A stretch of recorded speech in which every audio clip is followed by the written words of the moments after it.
it takes is one dream. One dream that becomes a journey. To drive an ambition. Believing in yourself. Persevering challenges. Always focused on the dream. To grow aspirations. Having the will to keep going. Building a future with a legacy. Knowing dreams can come true. Over 11 years of growth. The spirit of entrepreneurship.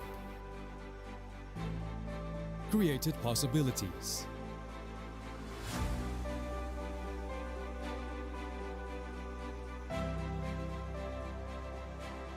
Realized new potentials.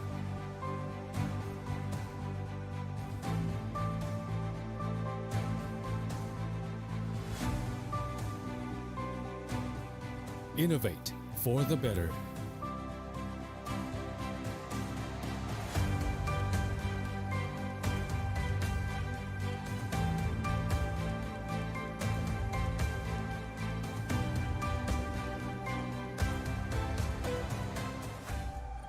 Expand horizons.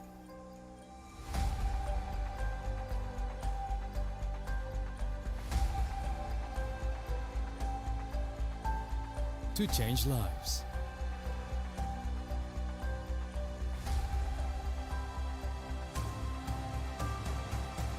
To connect new ideas. To explore new grounds.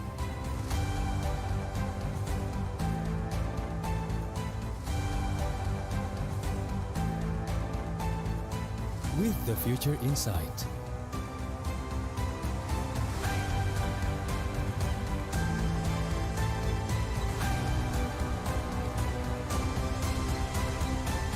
Together.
Energi. Selalu ada dimanapun itu. Membawa yang baik menjadi hebat. Karena tidak ada lagi batas. Kemanapun lintasan masa membawa, hingga ke masa depan. Sejauh mana kamu bisa bermimpi? Jawabannya, sejauh yang hati kamu inginkan. Dengan energi yang menggerakkan kamu dan kamu. Pertamina, energizing you.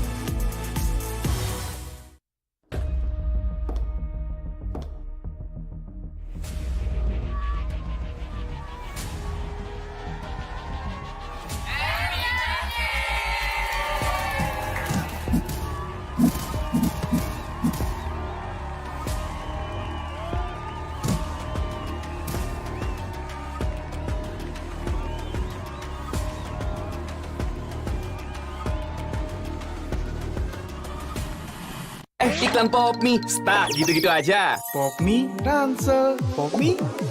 Biar seru nggak terputus, pop mie dus. Topping cangki sama gurihnya itu sob. Beuh, yuk sob, sikat pop mie. Seru terus kuy. Iklan pop mie, stuck gitu-gitu aja. Pop mie, ransel, pop mie. Biar seru nggak terputus, pop mie dus. Topping cangki sama gurihnya itu sob. Beuh, yuk sob, sikat pop mie. Seru terus kuy. Hydro Coco. Why choose Hydro Coco? Healthy. Taste good. Rasakan manfaat air kelapa asli untuk bantu jaga imun tubuh. We choose Hydro Coco. Real coconut water. Hydro Coco.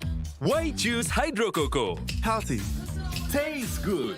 Rasakan manfaat air kelapa asli untuk bantu jaga imun tubuh. We choose Hydro Coco. Real coconut water.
Masih bingung cari jasa ekspedisi? Central Cargo hadir sebagai solusi pengiriman barang Anda dengan terus meningkatkan kualitas pelayanan. Sebagai komitmen kami, memberikan pelayanan terbaik untuk Anda. Kini kami telah dipercaya oleh ribuan customer. Di balik pertumbuhan Central Cargo yang pesat, kami memiliki ratusan drop point yang tersebar di seluruh Indonesia. Dalam membangun kepercayaan, kita tumbuh bersama.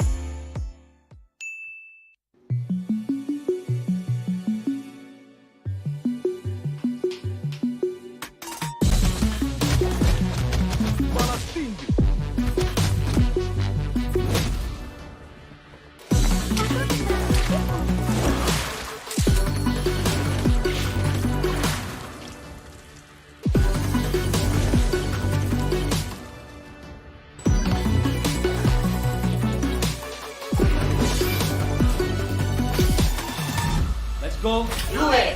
Welcome to Mobile Legends!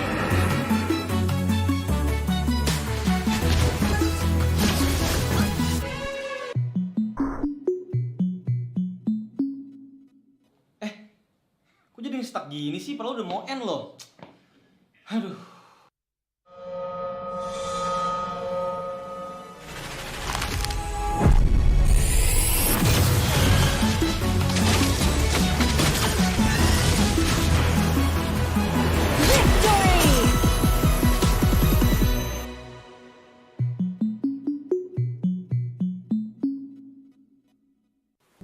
Ada sebuah cerita tentang mereka yang bangkit dari keterpurukan, melawan keterbatasan, merajut karya untuk berdaya bersama, membuka jalan kemudahan dan rasa percaya akan masa depan. Di tengah tantangan, mereka suarakan harapan, bergerak untuk perubahan. IndiHome, aktivitas tanpa batas. Selamat datang di sebuah pengalaman perjalanan baru Indonesia bersama InJourney. Terbang bersama kami untuk melihat pariwisata Indonesia, sirkuit internasional, bentang alam, ragam atraksi budaya, produk lokal asli Indonesia, warisan budaya, keamanan dan kenyamanan. InJourney membawa keramahan Indonesia ke dunia.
Indonesia's Next Top Model Cycle 3, Sabtu dan Minggu, jam 7 malam.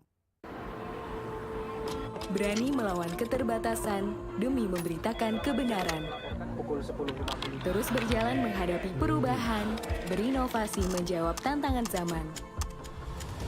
Menjadi tempat informasi terpercaya yang cepat, berimbang, dan akurat. Tak sekadar memberi wawasan, namun juga membuka pikiran. Orang cerdas membaca tuntas hanya di detik.com. Warga plus 62 emang banyak maunya. Dari drakoran sampai banjir air mata. Nonton action yang mantul. Sampai nonton tendangan cantik. Maksudnya ini, mau nonton apapun, semua ada di video. Mulai dari yang bikin berbunga-bunga, keringet dingin, ketawa, sampai bikin gak ngedip. Jadi, nonton apa sekarang?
Jangan yang aku bekerja. Jangan suntik-suntik. Kamu mau suntik-suntik? Saya sih lebih belajar otodidak, nontonin pro player luar, habis itu pelajarin. Dari 1 sampai 10 ya, seberapa jago kamu main? Tukang apa yang kalau dipanggil tengoknya ke atas?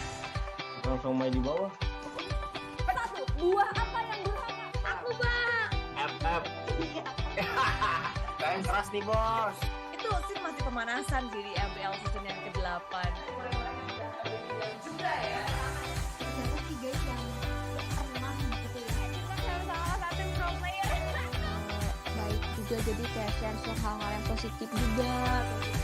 Begitulah kayak kita cari poin plus minusnya kita buat paling itu. Dia nggak coba dicari lagi. Kali ini masih belum ada ilmu terlebih dahulu, berhasil. Untung dari tim Ararjo nggak ada third party di sini, nggak ada tim lain yang akan bersih-bersih, mereka ada di sisi lain. Kita main lagi. Ada banyak banget ya di pertarungan berkualitas dan aksi tim.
All it takes is one dream.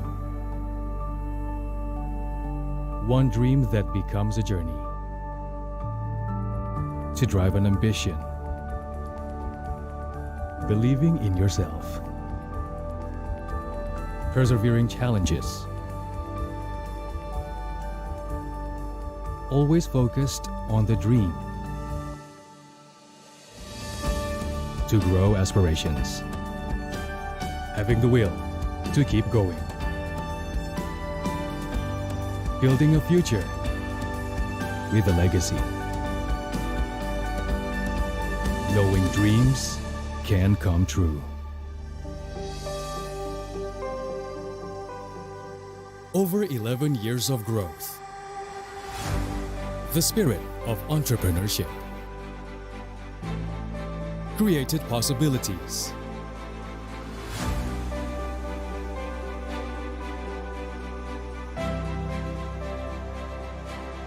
Realized new potentials.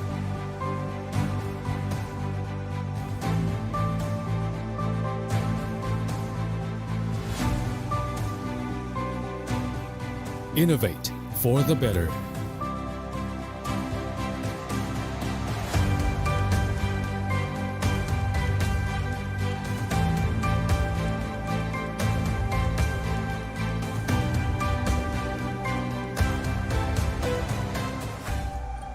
Expand horizons.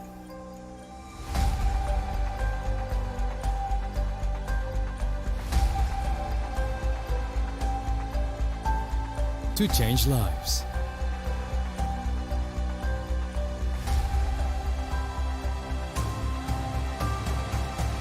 To connect new ideas. To explore new grounds.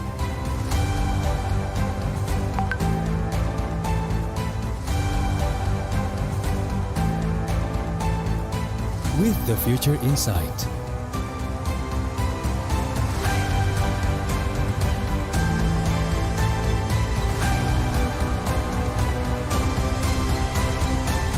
Together.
Selamat datang di sebuah pengalaman perjalanan baru Indonesia bersama InJourney. Terbang bersama kami untuk melihat pariwisata Indonesia. Sirkuit internasional, bentang alam, ragam atraksi budaya, produk lokal asli Indonesia, warisan budaya, keamanan dan kenyamanan. InJourney membawa keramahan Indonesia ke dunia.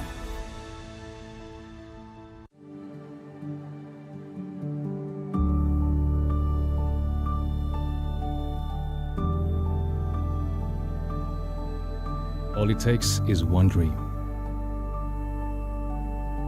One dream that becomes a journey. To drive an ambition. Believing in yourself. Persevering challenges.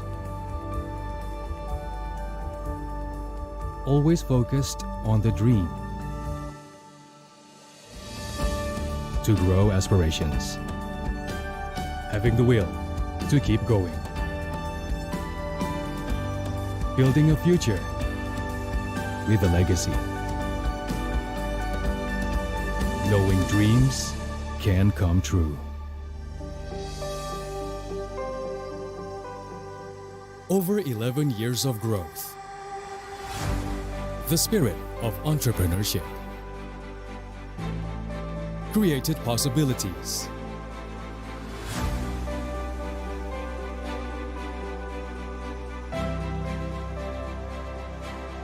Realized new potentials.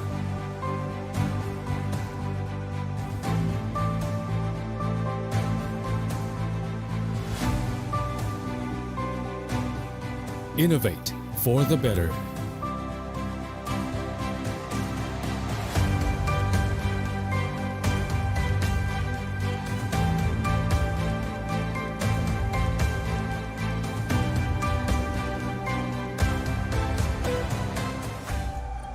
Expand horizons.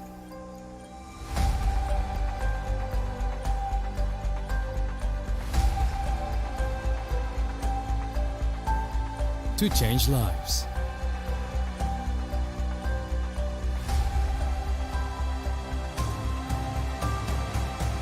To connect new ideas. To explore new grounds.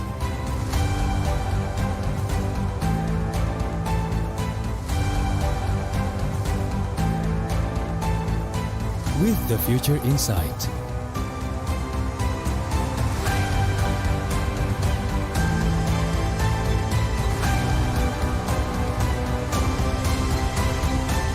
Together.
Energi. Selalu ada dimanapun itu. Membawa yang baik menjadi hebat. Karena tidak ada lagi batas. Kemanapun lintasan masa membawa, hingga ke masa depan. Sejauh mana kamu bisa bermimpi? Jawabannya sejauh yang hati kamu inginkan. Dengan energi yang menggerakkan kamu Dan kamu. Pertamina, energizing you.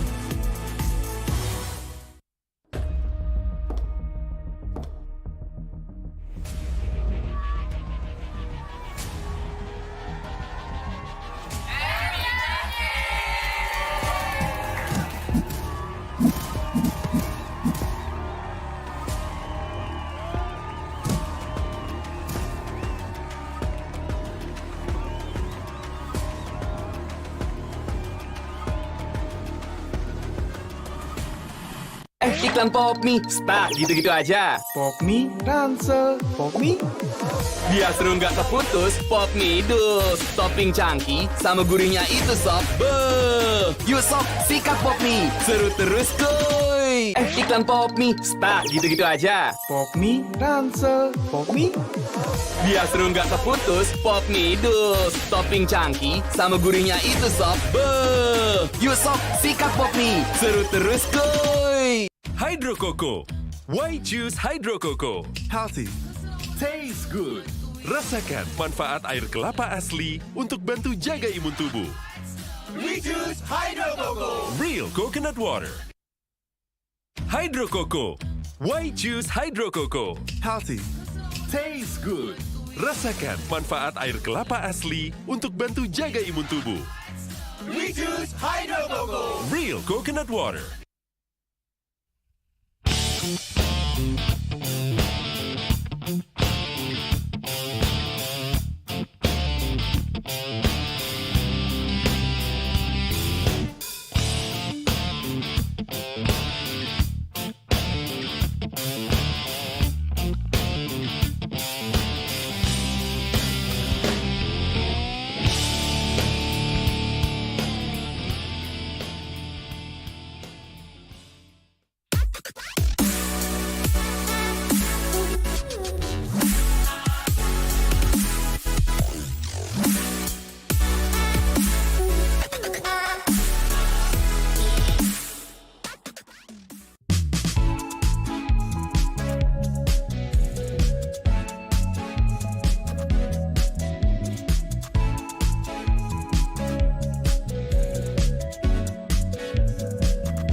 Masih bingung cari jasa ekspedisi? Central Cargo hadir sebagai solusi pengiriman barang Anda dengan terus meningkatkan kualitas pelayanan. Sebagai komitmen kami, memberikan pelayanan terbaik untuk Anda. Kini kami telah dipercaya oleh ribuan customer. Di balik pertumbuhan Central Cargo yang pesat, kami memiliki ratusan drop point yang tersebar di seluruh Indonesia. Dalam membangun kepercayaan, kita tumbuh bersama.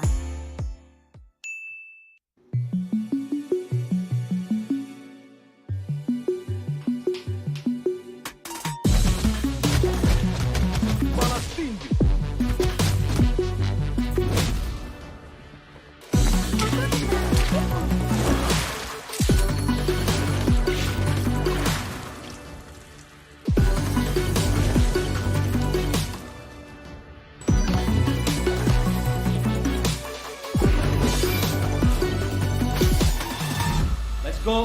Do it! Welcome to Mobile Legends!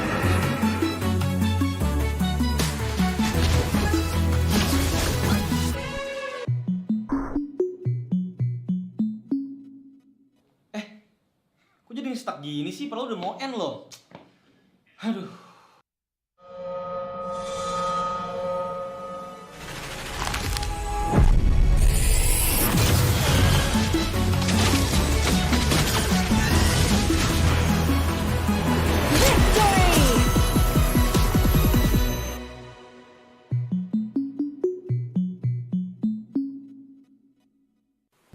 Ada sebuah cerita tentang mereka yang bangkit dari keterpurukan, melawan keterbatasan, merajut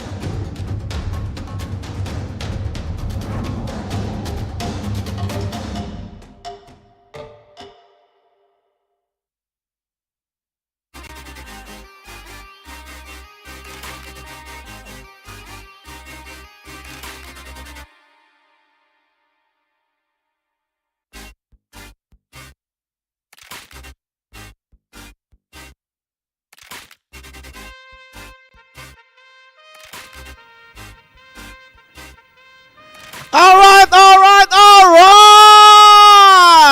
right! Ladies and gentlemen, welcome to IESF 14th World Esports Championship Bali 2022! Marusaka, are you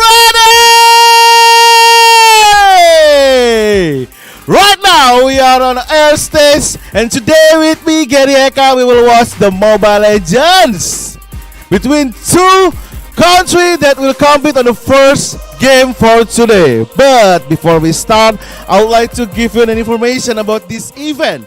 So the IESF 14th World Esports Championship will be a part of the Indonesia Esports Summit 2022, an annual celebration of the country's esports ecosystem initiated by IESF and PBSI, with the goal to involve all esports stakeholders in Indonesia, including game publishers, game developers, pro teams, athletes, influencers, brands, community, and media in the country. Yep.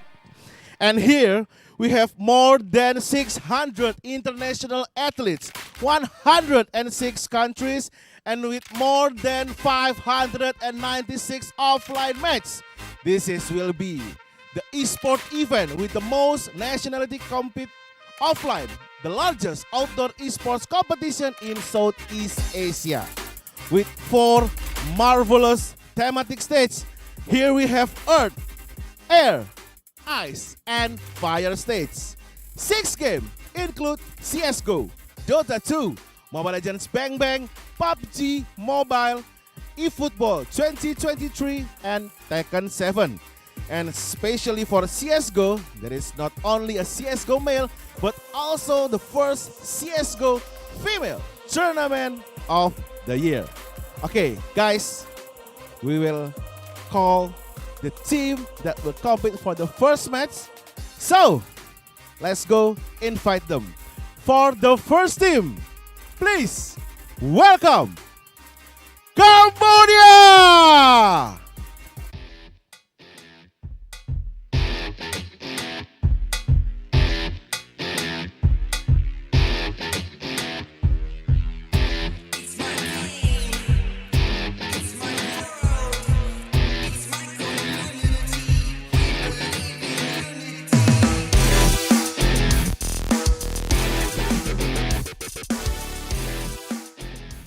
And then second one, Namibia!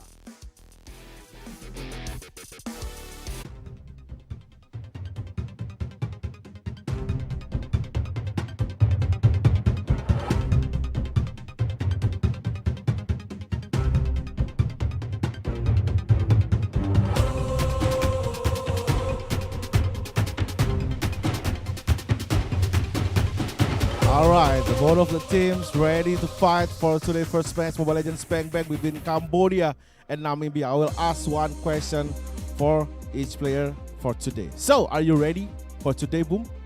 Yeah, I'm ready. Alright. How about you, Entropy? Are you ready for today? We are definitely ready for this.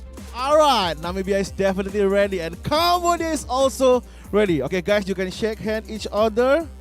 Say hi, thank you, and you can go to your room. Alright, ladies and gentlemen, here we go. The first match of today, IESF 14th World Esports Championship Mobile Legends Bang Bang between Cambodia versus Namibia. And I will tag to the caster that lead the fight and the match for today. Please welcome Momo-chan and Frederick. Let's go!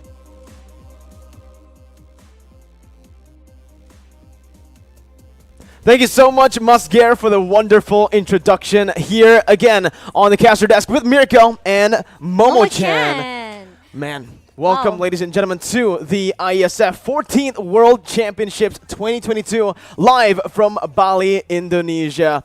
And man, Namibia and Cambodia, both teams participating in the first match, they're ready. Yeah, finally we already started our first day for today, and I'm so excited to see our first match between these two countries, because if we talk about Cambodia, we have known all of the strategy that they will give to us for today. But for Namibia, what do you think about this country?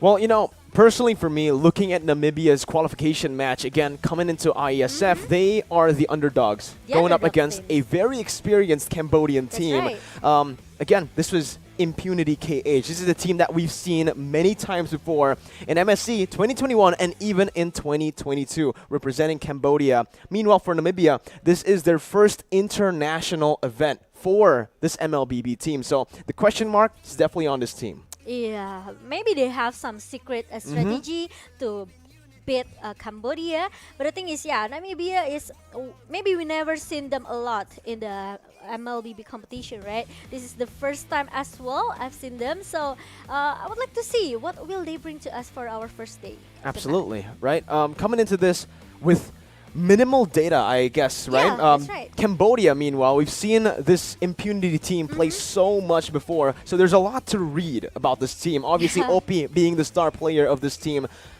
in the jungle position this time around. An absolutely phenomenal player who really likes to get the ball rolling from the get-go. A very aggressive Cambodian team versus a Namibian team that sometimes struggle in that early game. Yeah, I would like to see how about the draft later and how about the pool hero that they have. Do they have a lot of pool hero? Or maybe they just want to play with their the most comfortable hero for themselves. We don't know because we know that Cambodia, they ever went to the world scene as well, right? For the M series, if I'm not mistaken. So like Mirko said earlier, they have a lot of things that actually can be read by the other opponent here. So it's gonna be maybe their weakness. So it will be, maybe Namibia, they have something else to put it inside the game later.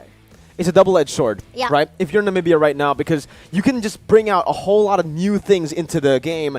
And as we know, currently in the meta, currently in the patch, it's the most creative. It's the most flexible meta we've ever seen in MLBB. We've seen tanks in the jungle. We've seen mages in the jungle, fighters, heroes like Leomord and Martis. Very flexible right Very now, flexible currently in the MLBB landscape. And while we're talking about that, let's talk a little bit about that crazy meta, because it really does feel like everything can be flexed. That's true. But before we talk further about it, IESF 14th World Esports Championship is supported by wonderful Indonesia, Kemenpora, NOC, and also Kony. And we also would like to thank to all the sponsor here. We have GHL Group, we have GHL Auto, Nusape, Das, Gudang Crypto, Pertamina, Taiwan Excellence, Hydro Coco, and also have IndiHome, Telkomsel, HIN, and also we have Episode Hotel, Merusaka Nusa Dua, of course, the hotel is very amazing, Mineski Global, Indonesia Football E-League,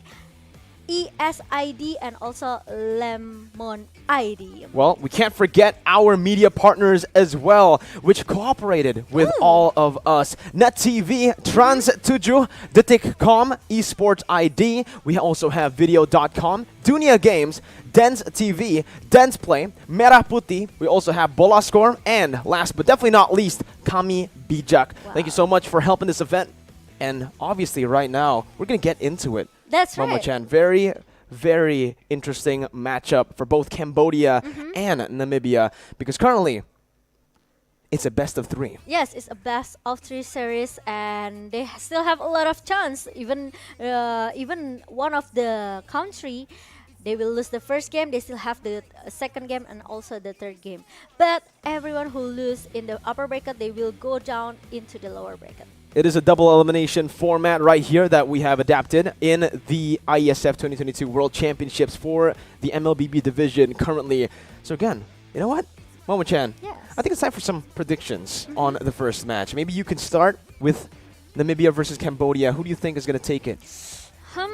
I'm not sure. I have to see the first game first from Namibia. Actually, if we talk about Cambodia, I've seen them play before, right? We know their strategy, and maybe some of them they already practice based on the meta right now, right? Like we talked earlier, it's very flexible currently. So I think I would like to see how I'm a bit curious about Namibia here because we never seen them before.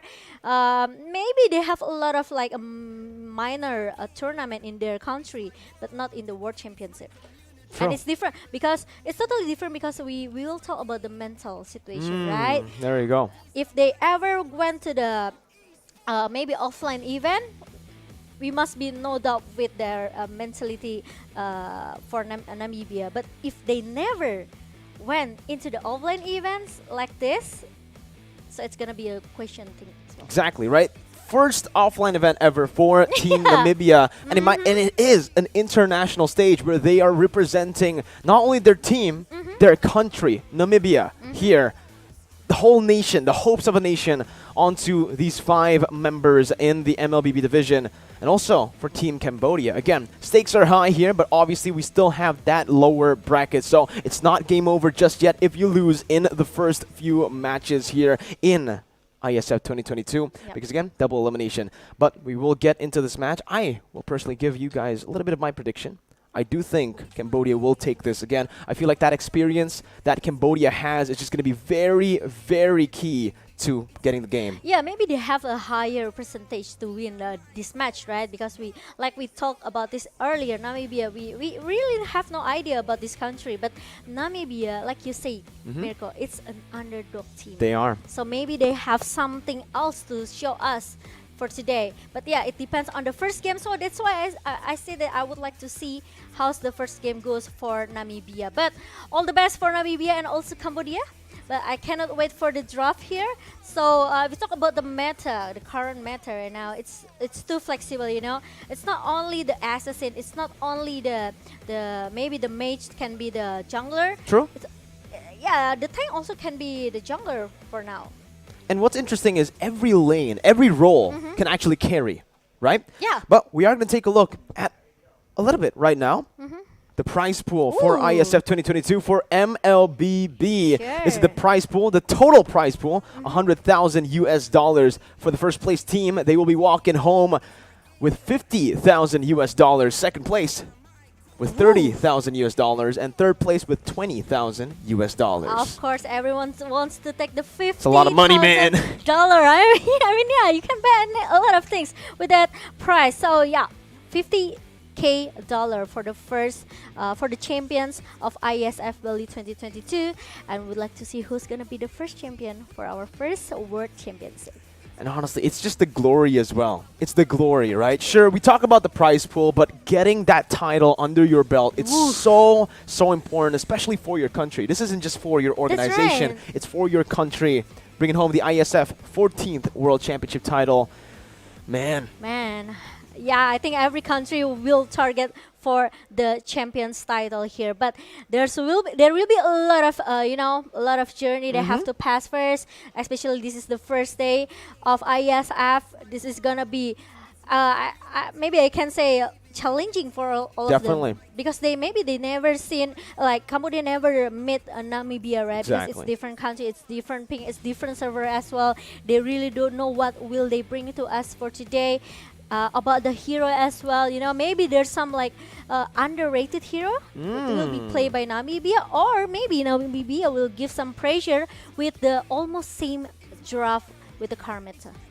Again, Cambodia really likes to play in that early game, so I expect them to draft very aggressively. They really like to play aggressive. Exactly, right? Snowball heroes come into mind instantly when you think about Cambodia, especially this Cambodian team. Yeah. They really like to brawl in the early stages of the game, but guess what? Even if they don't get that ball rolling in the early game, they can always just wait for that late game for their goal lane to carry. They always have some insurance for the late game here. Like you said earlier, all the lane right now is very, very important. They can be the carry. The first game maybe they will just focus on the mid lane and also the how the jungler can farm really well until he already has the item and can join for the team fight. But for the late game insurance, we know that marksman is very, very important. And when you want to make your marksman maybe farm well, you have to make some rotation. Very, very maybe good in the early. So you can try to stop the opponent's marksman here by just giving a really good rotation here. So I would like to see how Namibia responds to the aggressive play of Cambodia team. The gold lane is never a 1v1 lane. That's what I've learned from all the time I've been playing in the gold lane, right? It's never 1v1. Every time you try to 1v1, there's going to be 2 other members from the opponent from the opposing team coming at you and ganking you. Yeah, Again, that's right. so it comes down to the coordination of these teams. It comes down to how they will rotate across the map. And while we're talking about that, you need a level of confidence to actually make those rotations happen in an offline event where you're facing face-to-face against your opponents. And honestly, speaking of mentality and confidence, Yes. Namibia looked very confident in their walk-in. Yeah, actually, if we talk about the gold lane, right? The first thing for the gold lane is, you really have to think about your position as well, right? The positioning for the gold lane is very, very important. But before we discuss it further, let's take a look for our format tournament for IESF Mobile Legends Bang Bang. Here it is, the tournament format for ISF Bali 2022 Championships. 4 regional teams, 3 teams from the play-ins, and 1 team from the host country, which is Indonesia. Now, this will all add up to 8 teams who are going to be participating in the main event. Currently, you're watching the main event, the double elimination format that we've gone to. These 8 teams. Yeah, 8 teams will go to finish their journey here in Bali, and this is the bracket for our playoff, which is we're gonna start for the first match of the day. It's Cambodia and Namibia, but we also have the second match and also the third match for today, which is it's Malaysia and also Vietnam, and Slovenia will meet Argentina. Wow, interesting. And for you guys maybe who are waiting for the Indonesia versus Philippines, it will be on the first match for tomorrow. Absolutely. Then it'll be followed up by the next 2 matches in the lower brackets, match 5 and match 6. You guys can take a look at the whole bracket right now. It's all gonna go down right now, as you can see. Yeah. The first 3 matches, and we will have that grand final. Best of 5, by the way. Every single match here will be a best of 3 except the grand finals, which will be a best of 5, which will take place on the 10th of December. Yep, 10 December. So they have a lot of time to prepare and also maybe rest. Here, 4 days, I think 7, 8, 9, 3 days. I think it's enough for them to prepare for the grand final, whoever the team will go to the grand final. There's a lot of time to prepare, right? They've gone so much time as well to practice as a team right before this event starts, before flying over to Bali itself. All the teams have had a lot of preparation. And we will see how that preparation helps them in this event, in this matchup particularly, because again, this is not just, it's just not a normal world championship. It's a world championship where you're not just bringing your organization's name, you're bringing your country's name. Yeah. They represent their own country, so they want to get their champion title here for the IESF, and I would like to see who will get it, because the strongest team for the 8 teams that we have right now, maybe it's Philippines. Yeah, based on statistics. Right? Yeah, based on the statistics, based on the achievement as well, right? We know that how strong is Philippines. And there we go. We would like to see Lutu versus Numero Holic from Namibia. Here it is, Cambodia versus Namibia right now. As we take a look at it, this is the head-to-head. We are going to take a look at the player head-to-head as well for Opi and Zubskop. 9.7 KDA, 749 GPM, and 5 kills per game for Opi. Meanwhile, for Zubskop, a lower KDA, lower GPM, but higher KPG, which just shows that Zubskop and Namibia, not only can they play towards that later stage, but they are also very solid early on in the game. They can get those kills rolling from the get-go, and they can actually look for the snowball before Cambodia. Before Cambodia, yes, but OP and Zubskop here. With the OP has a lot of maybe an upper hand data here with the KDA from the GPM, beside the KPG as well, the kill per game. But yeah, Zubskop with the current data that we have here, maybe he still have a chance. Namibia still has a chance to get these matches, so we cannot underestimate them. No, so definitely not. We should maybe I could say that we have to see what will happen in the first, maybe not just the first match, but the first game first. It'll definitely set the tone for the rest of the event, right? Based on the picks, the draft, how they're playing. we will basically see how the meta has shifted here in Bali. Yeah. Based on just a few days that the players have been here to practice, to train. The players are ready though, I've gotten information. So we are going to get straight into the draft for game number 1. The first game, the first match of IESF 2022 MLBB. Let's jump straight into it. Let's go. Wow, these are our players and we are ready for the draft ban and pick for our first game. And Cambodia is gonna be the first pick here. So Namibia, they have a chance to secure the first 2 OP hero as a second pick here. We've seen 2 different approaches from first pick and for second pick, Yeah, for that's blue right. side and for red side, right? Blue side here. They can actually just start to narrow down some heroes, but leave a few heroes open. Just those, maybe go for some feint bans, right? Go for some bans towards some of the non-meta heroes so that you leave out some of these crazy heroes that are super prio because you have that first pick. Namibia can basically do the same. Again, if Cambodia wants to let a few heroes open, they're completely fine with that. They have 2 picks to play with, right, in the first phase. So we'll see. Leo Moore going to be banned first by Cambodia. We might see a Martis ban follow that through, or maybe a 1-1 ban from Namibia. As we all know, 1-1 still super prio despite the nerfs, but they will just choose to ban the Fanny. Okay, it's interesting because they already banned out that this Leo mode. It means that Cambodia really aware with the meta they have right now, and there's no Povius. It means that the gold lane will be maybe more safe without Povius that can chase into the backline of Cambodia team here. But Namibia, they also ban this Fanny, means that Namibia also aware with the meta they have. So they don't want to let Cambodia to get this Fanny, or might be 1-1 as well. Well, let's see here. 1-1 going to be banned out as expected. You can already see that the Phobius ban from Team Cambodia. It was a setup that 1-1 pick, so Namibia really read it well here with the 1-1 ban.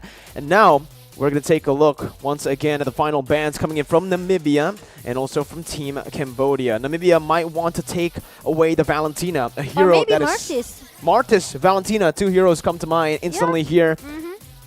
But I think they will try to, try to contest them. Yeah. Oh, Kaja! We forgot about the Gacha. You know, how strong is Kaja right now? It's very flexible. You can put Kaja in the jungler. You can put the Kaja in the roamer position. He's very strong. He has the damage as well. So there's no Kaja for our first game for today. And Namibia, they are in the choices. They have to choose which one they want to ban. Is it gonna be Valentina or is it gonna be Martis? But there you go, Martis will be the 3rd ban coming from Namibia. Oh man, Valentina left up for grabs here for Team Cambodia. Again, they're a team that really likes to snowball, but I completely forgot the hero. There's just been released a prio hero, most definitely Joy. That was what the Phobia set up for. Not only did it actually force Namibia to ban out the 1-1, it's actually also just one of the great counters towards this Joy. They can just dash freely. And I can't wait to see the first Joy in competitive play. What do you think right now, Momo-chan? Joy. Joy is very smart choices coming from Cambodia here, because we know this hero just show up 2 weeks ago, and it's still very strong because he has the ability to dash very fast. Even though we know he has the rhythm, right? When you try to complete all the rhythm perfectly, you have more damage. So I think it's very interesting because we know how strong Joy is, and also the immune that coming from the ultimate, the electrifying bits. It's very interesting because no one from Namibia can touch Joy if he start to use the ability, the ultimate. You can already see the confidence as well, though, here. Momo-chan, they're already hovering over Layla. Again, I don't think it's going to be picked up, but it's definitely an interesting pick if they do decide to opt for this.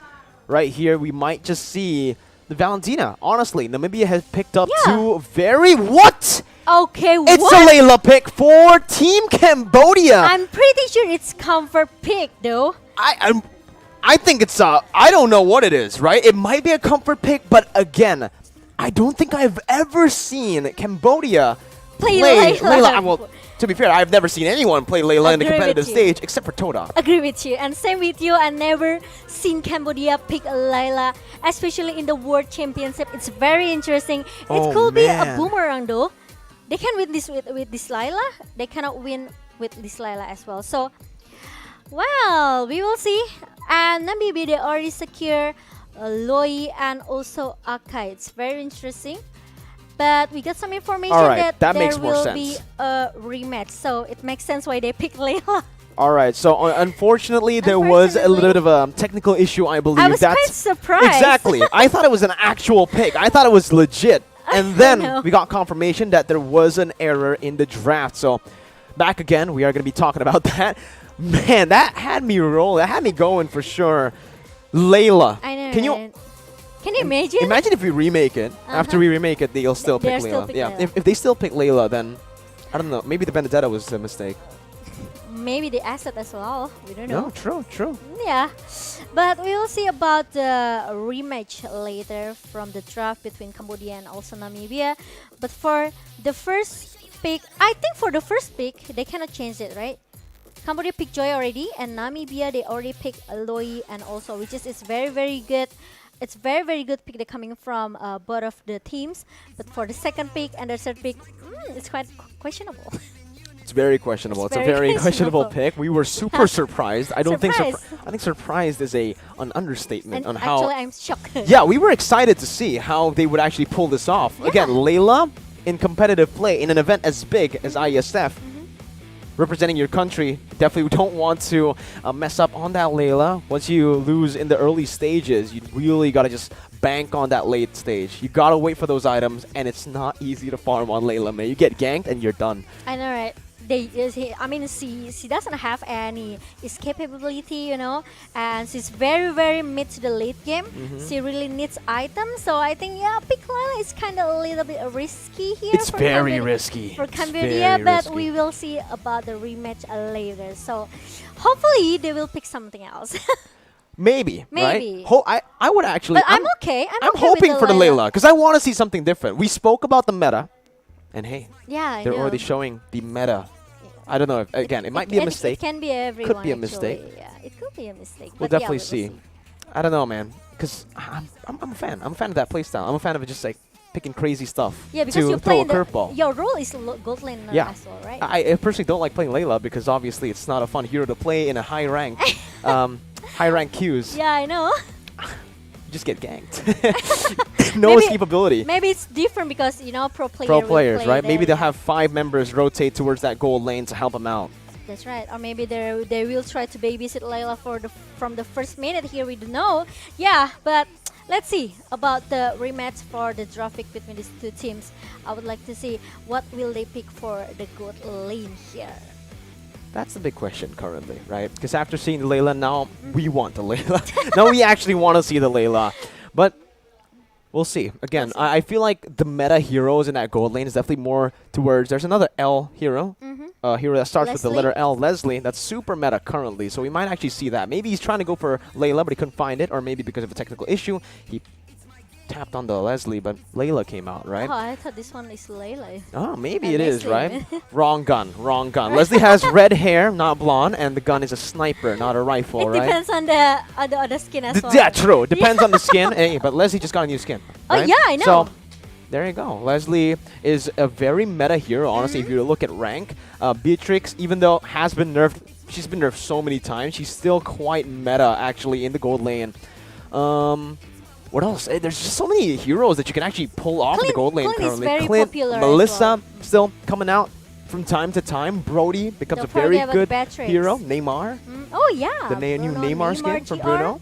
Yes, and also maybe Beatrix, even though we know that Beatrix popularity is a little bit, not become the priority as for now. It's definitely fallen. Yeah, it's a little bit falling here, but Beatrix, yeah, maybe some of the gold laner they are still prioritize Beatrix here, but I don't know. Leslie is very good choice, but Clint should be maybe become the counter. I agree. Because Clint has the early damage here with the recall and also the quick draw, and it can mult it Leslie since the early game. Yeah, and you can actually stop that first ability, that conceal that Leslie has with Clint, right? That's right. Almost every single ability there can cancel that invisibility out. So Clint becomes such a solid answer. Solid range, amazing lane dominance, right? And that's what you currently need if you're up against a Leslie. You need to try to dominate that Leslie and take her down in the early game. Shut her down before she gets those I know, items. right? Keep Because snowballing, you know? when the Leslie gets her items, I know, Momo-chan, right? I think maybe my around God. maybe 12 minutes, 10 minutes going into the mid game here, and we know how hard Leslie to survive by herself in her lane. you're definitely gonna need some help, right? From a diggy pick, just any roamer needs to just rotate towards that Trying gold to lane to play with the babysit her, Leslie, yeah. babysit her from the early game so that she can actually farm up. Yeah. Right. Speaking of though, the jungle now, The jungle. because the junglers that are prio, the junglers that have been banned, Kaja, Leomord, Martis, those three heroes, what do they all have in common?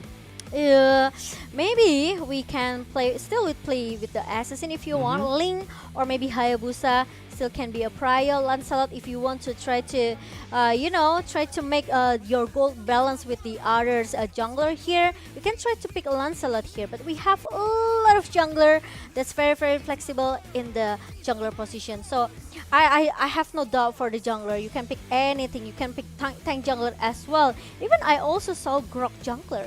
Man, I saw Valentina jungler. That's right.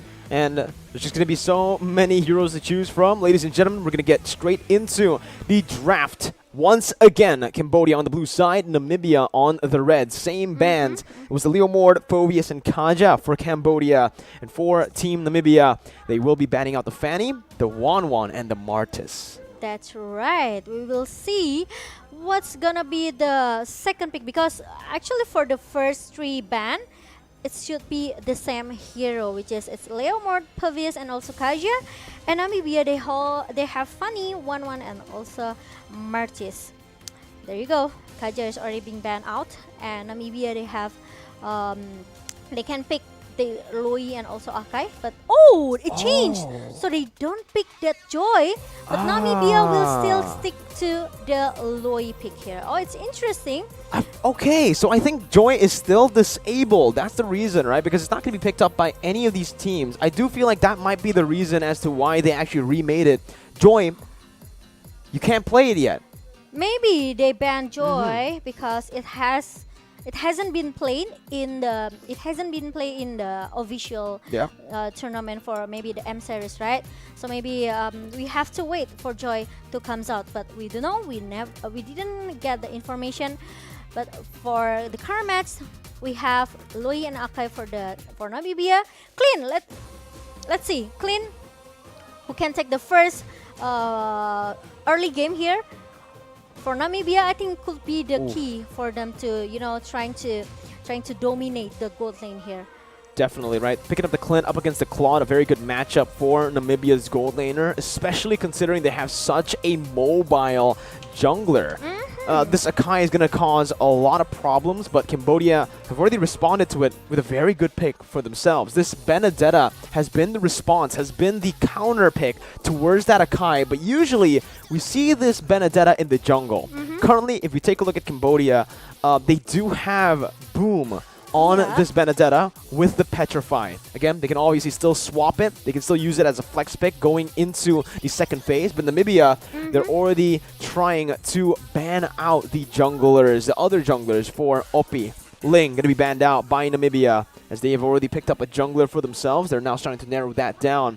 Cambodia now with the first ban in the second phase. Second ban. Yeah, Sling. Sling has been banned out from Namibia. So maybe we haven't seen real jungler coming from Cambodia here, because their pick is quite flexible. Benedetta could be the jungler, Valentina could be the jungler as well, but Valentina could be the mid lane and even the roamer. Benedetta also can go into the XP lane here. Meanwhile, she also can be the roamer for Cambodia, but obviously Cloud will goes into the gold lane here, and there will be no Matilda for our first game here, and no Hayabusa. Namibia, they are totally respect with the jungler option that Cambodia could pick, so they just ban out these assassins. Yeah, Mathilda has really been like a key in a lot of these games competitively, right? Because of just how mobile she is, how much lane prio she can give out, just with the wave manipulation, having such good wave clear and so good base stats in the early stage of the game. You don't really need to build that damage to actually deal damage early on. We can already see a heavy emphasis on that roaming position with the Lolita banned out as well, but Namibia is going to try to pick up that Kufra here. A good hero up against both the Benedetta and the Valentina. Oh, but there's really a fast pick that coming from Cambodia. It's between Atlas and also Angela. If they want to try to babysit all of the lane here, they can try to pick Angela because more shield from Angela, it means more protection for Cambodia. They will have more, more time to just do the team fight here. But Carmilla is gonna be the jungler from Cambodia, so Benetta will goes into the XP lane here, and the roamer will goes for Angela. Carmilla in the jungle, something that we have seen many times as well. Not in competitive play just yet though, but in rank. I think if you guys have been playing ranked in the last 2 weeks, you've definitely seen this hero, but man! Xborg! The Xborg pick here by Team Namibia. And I do believe it's going to be an XP lane Xborg, a Kai in the jungle here for Team Namibia. So for both of these teams, it's done. It's wrapped up for the drafts for game number 1. We'll see who takes the dub here, but Momo-chan, based on the drafts, who do you think has it? I really like the combo that coming from Carmilla and also Cloud. Carmilla with the Curse of Blood, and the combo comes from the Blazing Duet from Cloud. It's very, very perfect team fight for Cambodia. Especially they have Angela. So, when Angela used the Poppy Boom. Yeah. The Heart Guard, it will be a long, very, very long team fight for Cambodia. And Namibia, they seems they don't have any lock hero except Akai. So if Akai got bursted down by Cambodia, it means it's gonna be a GG team fight for Namibia. And this Claude is now very important to Cambodia's success, especially for the gold lane, right? Exactly. For the first, maybe for the in the first game, in the early game, it's kind of a little bit need some time for Cloud to farm up. But yeah, it's gonna be the rotation coming from Cambodia. Well, ladies and gentlemen, it's time to jump into the Land of Dawn for game number 1, match number 1. Cambodia on the blue side, Namibia on the red. Numeroholic already here, getting invaded by the Angela. T trying to do as much as possible. He might be able to steal it away, but it's still going to be Numeroholic who picks it up. T going to be hit down, forced to back up. Early on, very good plays already by both of the sides. Okay, we'll see. But now, it's already, there's some aggressive movement coming from Cambodia here, and the first blood goes into the Cambodia side, and I think it's gonna be 2 members down from Namibia here. It's very too aggressive, honestly, looking at it right now. Team Namibia went for a very good trade early on. They were actually able to dish out quite a bit of damage towards the Cambodian players, but then they overstayed. 2 members ended up dying there in that skirmish. And again, we have to take a look at Boom here, who's on the Benedetta. Valentina as well here for Team Cambodia that can really just snowball early on. Boom clearing out the waves, going to be ganked here by Numeroholic, but has the dashes to get out. The flickers come in, but it's a bit too late. Boom gets out. And now Lutsu is going to be in the midst of it all in a 1v4, still able to sustain so much HP back in. Boom comes in once again, picking up a kill. And it's a 3-0 start for Team Cambodia. Wow. Okay, did you see how Boom trying to manage the team fight just now? The skirmish between Boom and also everyone coming from Namibia. But look at that. From Kufra, still trying to punish Boom, but we know how hard to catch Benedetta, right? He can still dive out and dive in wherever she wants, and it's not easy for Namibia to catch up these kind of heroes. And now it becomes a disaster, honestly, for Team Namibia. We mentioned early on that the early game is where you need to be very careful up against impunity, up against Cambodia here. And you can already see they're utilizing this early game really well. OP is actually going to be in the gold lane. Lutu picking up that purple buff. Numeraholic completely zoned away from his own jungle as Entropy is going to be caught, immobilized down, tied up by T on that Angela. Numeraholic level 3, 2 levels down. 3 levels down. Oh my goodness, it's such a one-sided game so far. 4-0. For the first maybe 3 minutes, yeah, it's a little bit disaster for Namibia because everything they are, whatever they do actually, it's kind of a little bit got countered by Cambodia here. So they kind of a little bit lost for the first 3 minutes, and every skirmish that Cambodia's open, it just goes to, you know, bad thing for Namibia. Deja has that heavy spin. Boom again, cutting the waves. Trying to sandwich Entropy and Slasher VT. Deja doing a really good job zoning the other members away for Boom to cut the waves and to just create some more pressure to play around the map with.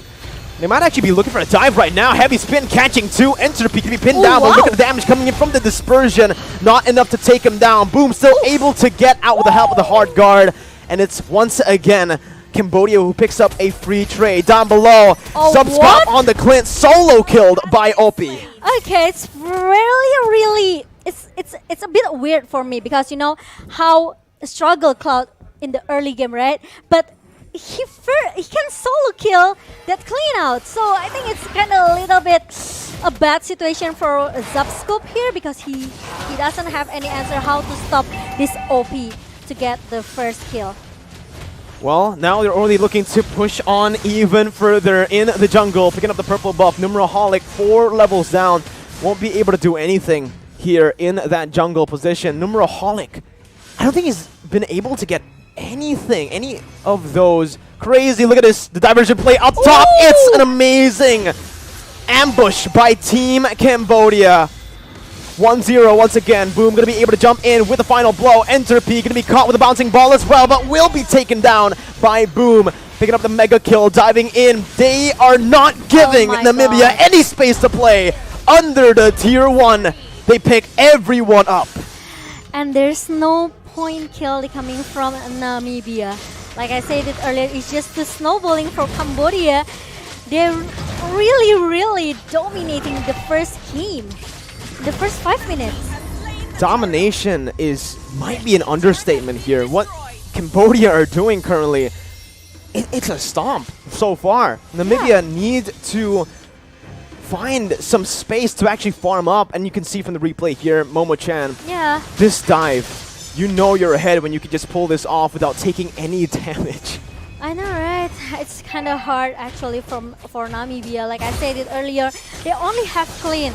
But Clean will stay in the lane here, trying to punish OP. But you know, OP has a lot of escape ability here. He has that sprint. He also has the battle mirror image, right, to help him comes out. But look at that Lutu with the curse of blood coming through to punish. Oh, remember in the mid lane and 2-point kill for Cambodia.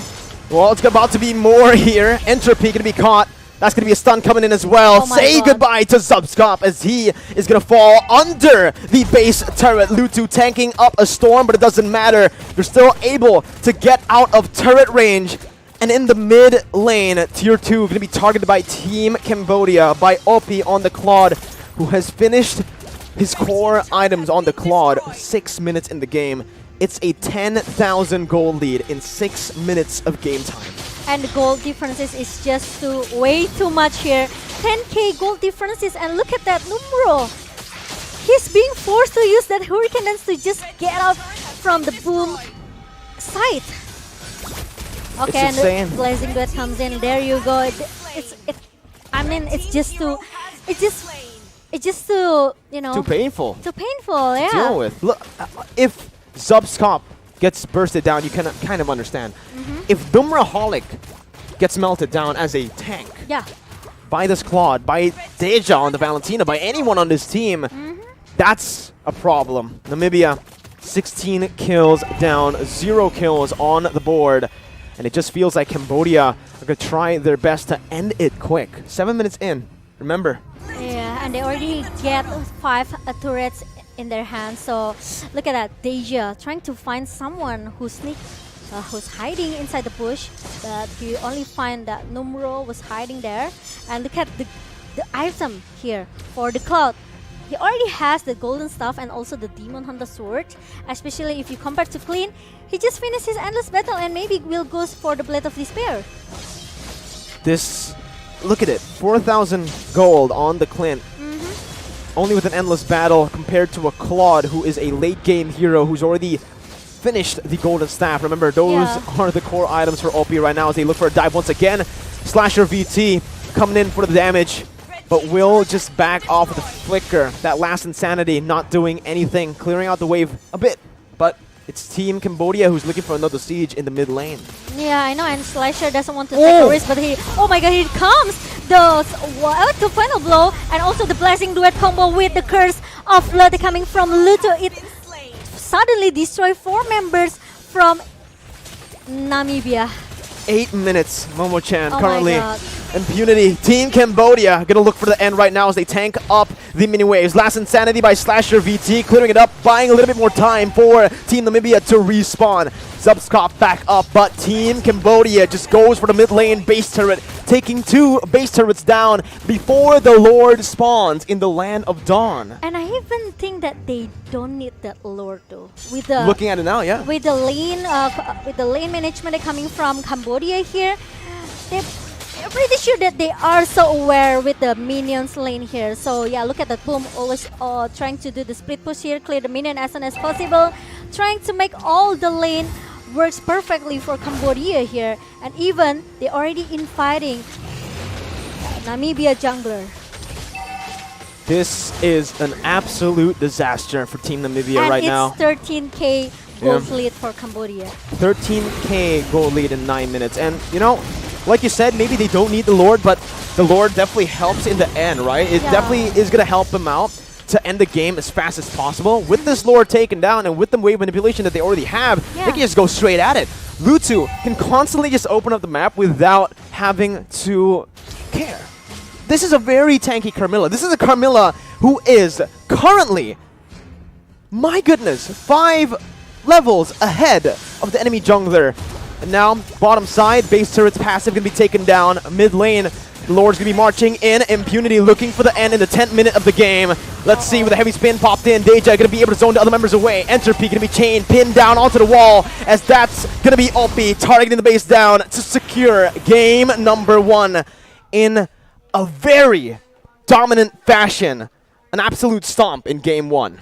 I could say that I can say it's very a domination coming from Cambodia, even 0 kill points for Namibia, and it's totally a disaster. But we still have the second game. It's a best of 3 series, and Namibia, I think they have to, you know, maybe prepare their best strategy for now. They cannot wait for the lower bracket, I think. Yeah, and honestly, looking at it, right, I think the first thing that they can definitely improve has to be the drafts. The drafts is, again, something that's just very important.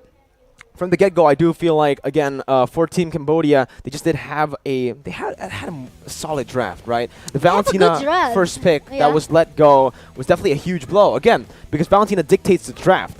If you already have a Valentina, you don't really need to care about the Akai. You don't really need to care about these big ultimates. And Namibia fell right into that trap, picking up 2 very crucial ultimates. The heavy spin on the Akai and the Luo Yi. Giving the Valentina the opportunity to use diversion while she's already snowballed in the early stage. They are trying to make, you know, some surprise initiation coming from Namibia, but how Cambodia plays is just way too good. You know, they check every bush, they manage their line here. And let's take a look for the highlight, because our MVP goes into Deja here. Very dominating from Cambodia, and they even didn't give a chance for Namibia. And my question is, how could Clean lose to Cloud in the early game? I mean, okay, if you talk about the basic attack, yes, maybe Cloud still can try to have a 1 versus 1 situation with Clean, but with the ability, with the skills that Clean has, he has more damage rather By than Cloud far. in the early, right? Because Cloud needs some, the first two important items, which is his golden staff and also Demon Hunter sword. And Cloud hasn't got the item in the first 3 minutes, but he already lose in the first 3 minutes. So it's kind of a little bit questionable, but I think yeah, good game for Namibia in the first game. You guys still have a chance in the second game. Second game, again, something has to change, right? Firstly, the draft. Secondly, they really got to improve that gameplay. Again, 3 lanes, and even the jungle, they all lost, right? Every lane was a winning lane for Cambodia, and that just gave Cambodia so much room to play, so many opportunities to create in that early stage, and it all started where? That invade. Early invade went pretty well for Namibia, actually, because T wasn't really able to do much on that Angela. It wasn't able to steal, wasn't able to dish out enough damage to the Akai. But then Namibia overextended in that river for the Lethal Wanderer, and they ended up getting punished. Why? Because Benedetta was able to roam faster than the X-Borg. Yeah, it's very hard to catch Benedetta, right? Especially even though you bring Kufra, even though you bring Akai, they can lock with their skill, their ability that they have. Akai with the heavy spin and also the Tempest, the Kufra, right? We know that how strong Kufra with this item, but I think with the domination and how Cambodia plays since in the early game, I think it's very hard for Namibia to catch up here. Okay, and the Tyrant raids at the Tyrant defense, it just doesn't work for Namibia because every time Kufra jumps in with this only the dominance ice coming from Kufra, it won't make him to stay too long. And because of the burst damage coming from the Cambodia here, Angela just need to tank the turret damage and they just want to finish the objective as soon as possible. And our match MVP goes to Deja from Cambodia for our mid laner here. Like you said, he can copy everyone, right? He can copy the diversion, he can copy the heavy spin. And actually I didn't see much, maybe an initiation coming from Cambodia because Namibia, they are forced themselves to have a skirmish with Cambodia, which is Cambodia is very, very happy with that. That's how they usually play, right? They really like to go for those early skirmishes, using that to snowball. Yeah. And a player spotlight here as well for Boom. If your MVP is Deja, we gotta take a look at Boom because in that XP lane, like I mentioned, on the Benedetta, he was an absolute monster, constantly cutting the waves, getting the pressure, and rotating across the map. He was everywhere. He was everywhere, yeah. He's so active as an XP laner. The damage dealt is pretty crazy considering, again, you're usually just cutting waves in that XP lane, buying time and distracting. Right. And how patient he is, right? When he knows that 4 versus 1 and Boom really needs some help and the rotation coming from Cambodia, he stepped out a little bit. Then after that, after all of the players from Namibia got poked by Angela and also by Lutu here, he goes back in. Boom comes in. And this is what Cambodia needs. Just need to play a little bit with the time here. He got so many big moments as well. Yep. He got a final blow, petrify onto 4 people, I believe, in that mid lane. So right now, these are the heroes that might have to be banned out, right? I think so. We know that the Valentina is a problem for Namibia. It was the main problem. They were MVP for match 1, game number 1. So for Namibia, they might actually want to ban that out here because they might actually swap sides. Again, we don't know if they're going to swap sides. It really depends on them. If they want to stay on that red side to pick up 2 heroes in the first phase, or if they want to just pick that Valentina for themselves, or just get that first pick for themselves, because one hero has got to be left open this time around. It's just super risky, though, up against Cambodia, who have just a better grasp at the meta looking at game 1. Yeah, because if you try to contest Valentina and also Akai, right? I think I will go still for Valentina because he has the damage from the shard as well. More the flexible. Arcane shard, more flexible. It can goes to jungler. It can it can goes to jungler. It can goes to roamer as well, and especially he can copy with the IMU, right? The heavy spin or maybe the Tyrant rage, or even from the X-Borg or even though from Loi here. So I think a lot of things that Valentina can do. If you want to try to deny the Valentina pick, I think you have to ban it out or maybe trying to get the first pick here because I'm pretty sure that Namibia should be the first pick for our second game. Should be, right? They have the option to take a side, I do believe, here, if they want to go for the blue side or the red side. But it really depends on their strategy, right? If they want to take those two heroes, we know that the Akai Luo Yi combo can work.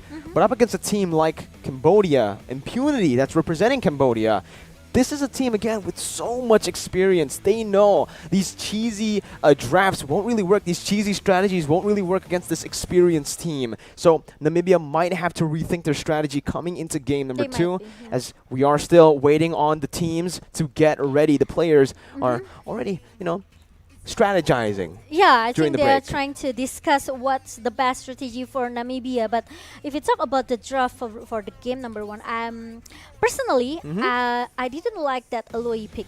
Yeah, because for you sure. Still, I you agree. still have a lot of mid lane that can give maybe an early damage, such as Lilia, right? That's very sustainable as well. Yes, because he has the black shoes here, right? But because of Loi, maybe Loi has a little bit damage. But when you face all of the diving heroes such as Benedetta, also Valentina, Loi damage is not gonna be enough. It's going to be very tough That's for the Luo Yi. You saw that the Luo Yi was just constantly dove on. Yeah. We'll see how they draft in game number 2, as we are going to get straight into it, Let's ladies go. and gentlemen. Right here, the draft, or the players first. We're going to take a look at the player cams before we head on over to the draft that is now begun. Namibia on the blue side, so they have opted to swap their sides. Fanny is still going to be the first bando by Team Namibia. Okay, and we'll see. We'll see what will happen with the draft ban and pick here. What will Namibia brings to us? Man. Looking at it again, Cambodia now banning the 1-1. All right, so we are already seeing a change here with the 1-1 ban, with the Fanny ban as well. And now we're going to take a look at the ban coming in from Namibia. I think Cambodia will try Leomord? to... I think they need to ban Leomord. I think they have to ban Leomord, especially... Or maybe they can try to contest that Leomord and also Martis, if they want to. Because letting go Kaja, I think it's going to be the bad option for Cambodia. Oh, but look what they ban. The Valentina, the respect given Coming over to straight, Deja. Very, very good choice. A wise choice by Team Namibia. But there you go. The Kaja still banned out. Cambodia just really hates Kaja. 2 games in a row with the Kaja ban.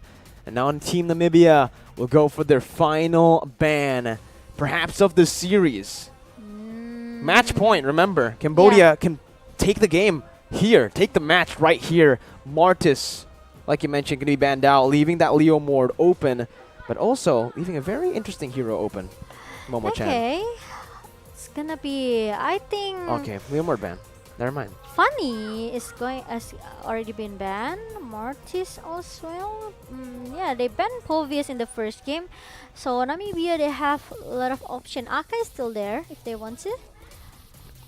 Okay, they go for the Ruby first pick, which is a honestly Okay. very questionable move, right? Again, Ruby usually is a very situational hero currently in the meta, where if you're up against a lot of melee heroes, it really works out. But now Cambodia has a chance to... They're hovering over to Zask. Last time they hovered over a crazy hero, they ended up picking it. I think it's just a shadow pick. I think, right? Oh, but there you go, Beatrix. Beatrix? They're not changing. The Zask is still there. I honestly, looking at it, I think they can pull it off, the Zask. Considering that now Namibia have opted to go for Ruby, a hero that needs to be in that melee range. Or maybe Lilia, like I said earlier. Oh, they go for That's the better for Faramis, another hero that's just still very good despite the nerfs towards the Faramis. We know that the Cult Altar now, the members have to be within that range to actually get the Cult Altar effect, but still, yeah, it got nerfed with before. Sprint, you can definitely just follow your teammates around. Faramis Beatrix becomes the choice. The problem is if you have Faramis, it means you will have longer team fight or longer skirmish for your team, right? So it's especially Namibia, they only pick Ruby as the initiator and they have Lolita. So this Ruby will goes into the EXP lane and the initiation will come from the Numian Blast of Lolita with the Popo Koopa for the gold laner. I actually like the Lolita pick and the Popol Koopa pick, especially the Lolita pick though, right? As the Lolita right now, the pickup is just really makes sense up against the Beatrix. Yeah, it makes sense. You can stop practically everything that comes out of the Beatrix. And also with the Popol and Koopa, you basically pick up a counter in the gold lane against that Beatrix. It's a winning lane, a winning matchup. But Cambodia, they're sticking to what works. If it ain't broke, don't fix it. That Carmilla was one of the keys to victory as well for Cambodia. No one was able to melt her down. Yeah, I would like to see what the combos come from Cambodia here, because in the first game we've seen the combo from the Curse of Blood and also with the Blazing Duet from Cloud, right? But now for the gold laner they only have Patrick, which is, we know there's a lot of nerf and also buff for this hero. Yes, they made some adjustment for Batrix, but the Nibiru's damage is way higher right now. It's a lot of damage early on as well in the trades. You do quite a lot, but up against a Popol 1v1, Popol should have that advantage early on. But remember, in game 1, Claude versus Clint, we also mentioned that Clint should have gone the dub early on in the laning phase, but wasn't able to get it, right? So now Cambodia with the Loyi ban, respecting Namibia in that first game. Yep. Namibia still sticking to that lane though. Last time they also banned out the Hayabusa. We might actually see that as well. A hero that we've seen many times from Cambodia. Lilia, the hero that you recommended, Momo-chan, in the before the draft started, has been banned out by Team Cambodia. Yeah, it's gonna be a disaster for farmers especially, or maybe more diving hero from Cambodia later on. So they don't want to take a risk, so they just ban out this Lilia. And Partia, or maybe Eve, it's gonna be the option for Namibia. Or maybe if they want to pick Angela, they can too. Definitely can pick that Angela. We saw how effective it was in game 1 by Team Cambodia. But the Benedetta will actually be the respected ban coming in for Team Namibia against Cambodia. First pick in the second phase by Team Cambodia currently now. Oh, this is definitely a dive comp. If they actually want to go for the Lapu, they've already hovered over the Lapu. With the Faramis, with the Carmilla, they're looking to just dive into the back line that Namibia is trying to create with the front-to-back composition they kind of already have with the Lolita and the Ruby. And just as expected, it is a front-to-back composition for Team Namibia as they're hovering over the Farsa. The Veil is a very interesting option, and I think it's an option that can work here up against the Lapu, the Faramis, just heroes that want to dive in, but the Balman will be locked in by Team Namibia. Very interesting hover, shadow pick on the Vexana. Ooh. And it's picked up by Team Namibia. But Vexana has a lot of, I can say maybe a potential for the team fight here, because he has the ultimate right now. It's totally different than the older one. And Bowman is gonna be the jungler for Namibia, which is it's very actually sustained for Namibia, because they have Lolita, they have Ruby, they have Bowman. If the Bowman goes with the defensive item here, I think it's enough damage from Popol Kupa and also Vexana. It depends on how they set up the team fight here. But Cambodia, they still go for this Angela pick. Interesting. T on that Angela, an absolutely lethal player in game number 1. We'll see how both teams execute their game plans here. But again, in terms of the draft, I will have to say that personally for me, I like Team Cambodia's draft a bit better. With that Ruby first pick, I do feel like the priority. You go with the Namibia? No, I'm going for Cambodia, but because I feel like that Ruby first pick really kind of again, for me personally, it's too expensive. It's too expensive to leave out a lot of heroes open. Like again, that Beatrix, that Faramis.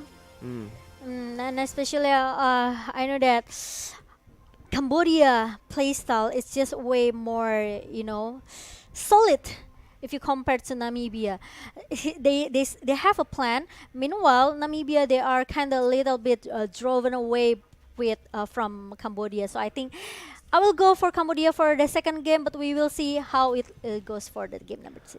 Let's dive into the Land of Dawn for game number 2. Ladies and gentlemen, match point for Team Cambodia. They can look to end things here. And we'll see already here in the jungle. Lutsu starting on that purple buff. Numero going to be starting on the orange buff. T doing the same thing here. Numeraholic just waiting to use that retribution. And we'll be able to claim it without any problems. Deja has already rotated though. You can already see that pressure. They've actually left that mid lane. Mortic will actually be losing out in the XP department, and Lutu, again, early on, are already going to be able to take that purple buff, knowing that Numeraholic has used that retribution early on. Numero is already a level down. 1 buff start for Team Namibia. Because they are very, very confident with the damage that they have in the early, especially with they bring this Faramis and also T. So it will very, very hard for Namibia if they are trying to, force themselves to have skirmish with Cambodia. And now, Boom, still giving a pressure as well towards Slasher in the bottom lane here. I don't see any problem, and the playstyle coming from Boom. It's just, he just need to cut the lane. Numeraholic is not getting any farm. Lutu cleared out the entire top side, and guess what Boom did with the help of T? They cleared out the entire bottom side. Yeah. So Lutu and Boom have completely shut Numeraholic down early on. He's still level 2 as a Bowman, a hero that usually picks up the Demon Slayer emblem, by the way, has now opted to go for the Festival of Blood here.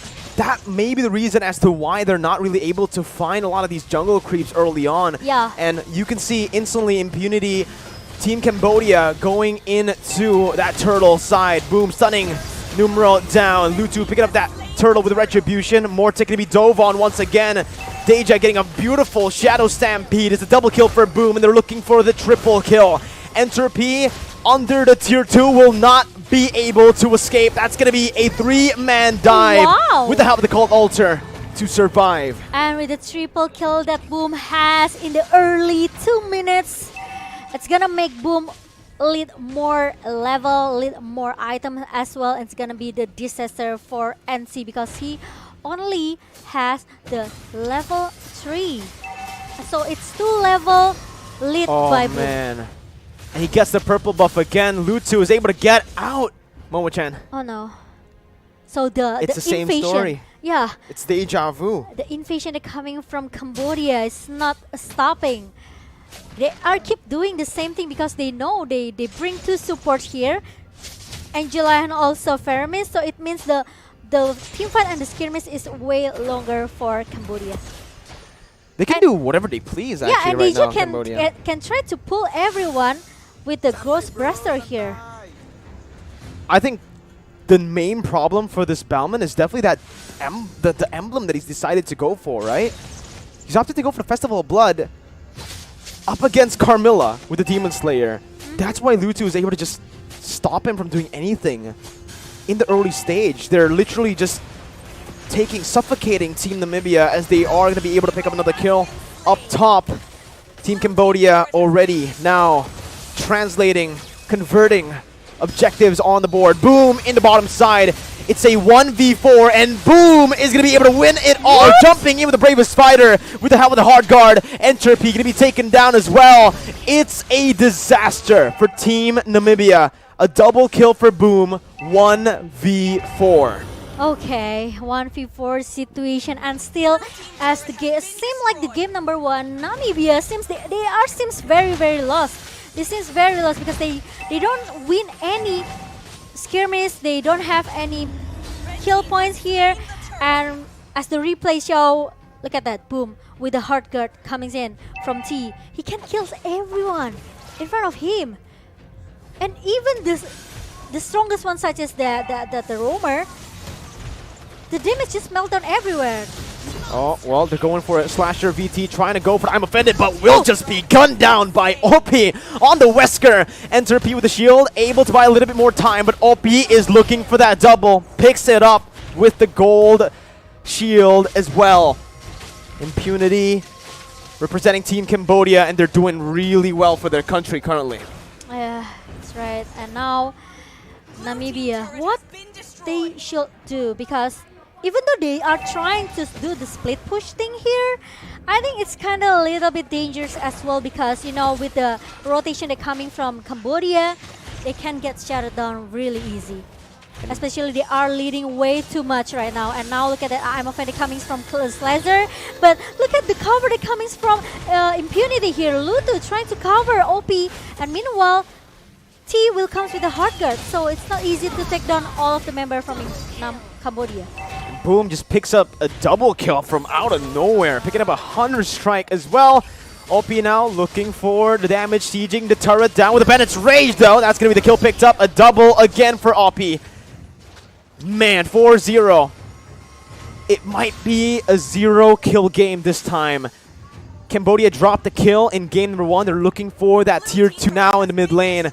And honestly, Momochan, this is another, it's a deja vu from game number 1. And this is a dominant performance by Team Cambodia.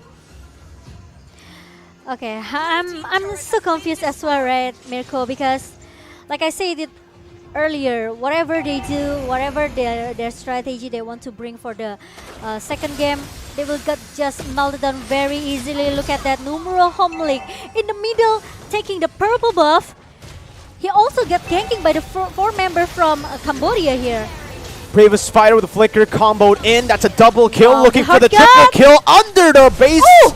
And it will be able to pick up a third kill, even though they will have to drop one over to Namibia. They're looking for the end in 6 minutes of game time. Here with the mini wave still coming in. They're tanking it up, picking up a kill onto Numero Holic under the base.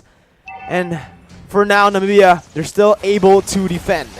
They are still able to defend because there's no minion that comes in the middle lane. And now Cambodia, they have to step out a little bit here. They cannot force the team fight inside the base of Namibia, because even though Boom finally got shuttered down, first point kill for Namibia, but it's just a way to dominating from Cambodia here.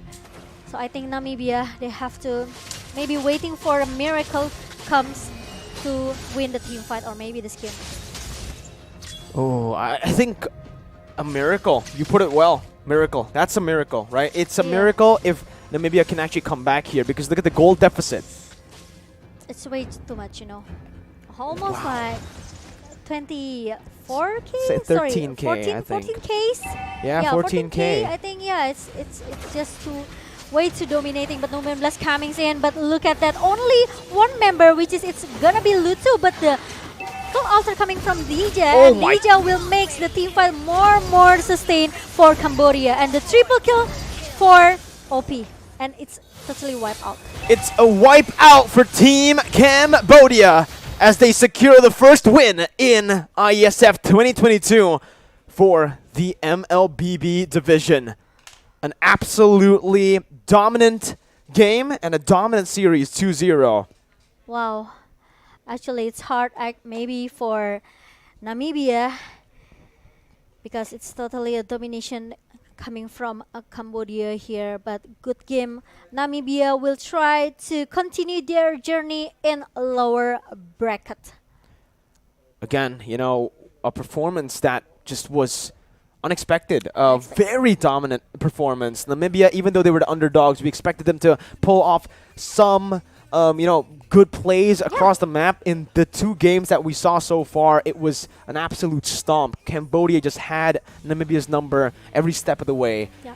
And it's going to be a victory here for Team Cambodia for the first match of MLBB ISF. The first team who goes into the next stage here. Meanwhile, we will see another match later on, because we still have the second match and also the third match here. But good game for Namibia. Maybe it's gonna be a lesson for you guys. Maybe you can prepare some another best strategy for the lower bracket. But we will go for the highlight of the game number 2. Domination coming from Cambodia here with their good draft, I could say. They still goes for the 2 support here, which is Angela and also Farmis. I don't know why. If we talk about the support meta, it's remind me of, you know, Philippine, right? Blacklist International. Stick together. Stick together, and the aggressive play as well, the cover, the follow-up, it works perfectly for Cambodia here. With the 2 support, it means with the Cold Altar and also the Hard Gut, it will make the team fight way much longer for Cambodia. And it's not easy if Namibia, they don't have many items in their pockets. You could see just the way. The slow evac, right? Yeah, Cambodia, the way they're able to convert on these objectives after the kills, no response from the side of Namibia. They can't. They're way too behind because of that early skirmish. And again, Popo and Koopa versus Beatrix. Beatrix was able to win in that matchup, and with Popo falls behind early on up against the Beatrix, you know he's not going to have a good time in the mid stages, in the later stages especially, but if we're just stopping in the mid stage, 7 minutes of game time. Yeah. In the first 7 minutes, you already lose your, the best star in the middle. So it means it's very, very dominating. It's so snowballing for Cambodia, and especially after they wipe out all of the members from Namibia, and it's totally dominating. Look at that, Namibia. They just cannot do anything. Unfortunately, they're gonna have to eat 5 chocolates today. Team Yes, Namibia, you can already see unlucky. though. It's unfortunate for Team Namibia again. Maybe something. This is maybe what we talked before, right? Mhm. Earlier, Eric, because about the pool hero here. It showed that with the mid lane experience from Namibia, they only, more TZ just play Loi and also Vexana for our first match for today. It means that he doesn't have a lot of a pool hero for the mid lane here, and I could see that maybe he needs to trying to expand his pool hero, so maybe he could play way more comfort for the matches. And the MVP match goes to Deja for 2 games. The mid laner is very, very strong. The first game he plays Valentina. The second game he played Fermis, which is it's very, very it's very comfort and comfort Cambodia, because every team fight that goes on for Cambodia, they always win it. So I think Deja with the all hero that he picks, the Valentina or maybe more heroes for the next day, I think it could be a disaster for the team that meet Cambodia here. And Spotlight again, boom. The gold laner here. On the Lapu. On the Lapu, sorry, because Dove into the base. I know. That's how he died. That one death. Because he dove into the base to look for a triple. I know, because even though with the hard guard, the best. No, you can't. you just cannot take it. But Oh man. Boom still become our first the spotlight for our second game, and really, really good game from Cambodia, really dominating. Very dominant. And I would like to see what will be maybe the strategy coming from Namibia in the lower bracket, because it's their last chance, right? Yeah, it is their last chance. They are now going to be put into that lower bracket. And honestly, looking at it, right, for Team Namibia, I do feel like that's the focus currently for us, right? What do they have to improve on? Personally, we've already mentioned the drafts. That means hero pool. They need to be able to improve and to deepen their hero pool in the next few days to come before their next match. And secondly, I do believe the emblem. They need to be able to learn that right now, because in a tournament as big as this, with competitors from the Southeast Asian region, Cambodia, Indonesia, Malaysia, Vietnam, Philippines, all being so well experienced in competitive MLBB, small mistakes like that, like bringing the Festival of Blood, or choices like that, might actually impact how that jungle is played. And we saw exactly that in game number 2. Festival of Blood, Balman up against a Demon Slayer, Carmilla, and he was not able to farm anything in that jungle. Yeah, I agree with that, because they dive in and they try to invade it, all the jungler, all the source for Namibia to farm up, but they didn't give a chance at all since the early game, in the first 1 minute here. And we already got the first blood very, very fast, right? Very early. Very early, and also with the triple kill for Boom, it's just totally insane. 1v4, triple kill. Situation only Technically with 2v4 because of hard guard. Technically. Technically.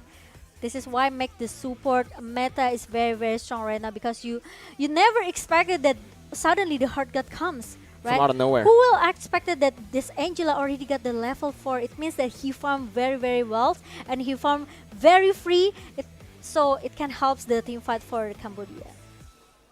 Perfect KDA for almost everyone. Deja in the first game was actually taken down. The second game it was Boom. So there are 2 deaths in total for Cambodia in 2 games for their first match here in IESF 2022. But obviously we'll see Cambodia again with their draft, with the way they play the game. I do feel like they found a good mix, honestly, of that, again, early game style, but with that late game insurance. So Cambodia will definitely be a team to watch as they progress further in this tournament. But again, ladies and gentlemen, we still have a few matches for you guys. 2 more matches. It's interesting because I would like to see Todak. Oh. Todak from Malaysia! They were able to qualify by Yeah. beating Myanmar. Team Myanmar that beat Team Philippines. So definitely a lot of pressure on Team Malaysia right now as they are coming into this tournament as one of the favorites as well with Team Philippines. We'll see if they keep that same form that they had up against Myanmar in the qualifiers. I would like to see because Todak is very strong as well. Very and Myanmar, strong, man. I could say Myanmar is one of the underdog team as well in the World Championship. So yeah, I'm very curious about how the draft pick later on. Maybe it's gonna be a totally different from our first match. I think it will be more. I could say maybe more. Like competitive? pressure. Competitive as well, pressure as well coming from both of the teams because they don't want to go to the lower bracket. No one wants to go to the lower bracket, so they will secure another upper bracket match here, or maybe we'll meet Cambodia as well. Definitely. We'll see, ladies and gentlemen. Right now, once again, IESF, the 14th IESF World Championships is supported by wonderful Indonesia, Kemenpora. We also have NOC and KONI. We also have our special thanks to all of our sponsors, JHL Group, JHL Auto, Nusape, Das. We also have Gudang Crypto, Pertamina, Taiwan Excellence, Hydro Coco, IndiHome, Telkomsel, HIN, Episode Hotel, Merusaka Nusa Dua, which we're having this event in, this wonderful resort, with also Mineski Global and Indonesia Football E-League with ESID and Lemon ID. Yeah, I agree with that. And especially we also have our media partners that always try to support us. We have a lot here. But I think we will take some short break before we start our second match for today. So guys, please don't go anywhere. Stay tuned because we will be back for the IESF 14th World Esports Championship Bali 2022. See you guys soon.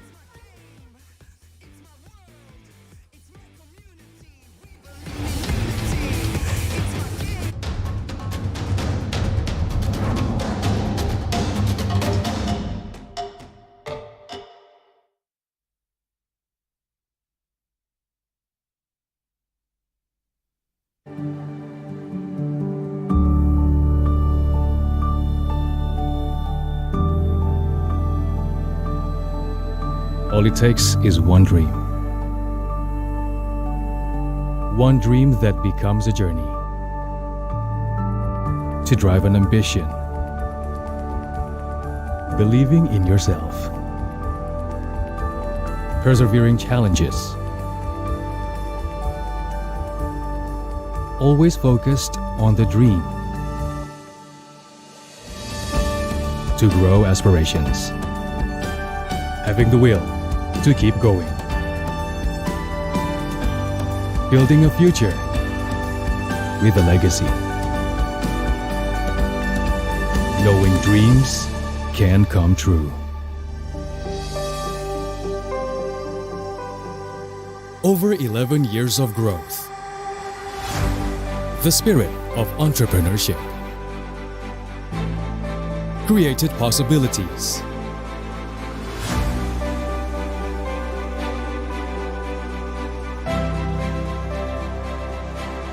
Realized new potentials.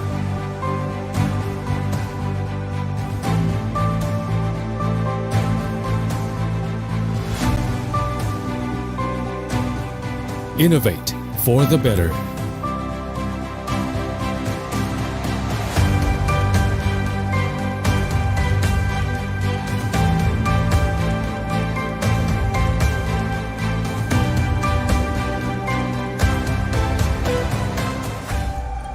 Expand horizons.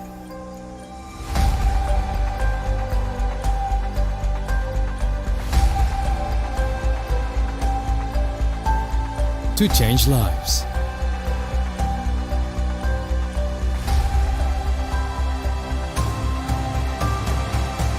To connect new ideas.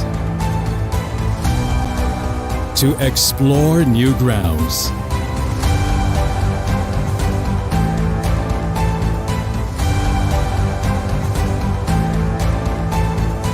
with the future in sight.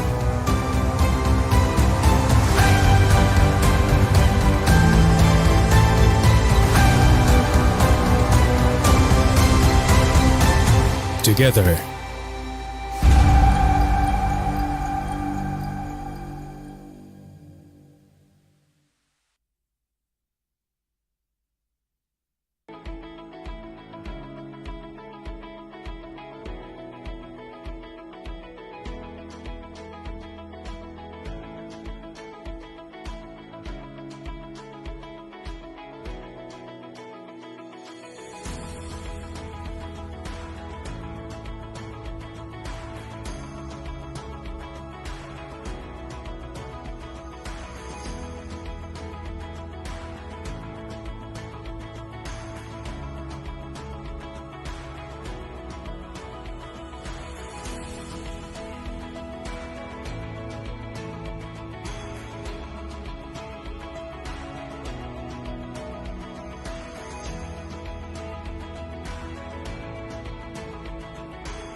Energi.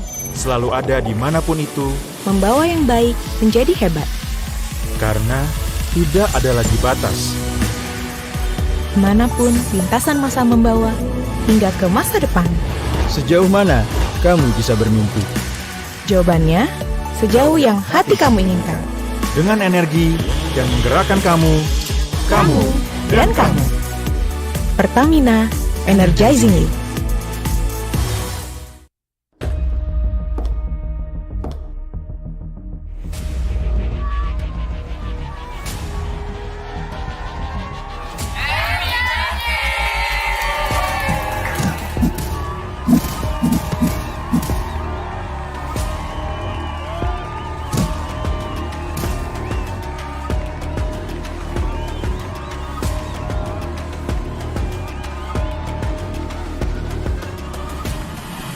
Iklan pop mie, stuck gitu-gitu aja. Pop mie, ransel, pop mie.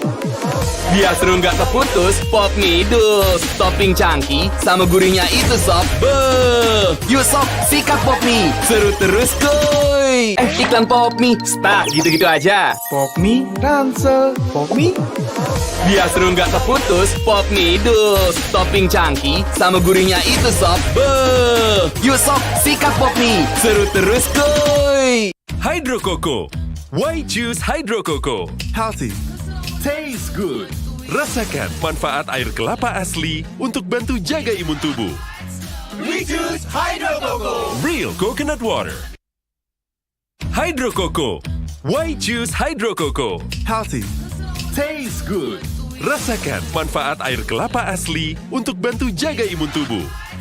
We choose Hydro Coco. Real coconut water.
Masih bingung cari jasa ekspedisi?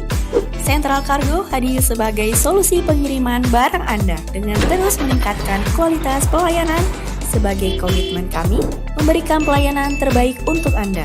Kini kami telah dipercaya oleh ribuan customer. Di balik pertumbuhan Central Cargo yang pesat, kami memiliki ratusan drop point yang tersebar di seluruh Indonesia. Dalam membangun kepercayaan, kita tumbuh bersama.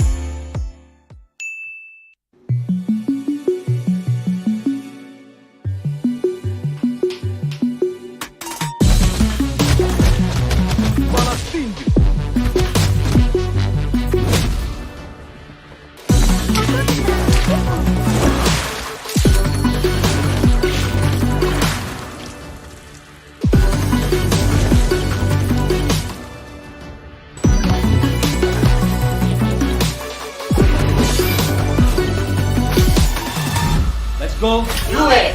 Welcome to Mobile Legends!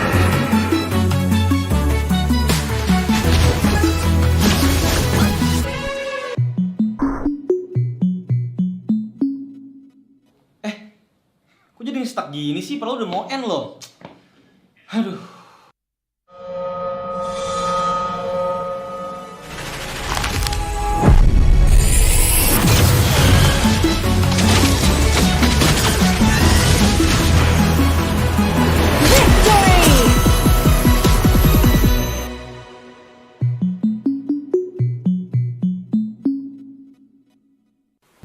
Ada sebuah cerita tentang mereka yang bangkit dari keterpurukan, melawan keterbatasan, merajut karya untuk berdaya bersama, membuka jalan kemudahan dan rasa percaya akan masa depan.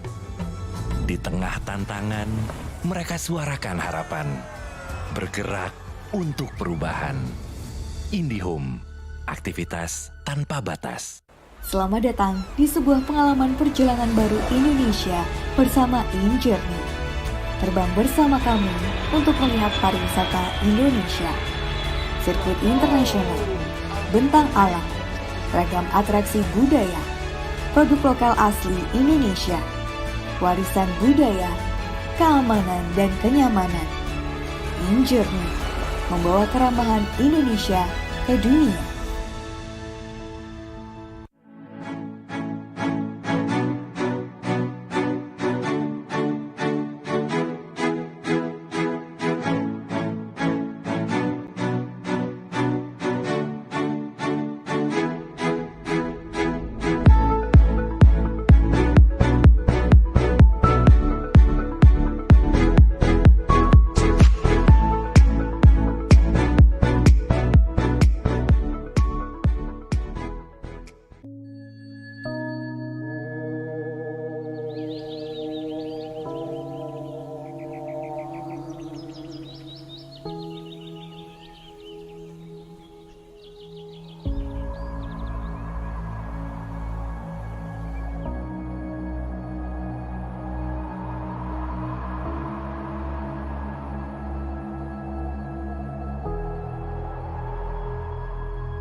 Indonesia's Next Top Model Cycle 3, Sabtu dan Minggu, jam 7 malam. Berani melawan keterbatasan demi memberitakan kebenaran. Terus berjalan menghadapi perubahan, berinovasi menjawab tantangan zaman. Menjadi tempat informasi terpercaya yang cepat, berimbang, dan akurat. Tak sekadar memberi wawasan, namun juga membuka pikiran. Orang cerdas membaca tuntas hanya di detik.com. Warga plus 62 emang banyak maunya. Dari drakoran sampai banjir air mata. Nonton action yang mantul. Sampai nonton tendangan cantik. Maksudnya ini Mau nonton apapun, semua ada di video. Mulai dari yang bikin berbunga-bunga, keringet dingin, ketawa, sampai bikin gak ngedip. Jadi, nonton apa sekarang?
Jangan yang aku bekerja. Jangan suntik-menyuntik.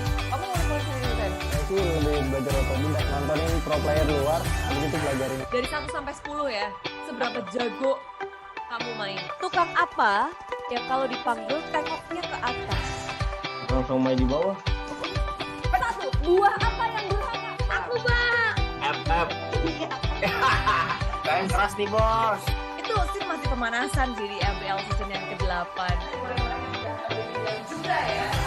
Siapa sih guys yang pernah gitu ya? Kita harus salah satu pro player. Baik juga, jadi kayak share hal-hal yang positif juga. Disitulah kayak kita cari poin plus minusnya kita buat paling itu. Knockdown, dia nggak coba dicari lagi. Kali ini masih belum ada ilmu terlebih dahulu, berhasil. Untung dari tim Anarkium nggak ada third party di sini, nggak ada tim lain yang akan begitu di sini, mereka ada di sisi lain. Kita main lagi. Ada banyak banget ya di pertarungan berkualitas dan aksi tim.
All it takes is one dream.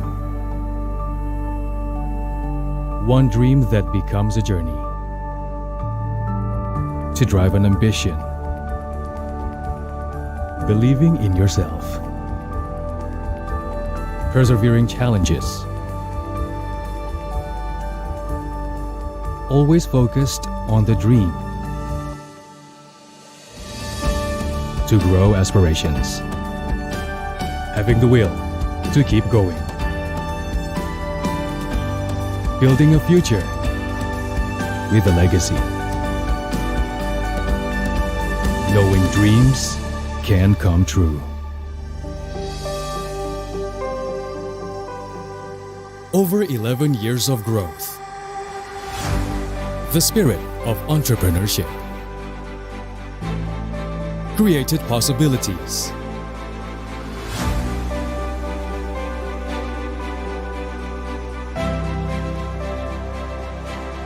Realized new potentials.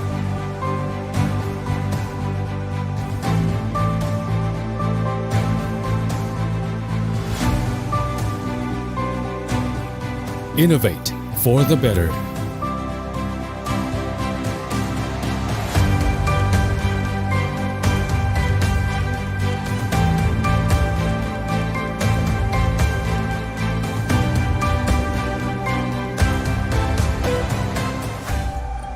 Expand horizons.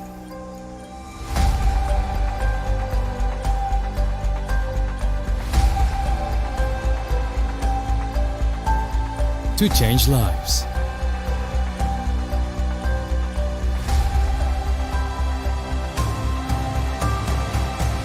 To connect new ideas.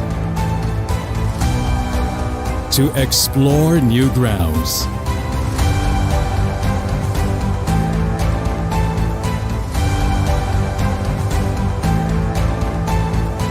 With the future in sight.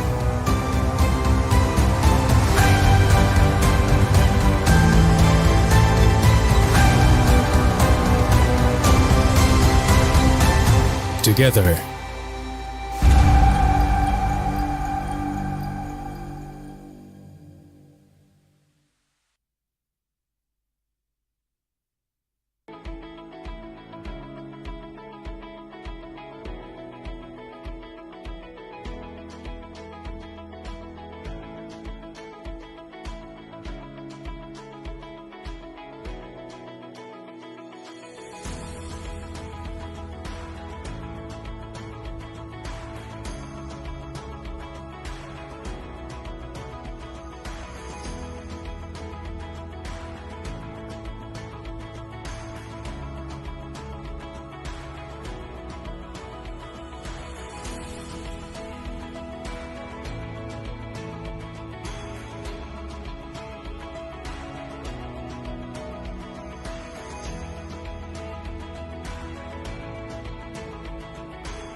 Selamat datang di sebuah pengalaman perjalanan baru Indonesia bersama InJourney.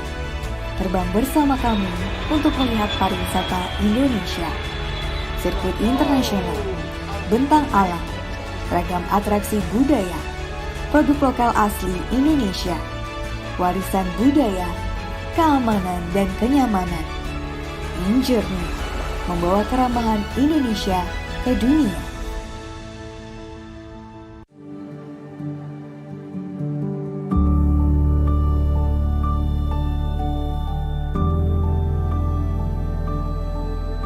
All it takes is one dream.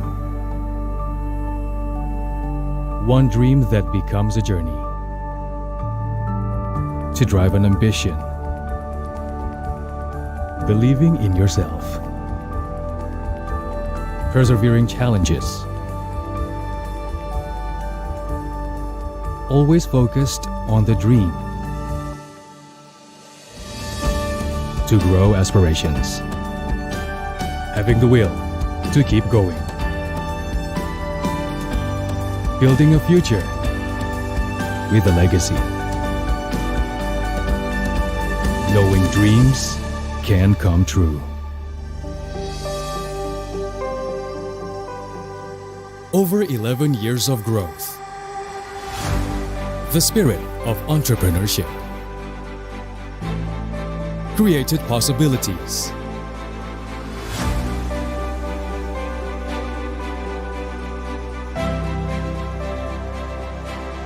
Realized new potentials.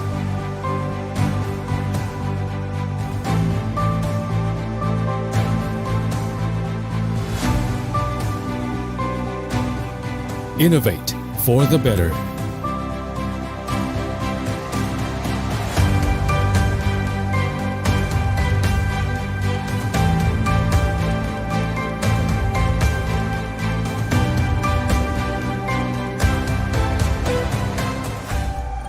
Expand horizons.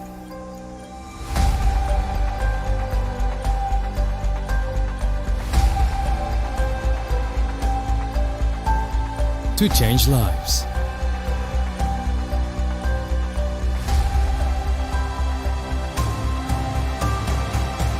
To connect new ideas.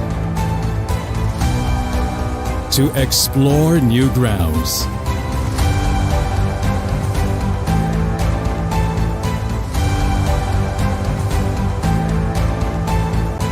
With the future in sight.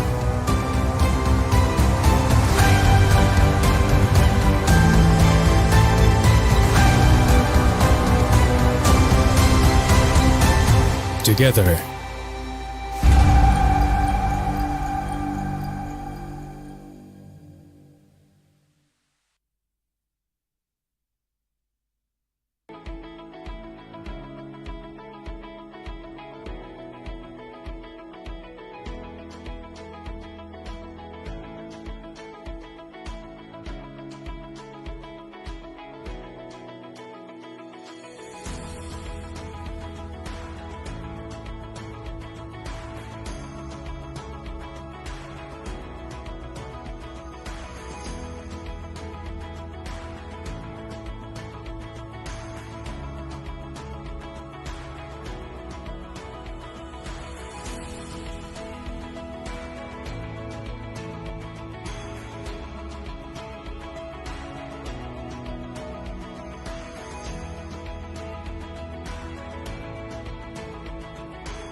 Energi.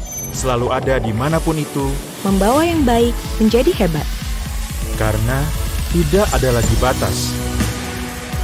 Kemanapun lintasan masa membawa, hingga ke masa depan. Sejauh mana kamu bisa bermimpi? Jawabannya, sejauh yang hati kamu inginkan. Dengan energi yang menggerakkan kamu dan kamu.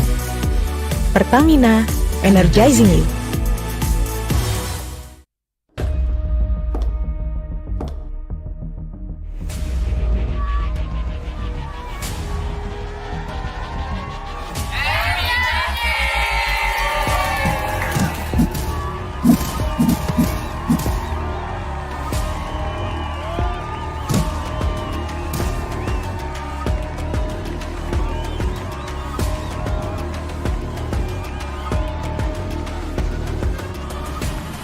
Iklan pop mie, stuck gitu-gitu aja. Pop mie, ransel, pop mie. Biar seru nggak terputus, pop mie dus. Topping cangki sama gurihnya itu sob. Beuh, yuk sob, sikat pop mie. Seru terus kuy. Iklan pop mie, stuck gitu-gitu aja. Pop mie, ransel, pop mie. Biar seru nggak terputus, pop mie dus. Topping cangki sama gurihnya itu sob. Beuh, yuk sob, sikat pop mie. Seru terus kuy. Hydro Coco. Why choose Hydro Coco? Healthy, taste good. Rasakan manfaat air kelapa asli untuk bantu jaga imun tubuh. We choose Hydro Coco. Real coconut water. Hydro Coco. Why choose Hydro Coco? Healthy, taste good. Rasakan manfaat air kelapa asli untuk bantu jaga imun tubuh. We choose Hydro Coco. Real coconut water.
Masih bingung cari jasa ekspedisi?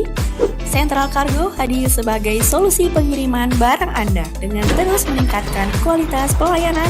Sebagai komitmen kami, memberikan pelayanan terbaik untuk Anda. Kini kami telah dipercaya oleh ribuan customer. Di balik pertumbuhan Central Cargo yang pesat, kami memiliki ratusan drop point yang tersebar di seluruh Indonesia. Dalam membangun kepercayaan, kita tumbuh bersama.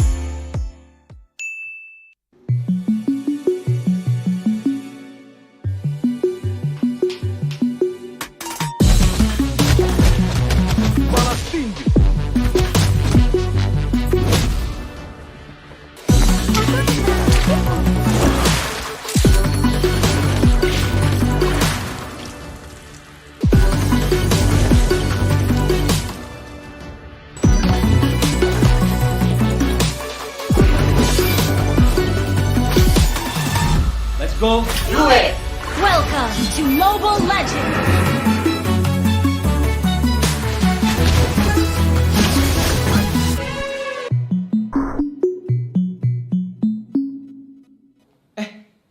Kok jadi stuck gini sih? Padahal udah mau end loh. Aduh.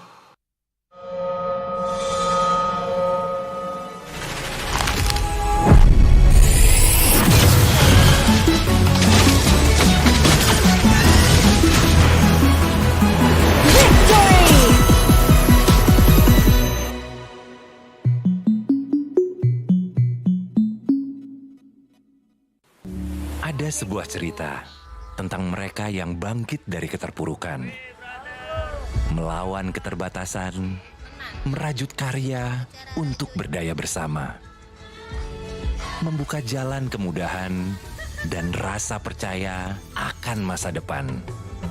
Di tengah tantangan, mereka suarakan harapan, bergerak untuk perubahan. IndiHome, aktivitas tanpa batas. Selamat datang di sebuah pengalaman perjalanan baru Indonesia bersama InJourney. Terbang bersama kami untuk melihat pariwisata Indonesia.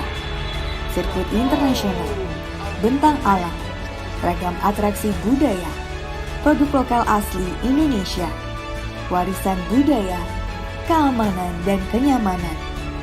InJourney membawa keramahan Indonesia ke dunia.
Indonesia's Next Top Model Cycle 3, Sabtu dan Minggu, jam 7 malam. Berani melawan keterbatasan demi memberitakan kebenaran. Terus berjalan menghadapi perubahan, berinovasi menjawab tantangan zaman. Menjadi tempat informasi terpercaya yang cepat, berimbang, dan akurat. Tak sekadar memberi wawasan, namun juga membuka pikiran. Orang cerdas, membaca tuntas, hanya di detik.com. Warga plus 62 emang banyak maunya. Dari drakoran sampai banjir air mata. Nonton action yang mantul. Sampai nonton tendangan cantik. Maksudnya ini, mau nonton apapun, semua ada di video.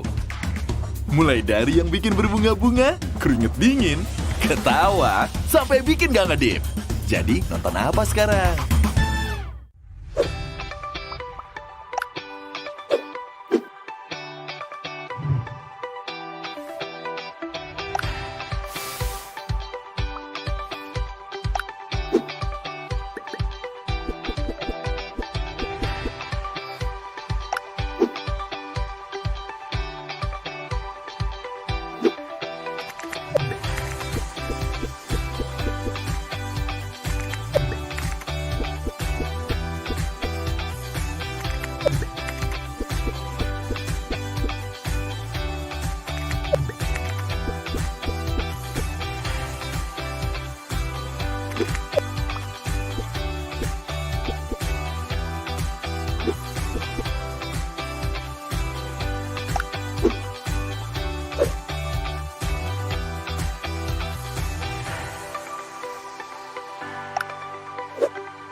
Jangan yang aku bekerja. Jangan suntik-menyuntik. Kamu mau kuliah sendiri, Sen? Saya sih lebih belajar otodidak, nontonin pro player luar, habis itu pelajarin. Dari 1 sampai 10 ya, seberapa jago kamu main? Tukang apa yang kalau dipanggil tengoknya ke atas? Langsung main di bawah. Satu, buah apa yang durhaka? Aku, Bang. FF. Kayak keras nih, Bos. Itu sih masih pemanasan sih di MPL season yang ke-8. Juga ya. Siapa sih guys yang pernah gitu ya? Kita sama-sama satu pro player. Baik juga, jadi kayak share hal-hal yang positif juga. Begitulah kayak kita cari poin plus minusnya kita buat final itu. Knockdown, dia nggak coba dicari lagi. Kali ini masih belum ada ilmu terlebih dahulu, berhasil. Untung dari tim Ararki nggak ada third party di sini, nggak ada tim lain yang akan bersih-bersih, mereka ada di sisi lain. Kita main lagi. Ada banyak banget ya di pertarungan berkualitas dan aksi tim.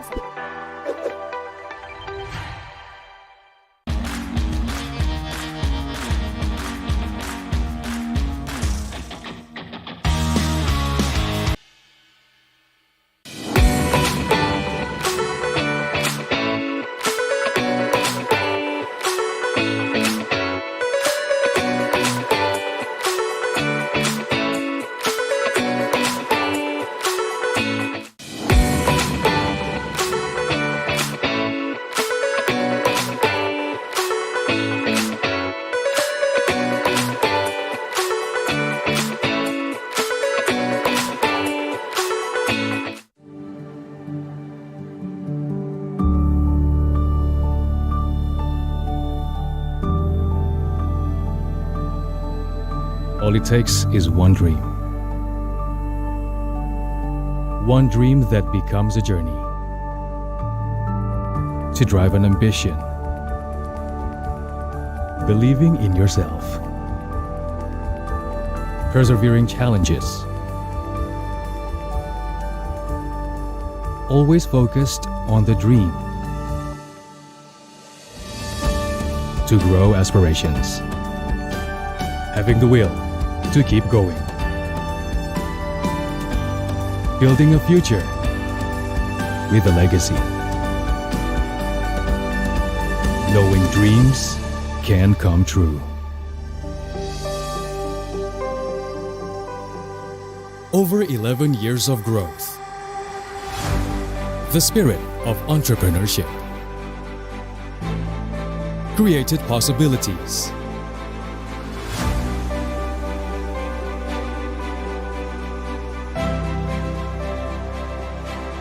Realized new potentials.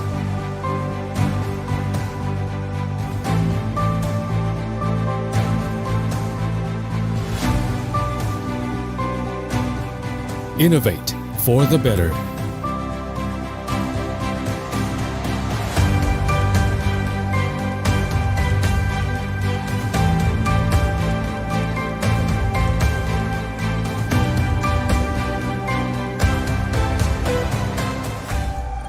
Expand horizons.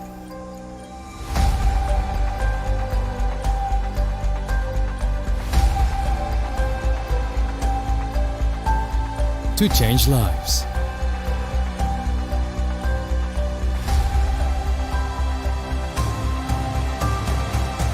To connect new ideas. To explore new grounds.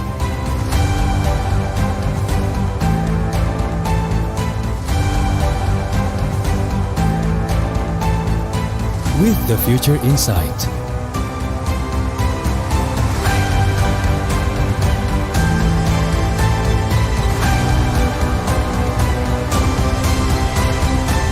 Together.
Selamat datang di sebuah pengalaman perjalanan baru Indonesia bersama InJourney.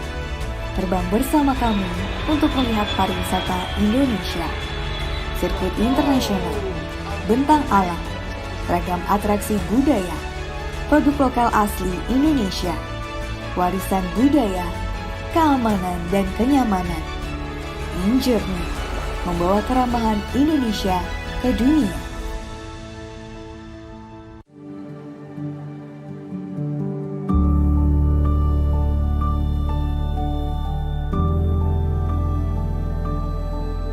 All it takes is one dream.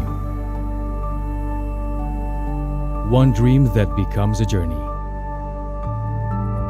To drive an ambition. Believing in yourself. Persevering challenges.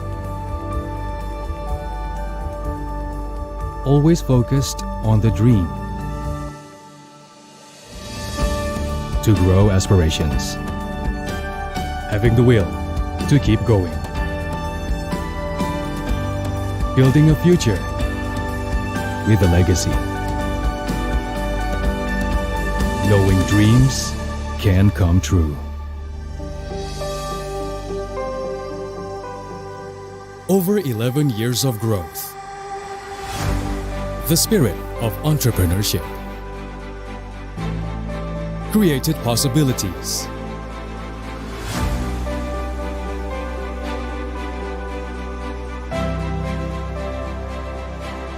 Realized new potentials.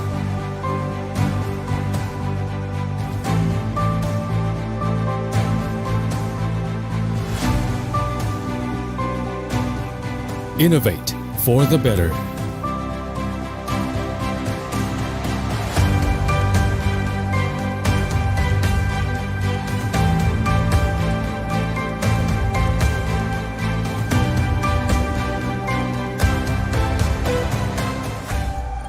Expand horizons.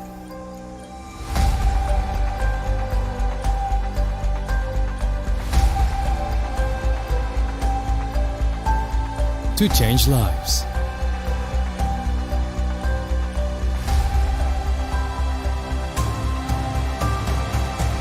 To connect new ideas. To explore new grounds.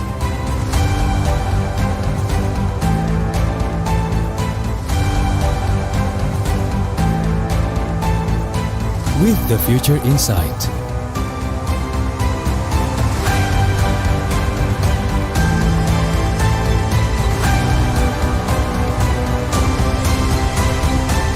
Together.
Energi.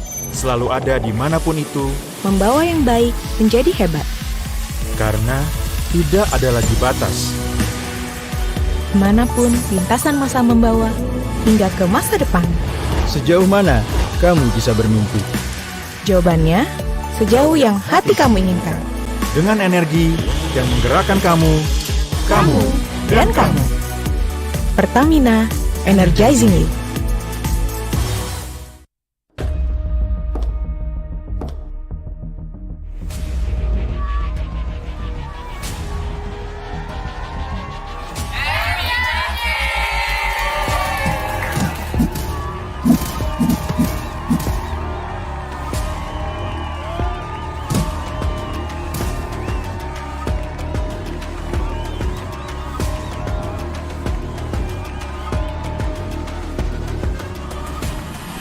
Iklan Pop Mie, start gitu-gitu aja. Pop Mie, ransel, Pop Mie. Biar seru nggak terputus, Pop Mie dus. Topping cangki sama gurihnya itu sob. Beuh. Yuk sob, sikat Pop Mie. Seru terus kuy. Iklan Pop Mie, start gitu-gitu aja. Pop Mie, ransel, Pop Mie. Biar seru nggak terputus, Pop Mie dus. Topping cangki sama gurihnya itu sob. Beuh. Yuk sob, sikat Pop Mie. Seru terus kuy. Hydro Coco. Why choose Hydro Coco? Healthy. Taste good. Rasakan manfaat air kelapa asli untuk bantu jaga imun tubuh. We choose Hydro Coco. Real coconut water. Hydro Coco. Why choose Hydro Coco? Healthy. Taste good. Rasakan manfaat air kelapa asli untuk bantu jaga imun tubuh. We choose Hydro Coco. Real coconut water.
Masih bingung cari jasa ekspedisi?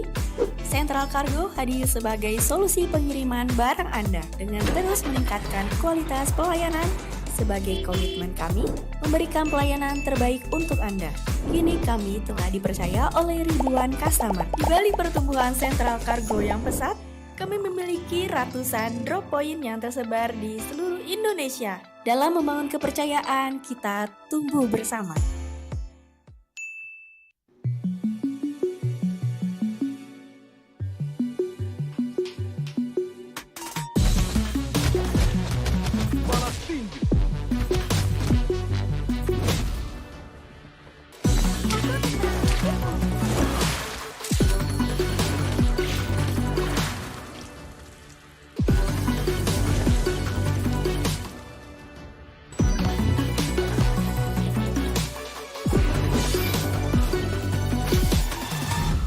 Go. Do it! Welcome to Mobile Legends!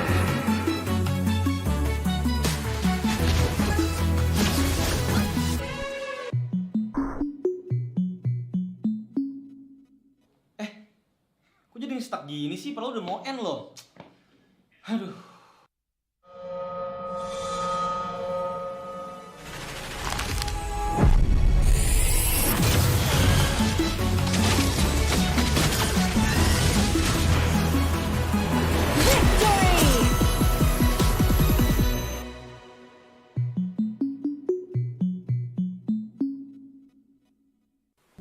Ada sebuah cerita tentang mereka yang bangkit dari keterpurukan, melawan keterbatasan, merajut karya untuk berdaya bersama, membuka jalan kemudahan dan rasa percaya akan masa depan. Di tengah tantangan, mereka suarakan harapan, bergerak untuk perubahan. IndiHome, aktivitas tanpa batas. Selamat datang di sebuah pengalaman perjalanan baru Indonesia bersama InJourney. Terbang bersama kami untuk melihat pariwisata Indonesia. Sirkuit internasional, bentang alam, ragam atraksi budaya, produk lokal asli Indonesia, warisan budaya, keamanan dan kenyamanan. InJourney membawa keramahan Indonesia ke dunia.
Indonesia's Next Top Model Cycle 3, Sabtu dan Minggu, jam 7 malam.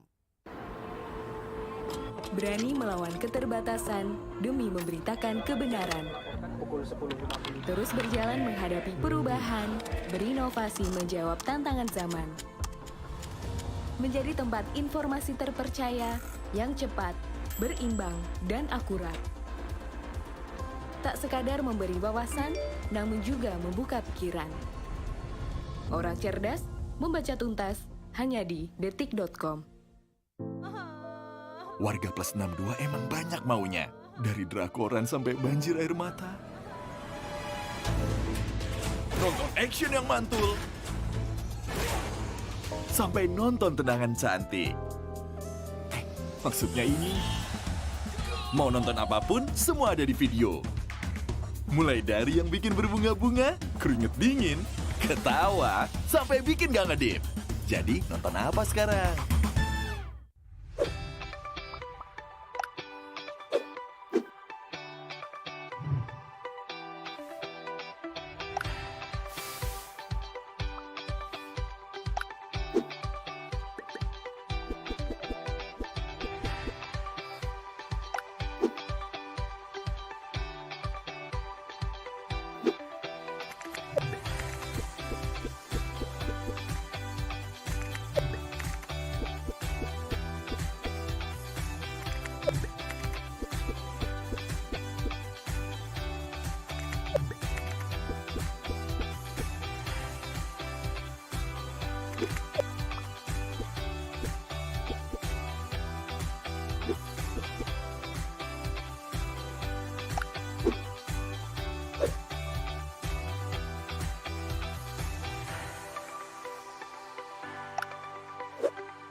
Jangan yang aku bekerja. Jangan suntik-menyuntik. Kamu ngulik-ngulik sendiri, Sen? Saya sih lebih belajar otodidak, nontonin pro player luar, habis itu pelajarin. Dari 1 sampai 10 ya, seberapa jago kamu main? Tukang apa yang kalau dipanggil tengoknya ke atas? Tukang somai di bawah. Satu, buah apa yang durhaka? Aku, Bang. FF. Kalian keras nih, Bos. Itu sih masih pemanasan sih di MPL season yang ke-8. Juga ya. Siapa sih guys yang pernah gitu ya? Kita salah satu pro player. Baik juga, jadi kayak share hal-hal yang positif juga. Begitulah kayak kita cari poin plus minusnya kita buat final itu. Knockdown, dia nggak coba dicari lagi. Kali ini masih belum ada ilmu terlebih dahulu, berhasil. Untung dari tim Ararjo nggak ada third party di sini, nggak ada tim lain yang akan bersih-bersih mereka dari sisi lain. Kita main lagi. Ada banyak banget ya di pertarungan berkualitas dan aksi tim.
All it takes is one dream.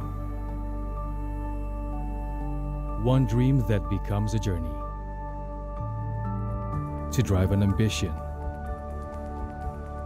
Believing in yourself.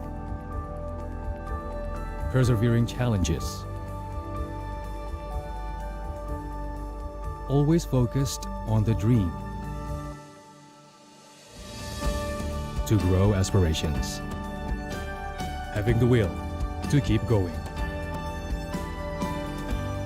Building a future with a legacy. Knowing dreams can come true. Over 11 years of growth. The spirit of entrepreneurship. Created possibilities.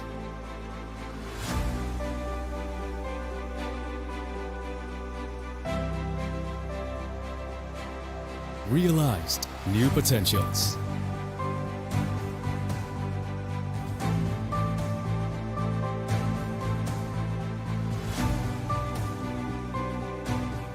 Innovate for the better.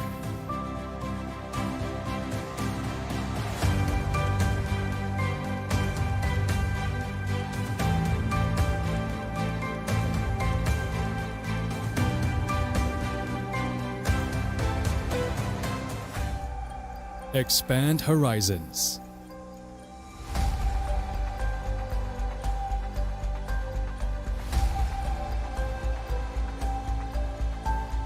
To change lives.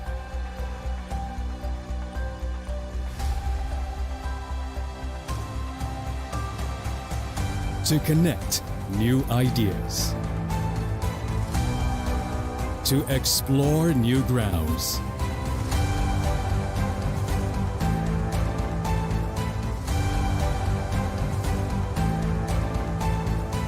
With the future in sight.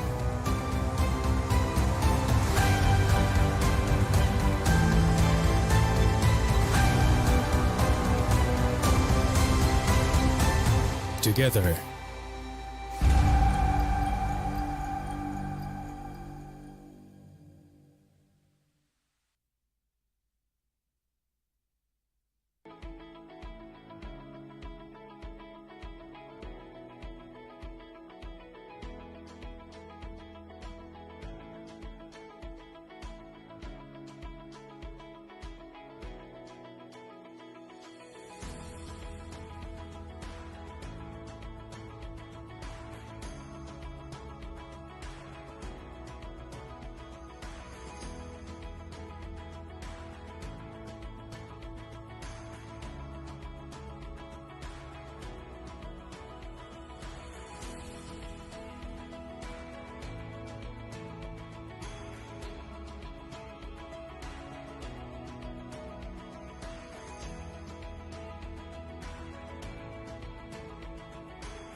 Selamat datang di sebuah pengalaman perjalanan baru Indonesia bersama InJourney. Terbang bersama kami untuk melihat pariwisata Indonesia. Sirkuit internasional, bentang alam, ragam atraksi budaya, produk lokal asli Indonesia, warisan budaya, keamanan dan kenyamanan. In Journey membawa kerambahan Indonesia ke dunia.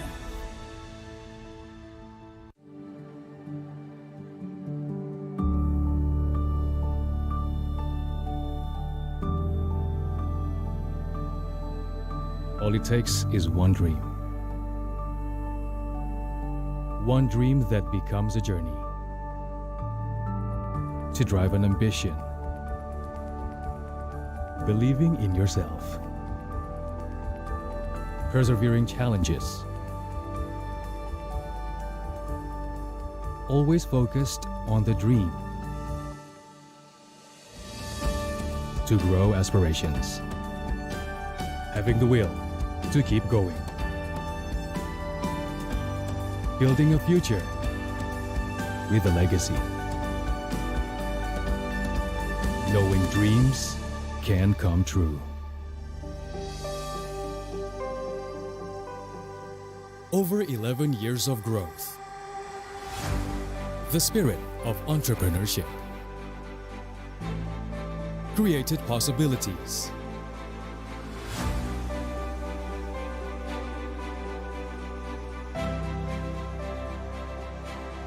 Realized new potentials.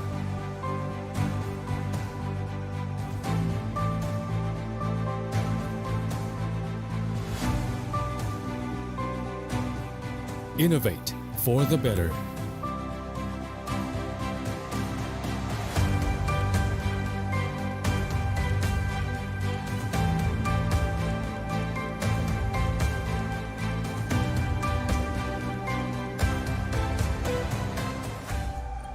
Expand horizons.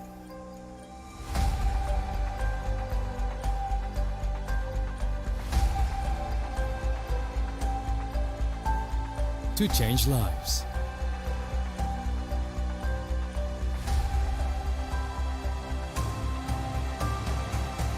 To connect new ideas. To explore new grounds.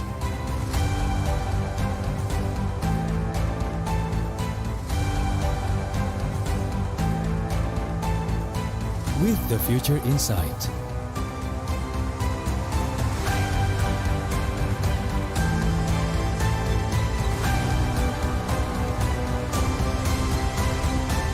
Together.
Energi.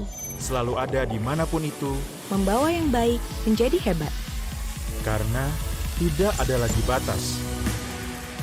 Kemanapun lintasan masa membawa, hingga ke masa depan. Sejauh mana kamu bisa bermimpi? Jawabannya, sejauh yang hati kamu inginkan. Dengan energi yang menggerakkan kamu Dan kamu.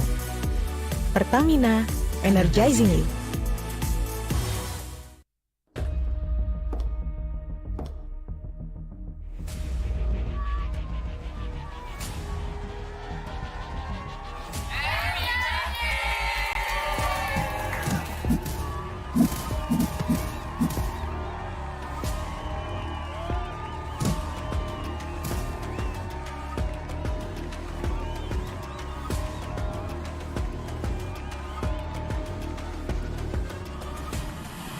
Iklan pop mie, stuck gitu-gitu aja. Pop mie, ransel, pop mie.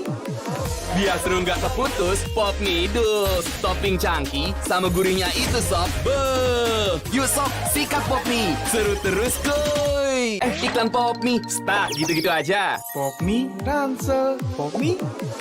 Biar seru nggak keputus, pop mie dus. Topping cangki sama gurihnya itu sob. Beuh. Yuk sob, sikat pop mie. Seru terus kuy. Hydro Coco. Why choose Hydro Coco? Healthy, tastes good.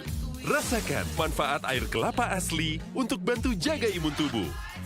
We choose Hydro Coco. Real coconut water. Hydro Coco. Why choose Hydro Coco? Healthy, tastes good. Rasakan manfaat air kelapa asli untuk bantu jaga imun tubuh. We choose Hydro Coco. Real coconut water.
Masih bingung cari jasa ekspedisi? Central Cargo hadir sebagai solusi pengiriman barang Anda dengan terus meningkatkan kualitas pelayanan. Sebagai komitmen kami, memberikan pelayanan terbaik untuk Anda.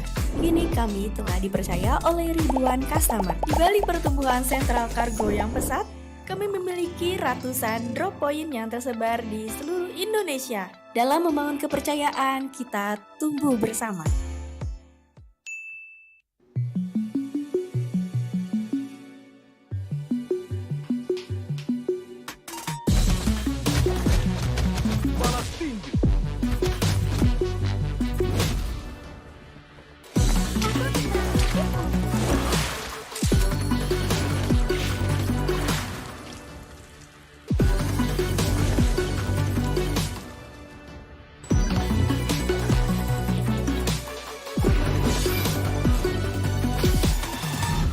Go. Do it! Welcome to Mobile Legends!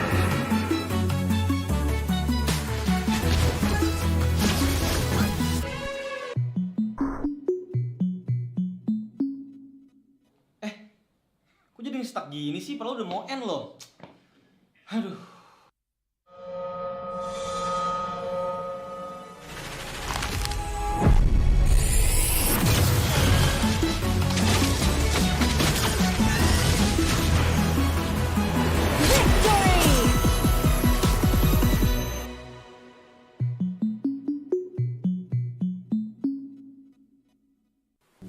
Ada sebuah cerita tentang mereka yang bangkit dari keterpurukan, melawan keterbatasan, merajut karya untuk berdaya bersama, membuka jalan kemudahan dan rasa percaya akan masa depan. Di tengah tantangan, mereka suarakan harapan, bergerak untuk perubahan. IndiHome, aktivitas tanpa batas. Selamat datang di sebuah pengalaman perjalanan baru Indonesia bersama IESFT. Terbang bersama kami untuk melihat pariwisata Indonesia. Sirkuit internasional, bentang alam, ragam atraksi budaya, produk lokal asli Indonesia, warisan budaya, keamanan dan kenyamanan. IESFT membawa keramahan Indonesia ke dunia.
Indonesia's Next Top Model Cycle 3, Sabtu dan Minggu, jam 7 malam.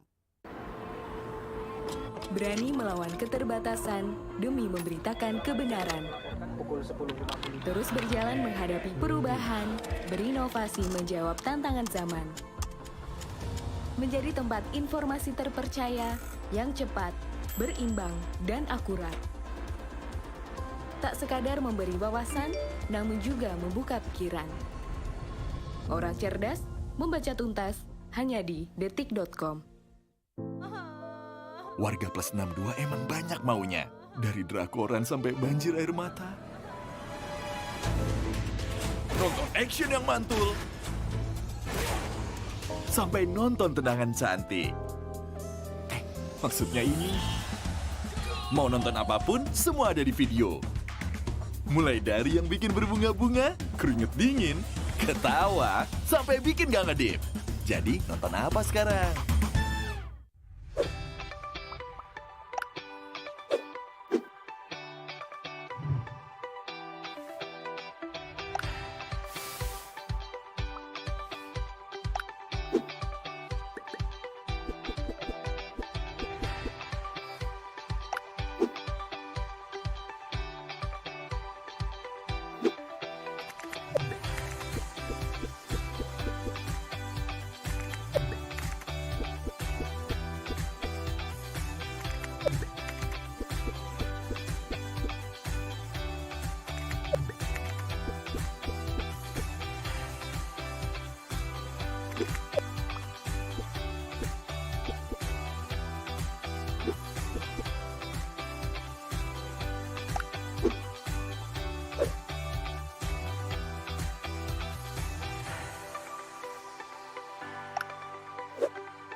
Jangan yang aku bekerja. Jangan suntik-menyuntik. Kamu mau nulis sendiri, Sen? Saya sih lebih belajar otodidak, nontonin pro player luar, habis itu pelajarin. Dari 1 sampai 10 ya. seberapa jago kamu main. Tukang apa yang kalau dipanggil tengoknya ke atas? Langsung main di bawah. Satu, buah apa yang durhaka? Aku, Bang. FF. Kalian keras nih, Bos. Itu sih masih pemanasan sih di MPL season yang ke-8. Juga ya. Siapa sih guys yang pernah gitu ya? Salah satu pro player. Baik juga, jadi kayak share hal-hal yang positif juga. Begitulah kayak kita cari poin plus minusnya kita buat final itu. Knockdown, dia nggak coba dicari lagi. Kali ini masih belum ada ilmu terlebih dahulu, berhasil. Untung dari tim Ararjo nggak ada third party di sini, nggak ada tim lain yang akan bersih-bersih, mereka ada di sisi lain. Kita melihat lagi. Ada banyak banget ya di pertarungan berkualitas dan aksi tim.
All it takes is one dream.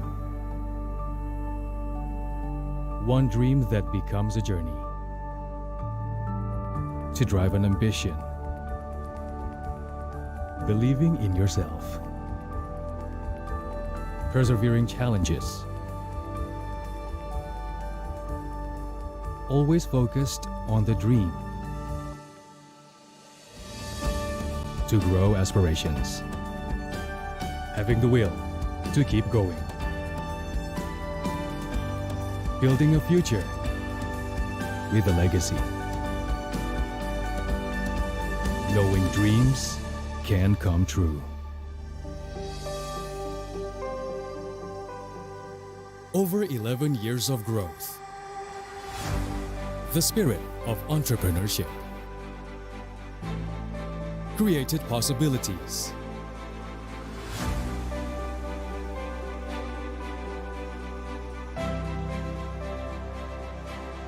Realized new potentials.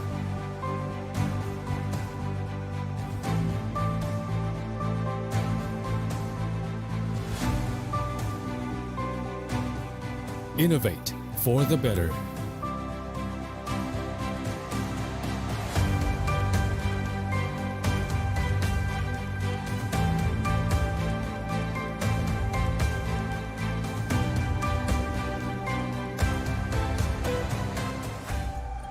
Expand horizons.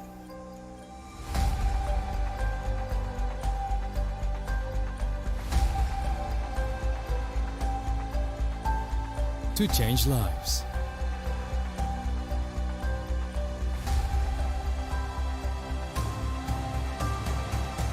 To connect new ideas. To explore new grounds.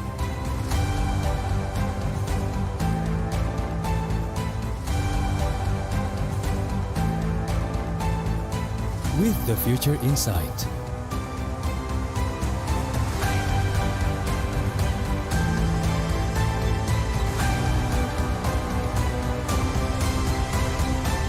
Together.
Selamat datang di sebuah pengalaman perjalanan baru Indonesia bersama InJourney.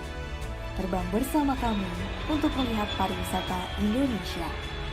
Sirkuit internasional, bentang alam, ragam atraksi budaya, produk lokal asli Indonesia, warisan budaya, keamanan dan kenyamanan.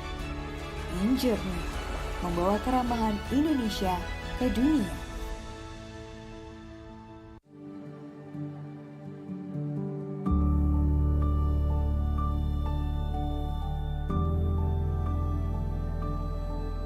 All it takes is one dream.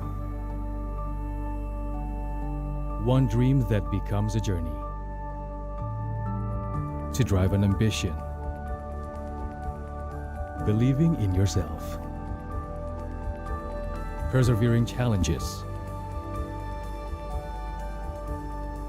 Always focused on the dream. To grow aspirations. Having the will to keep going. Building a future with a legacy. Knowing dreams can come true. Over 11 years of growth. The spirit of entrepreneurship. Created possibilities.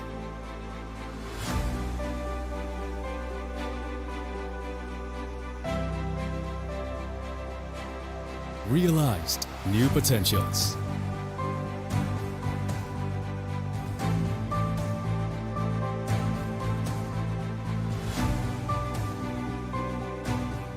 Innovate for the better.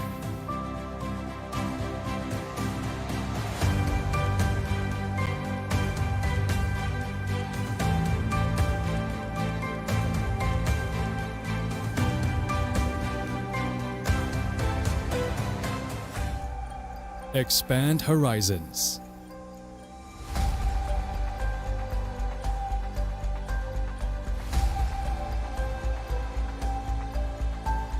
To change lives.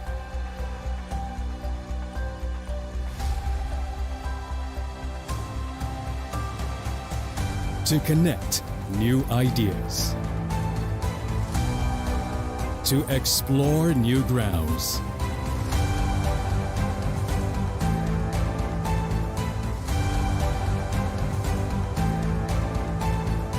With the future in sight.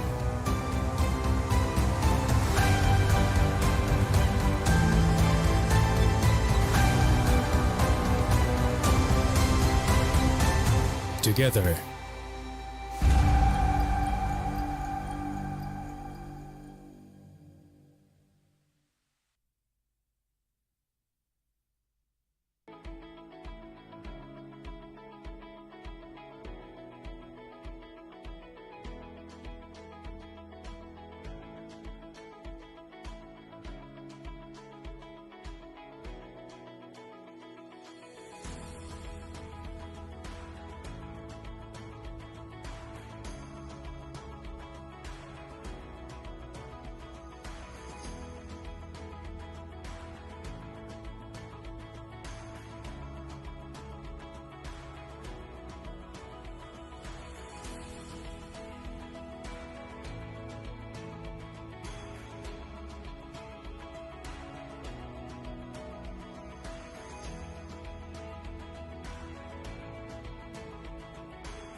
Energi selalu ada dimanapun itu, membawa yang baik menjadi hebat. Karena tidak ada lagi batas. Kemanapun lintasan masa membawa, hingga ke masa depan. Sejauh mana kamu bisa bermimpi? Jawabannya, sejauh yang hati kamu inginkan. Dengan energi yang menggerakkan kamu dan kamu. Pertamina, energizing you.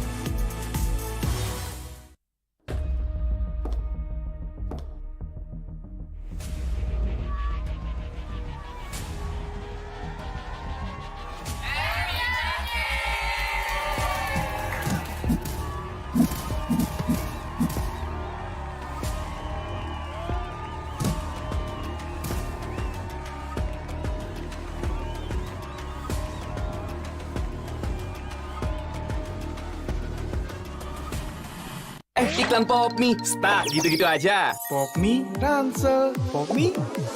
Biar seru nggak terputus, pop mie dus. Topping cangki sama gurihnya itu sob. Beuh. Yuk sob, sikat pop mie. Seru terus kuy. Iklan pop mie, stuck gitu-gitu aja. Pop mie, ransel, pop mie. Biar seru nggak terputus, pop mie dus. Topping cangki sama gurihnya itu sob. Beuh. Yuk sob, sikat pop mie. Seru terus kuy. Hydro Coco. Why choose Hydro Coco? Healthy. Tastes good. Rasakan manfaat air kelapa asli untuk bantu jaga imun tubuh. We choose Hydro Coco. Real coconut water. Hydro Coco. Why choose Hydro Coco? Healthy. Tastes good. Rasakan manfaat air kelapa asli untuk bantu jaga imun tubuh. We choose Hydro Coco. Real coconut water.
Masih bingung cari jasa ekspedisi? Central Cargo hadir sebagai solusi pengiriman barang Anda dengan terus meningkatkan kualitas pelayanan. Sebagai komitmen kami, memberikan pelayanan terbaik untuk Anda. Kini kami telah dipercaya oleh ribuan customer. Di balik pertumbuhan Central Cargo yang pesat, kami memiliki ratusan drop point yang tersebar di seluruh Indonesia. Dalam membangun kepercayaan, kita tumbuh bersama.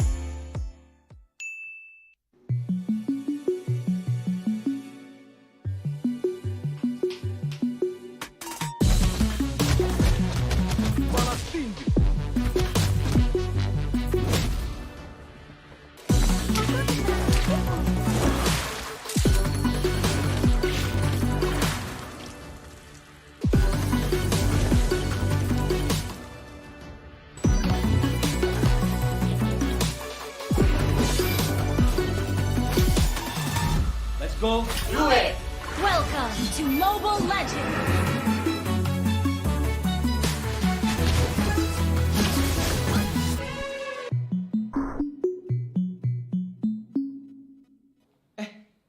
Kok jadi stuck gini sih? Padahal udah mau end loh. Aduh.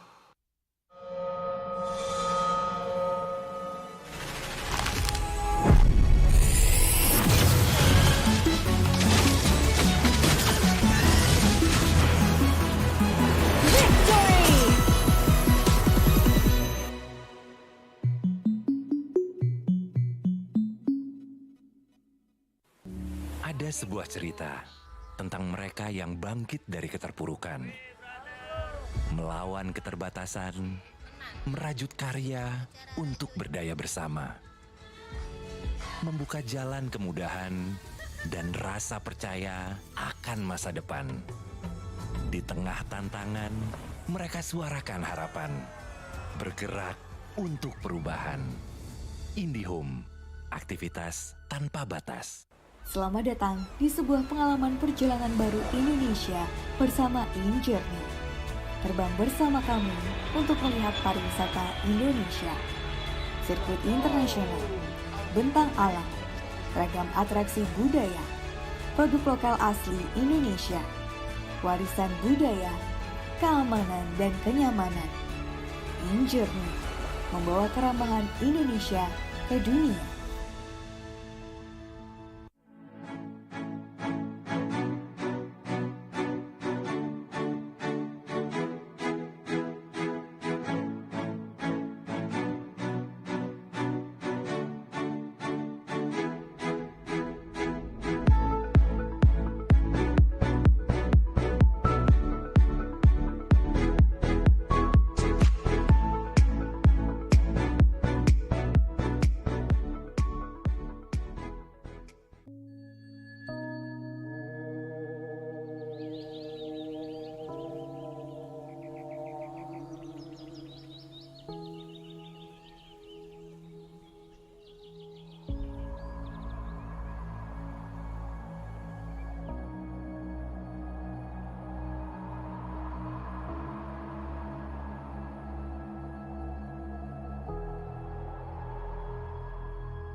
Indonesia's Next Top Model Cycle 3, Sabtu dan Minggu, jam 7 malam.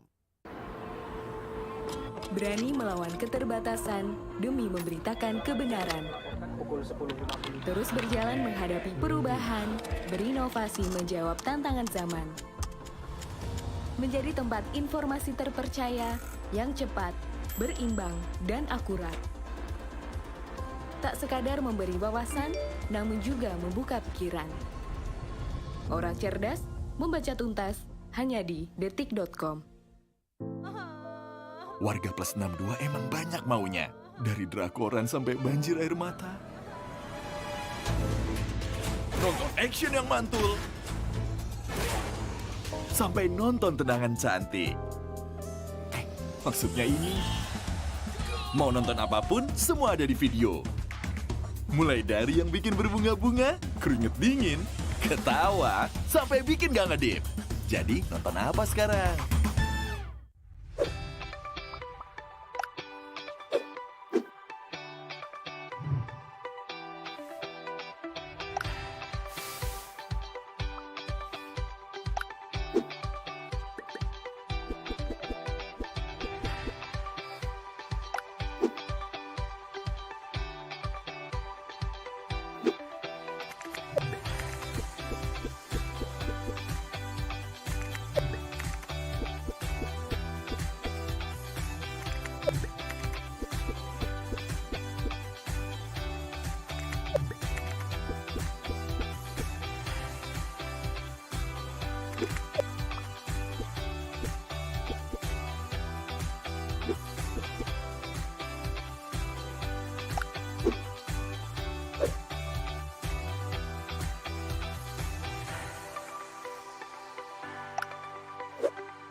Dari 1 sampai 10 ya, seberapa jago kamu main? Tukang apa yang kalau dipanggil tengoknya ke atas?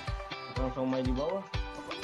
1. Buah apa yang durhaka? Aku, Bang. FF. Kain keras nih, Bos. Itu sih masih pemanasan sih di MPL season yang ke-8. Juga ya. Siapa sih guys yang pernah gitu ya? Salah satu pro player. Baik juga, jadi kayak share hal-hal yang positif juga. Begitulah kayak kita cari poin plus minusnya kita buat final itu. Knockdown, dia nggak coba dicari lagi. Kali ini masih belum ada ilmu terlebih dahulu, berhasil. Untung dari tim Ararjo nggak ada third party di sini, nggak ada tim lain yang akan ngebersih-bersihin mereka dari sisi lain. Kita main lagi. Ada banyak banget ya di pertarungan berkualitas dan aksi tim.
All it takes is one dream. One dream that becomes a journey. To drive an ambition. Believing in yourself. Persevering challenges. Always focused on the dream. To grow aspirations. Having the will to keep going. Building a future with a legacy.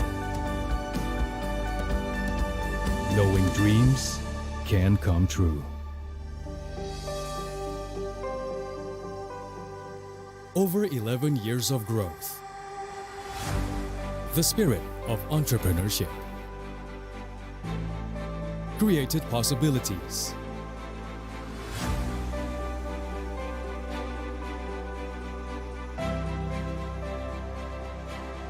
Realized new potentials.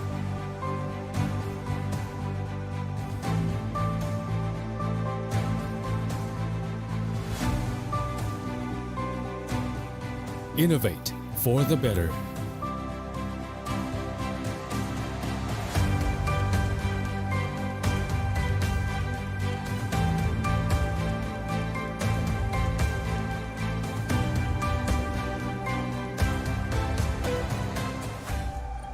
Expand horizons.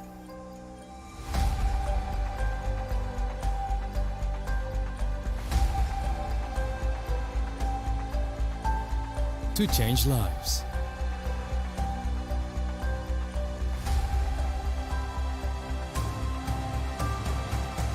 To connect new ideas. To explore new grounds.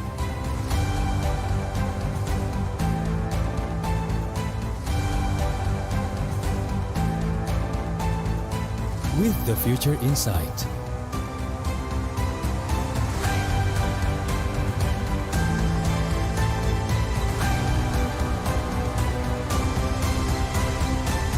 Together.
Selamat datang di sebuah pengalaman perjalanan baru Indonesia bersama InJourney. Terbang bersama kami untuk melihat pariwisata Indonesia, sirkuit internasional, bentang alam, ragam atraksi budaya, produk lokal asli Indonesia, warisan budaya, keamanan dan kenyamanan. InJourney membawa keramahan Indonesia ke dunia.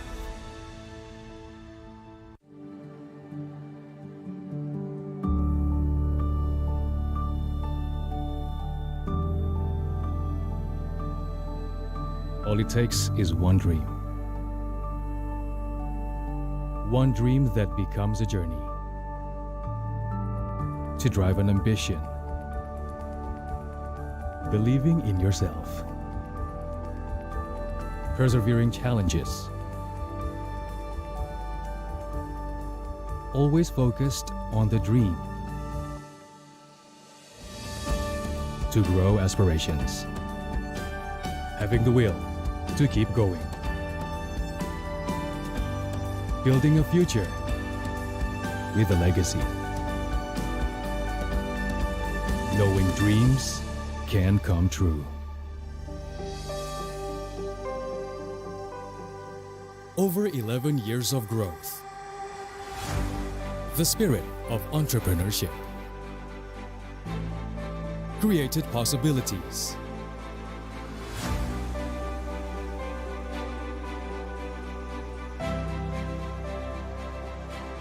Realized new potentials.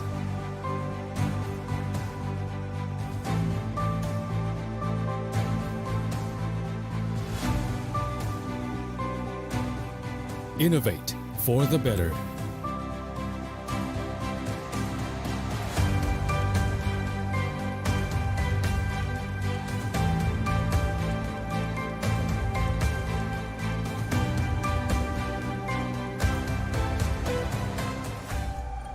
Expand horizons.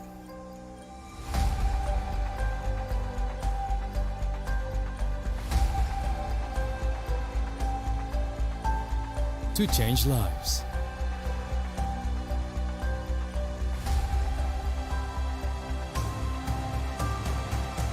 To connect new ideas. To explore new grounds.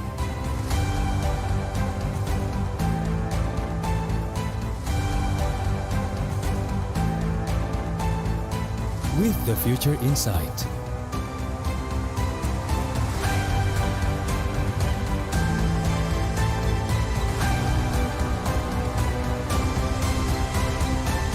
Together.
energi, Selalu ada dimanapun itu, membawa yang baik menjadi hebat. karena tidak ada lagi batas. Kemanapun lintasan masa membawa, hingga ke masa depan. Sejauh mana kamu bisa bermimpi?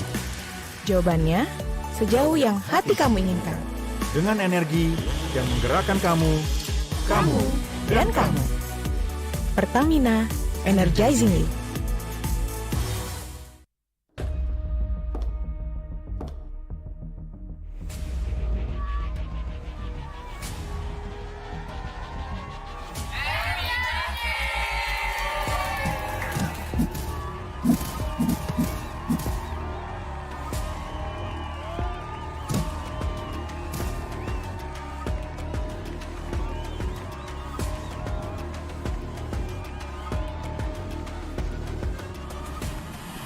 Iklan pop mie, stuck gitu-gitu aja. Pop mie, ransel, pop mie.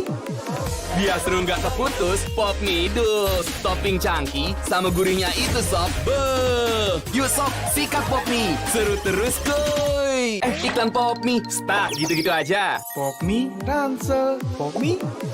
Biar seru nggak terputus, pop mie dus. Topping cangki sama gurihnya itu sob. Beuh. Yuk sob, sikat pop mie. Seru terus kuy. Hydro Coco. Why choose Hydro Coco? Healthy. Tastes good. Rasakan manfaat air kelapa asli untuk bantu jaga imun tubuh. We choose Hydro Coco. Real coconut water. Hydro Coco. Why choose Hydro Coco? Healthy. Tastes good. Rasakan manfaat air kelapa asli untuk bantu jaga imun tubuh. We choose Hydro Coco. Real coconut water.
Masih bingung cari jasa ekspedisi?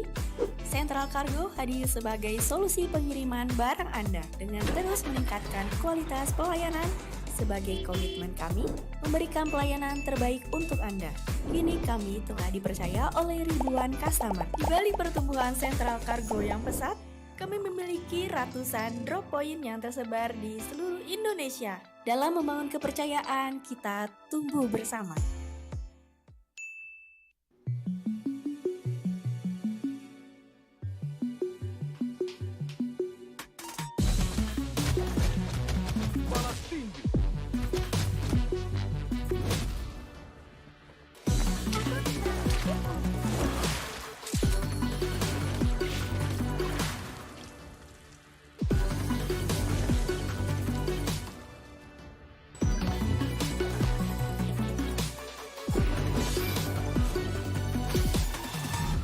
Go. Do it! Welcome to Mobile Legends!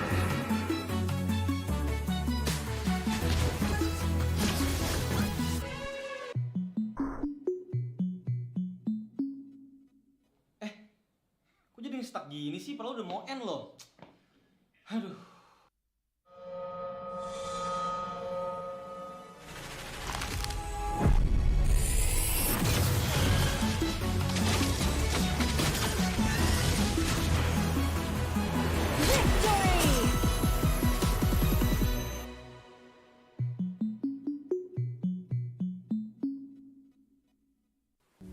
Ada sebuah cerita tentang mereka yang bangkit dari keterpurukan, melawan keterbatasan, merajut karya untuk berdaya bersama, membuka jalan kemudahan dan rasa percaya akan masa depan. Di tengah tantangan, mereka suarakan harapan. Bergerak untuk perubahan. IndiHome, aktivitas tanpa batas. Selamat datang di sebuah pengalaman perjalanan baru Indonesia bersama InJourney. Terbang bersama kami untuk melihat pariwisata Indonesia. Sirkuit internasional, bentang alam, ragam atraksi budaya, produk lokal asli Indonesia, warisan budaya, keamanan dan kenyamanan. InJourney membawa keramahan Indonesia ke dunia.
Indonesia's Next Top Model Cycle 3, Sabtu dan Minggu, jam 7 malam.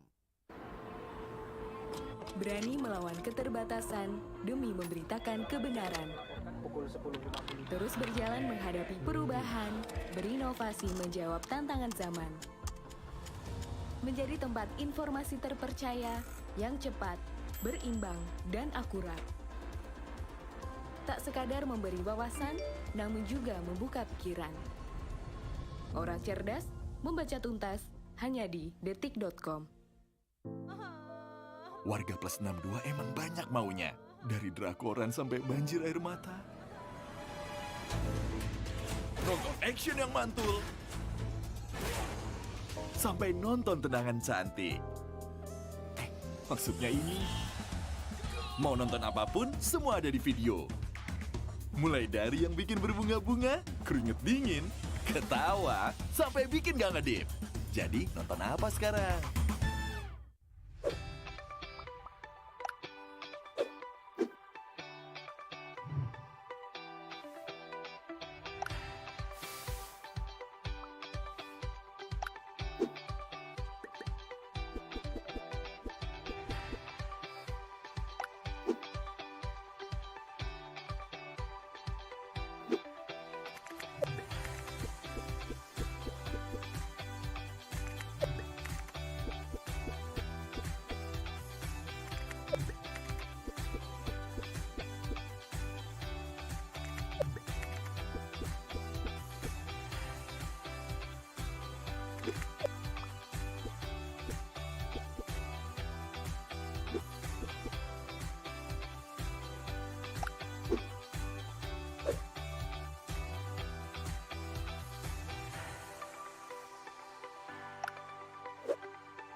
Tukang apa yang kalau dipanggil tengoknya ke atas?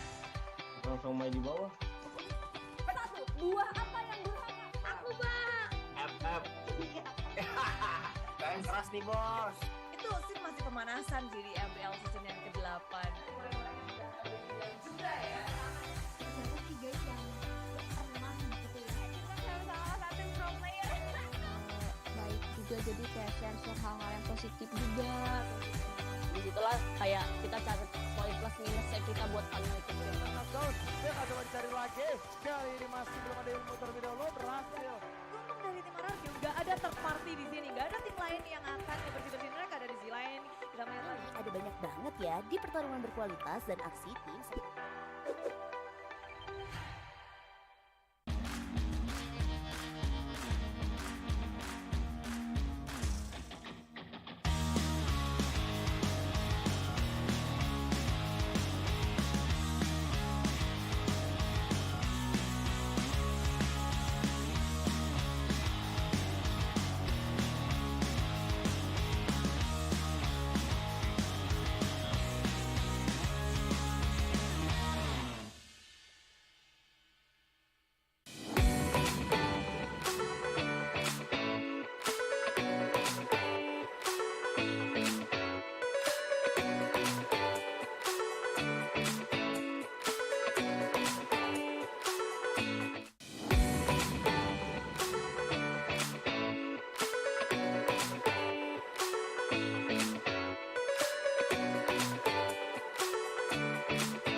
All it takes is one dream.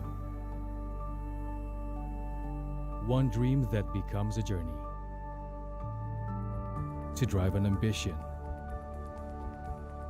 Believing in yourself. Persevering challenges. Always focused on the dream. To grow aspirations. Having the will to keep going. Building a future with a legacy. Knowing dreams can come true. Over 11 years of growth. The spirit of entrepreneurship. Created possibilities.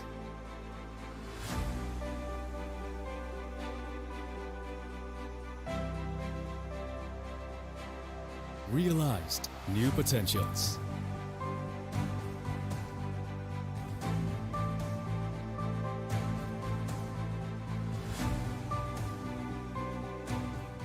Innovate for the better.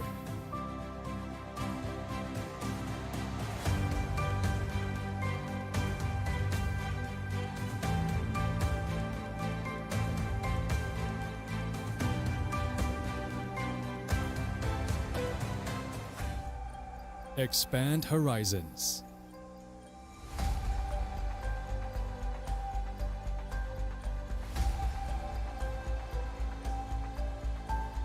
To change lives.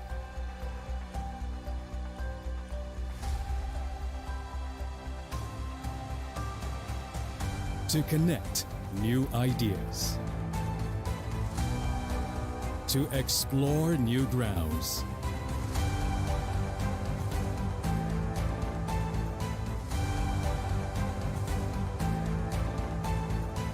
With the future in sight.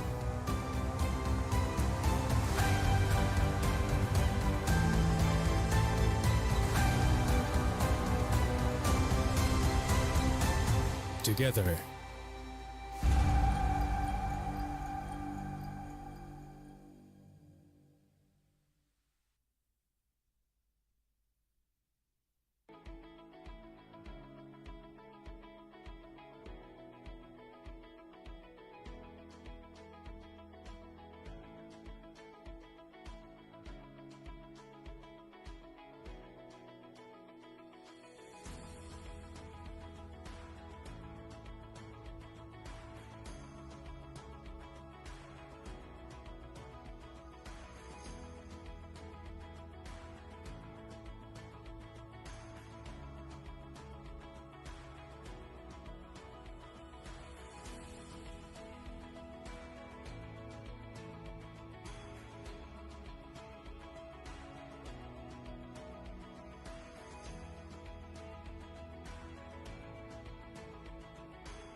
Selamat datang di sebuah pengalaman perjalanan baru Indonesia bersama IESF. Terbang bersama kami untuk melihat pariwisata Indonesia. Sirkuit internasional, bentang alam, ragam atraksi budaya, produk lokal asli Indonesia, warisan budaya, keamanan dan kenyamanan. IESF membawa keramahan Indonesia ke dunia.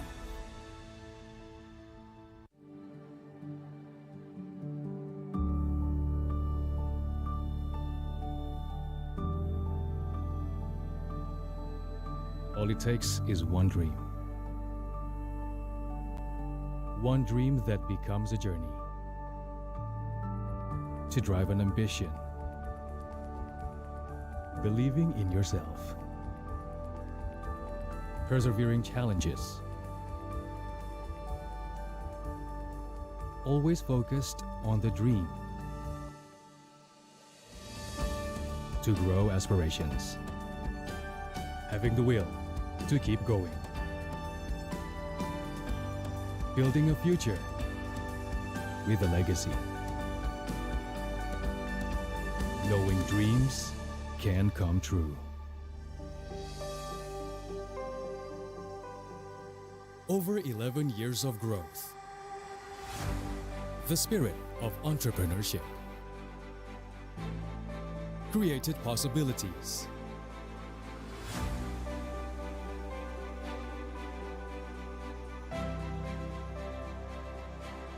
Realized new potentials.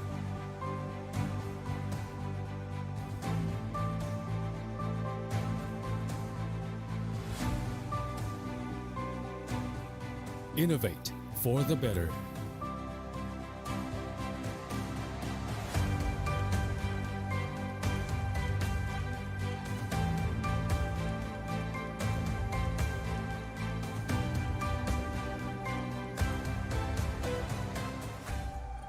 Expand horizons.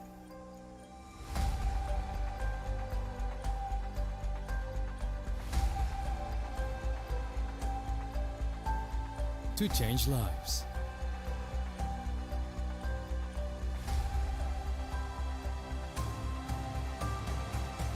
To connect new ideas. To explore new grounds.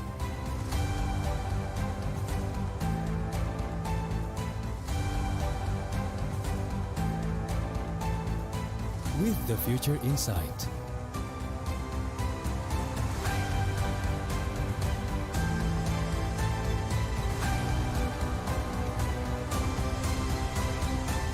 Together.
Energi selalu ada dimanapun.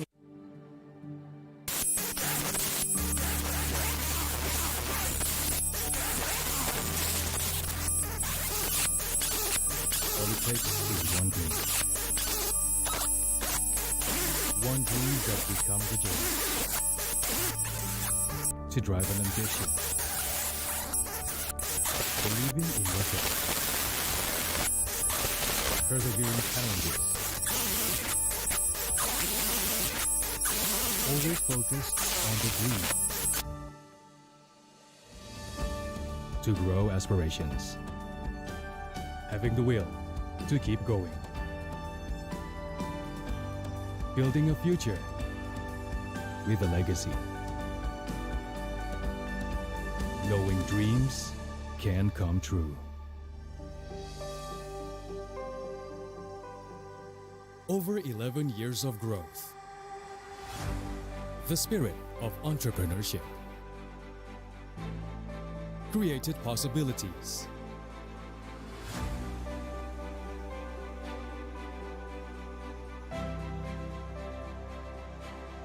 Realized new potentials.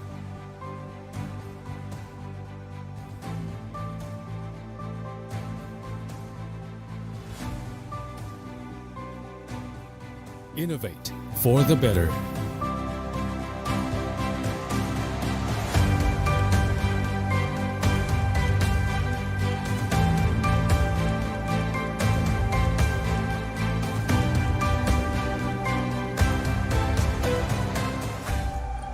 Expand horizons.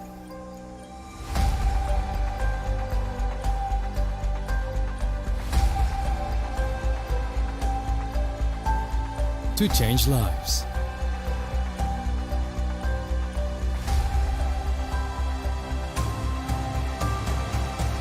To connect new ideas. To explore new grounds.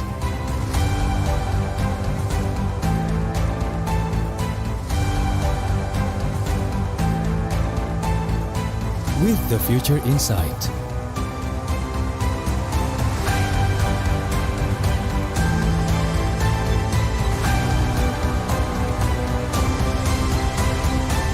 Together.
Energi selalu ada dimanapun itu, membawa yang baik menjadi hebat. Karena tidak ada lagi batas. Manapun lintasan masa membawa hingga ke masa depan. Sejauh mana kamu bisa bermimpi? Jawabannya, sejauh yang hati kamu inginkan. Dengan energi yang menggerakkan kamu dan kamu. Pertamina, energizing you.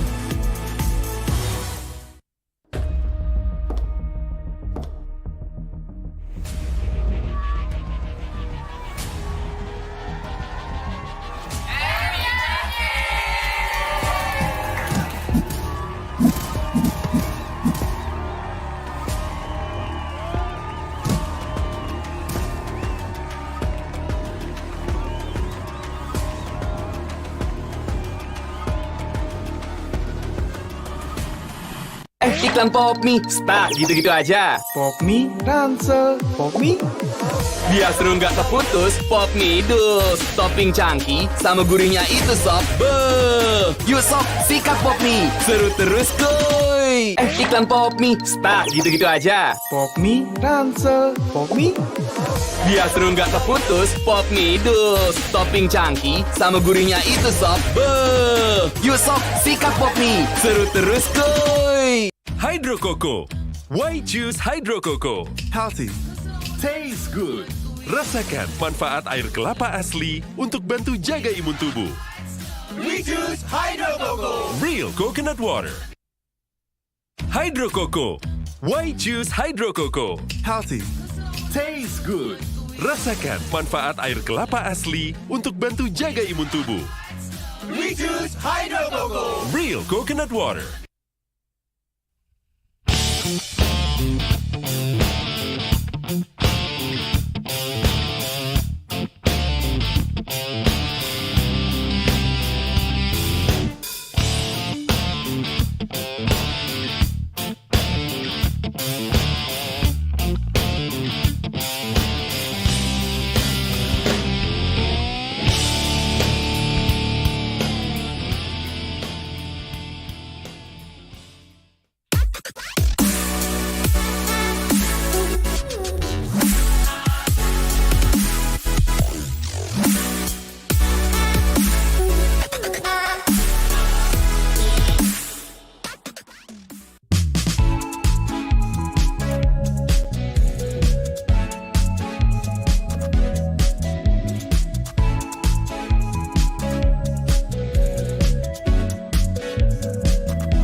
Masih bingung cari jasa ekspedisi? Central Cargo hadir sebagai solusi pengiriman barang Anda dengan terus meningkatkan kualitas pelayanan. Sebagai komitmen kami, memberikan pelayanan terbaik untuk Anda. Kini kami telah dipercaya oleh ribuan customer. Di balik pertumbuhan Central Cargo yang pesat, kami memiliki ratusan drop point yang tersebar di seluruh Indonesia. Dalam membangun kepercayaan, kita tumbuh bersama.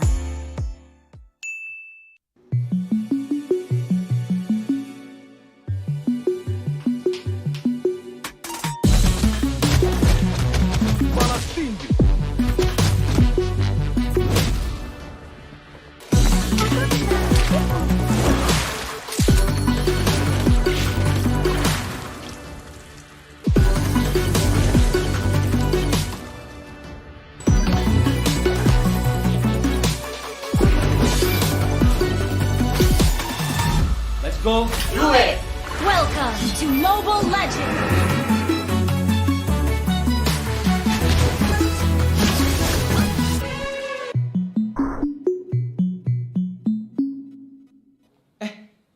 Kok jadi stuck gini sih? Padahal udah mau end loh. Aduh.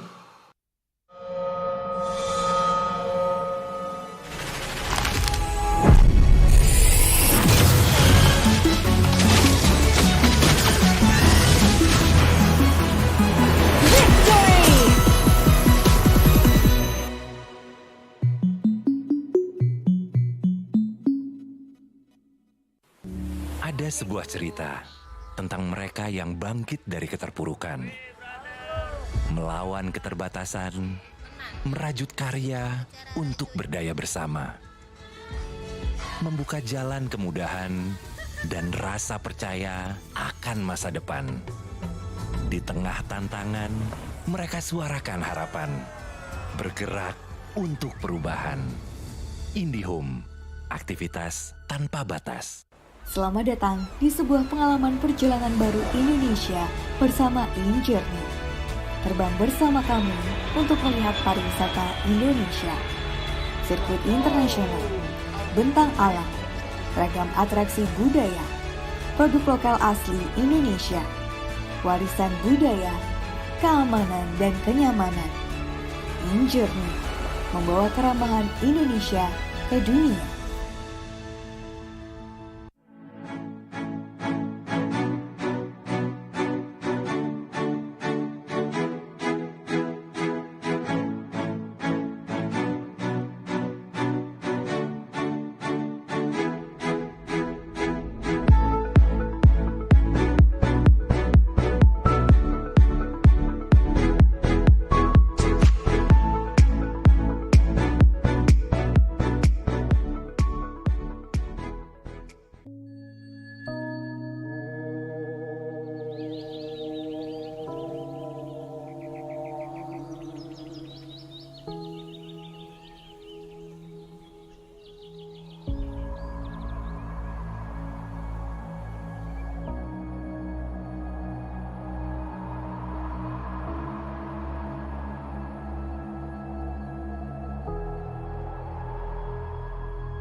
Indonesia's Next Top Model Cycle 3, Sabtu dan Minggu, jam 7 malam.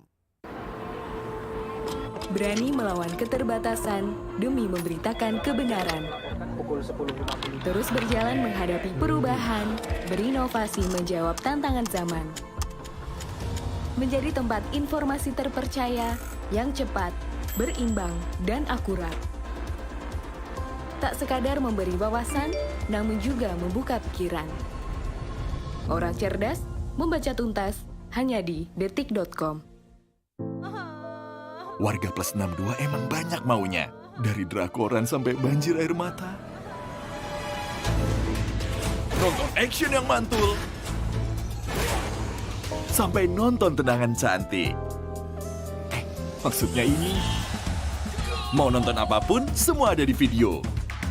Mulai dari yang bikin berbunga-bunga, keringet dingin, ketawa, sampai bikin gak ngedip. Jadi nonton apa sekarang?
Jangan yang aku bekerja. Jangan suntik-menyuntik.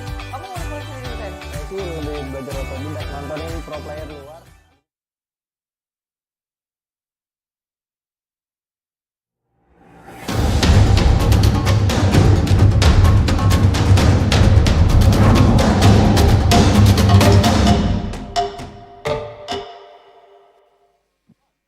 Welcome back on IESF 14th World Esports Championship Bali 2022. Still with me, Mas Ger, and we have now the second match of Mobile Legends Bang Bang.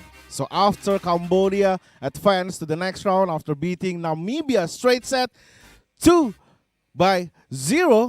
and after this we will see the big match of the day. So as I mentioned before, we have 4 marvelous stages on IESF 14th World Esports Championship Bali 2022. We have Fire Stage, we have Ice Stage, and then Earth Stage, and now we are on Air Stage. And now it's time to invite 2 teams that will fight on the second match of MLBB on IESF 14th World Esports Championship Bali 2022. So guys, please welcome the first team, Malaysia!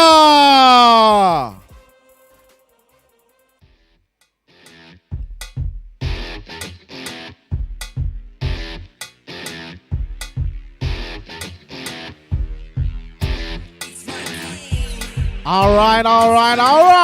Malaysia is in the house right now. Okay. And the second one. Please welcome Vietnam!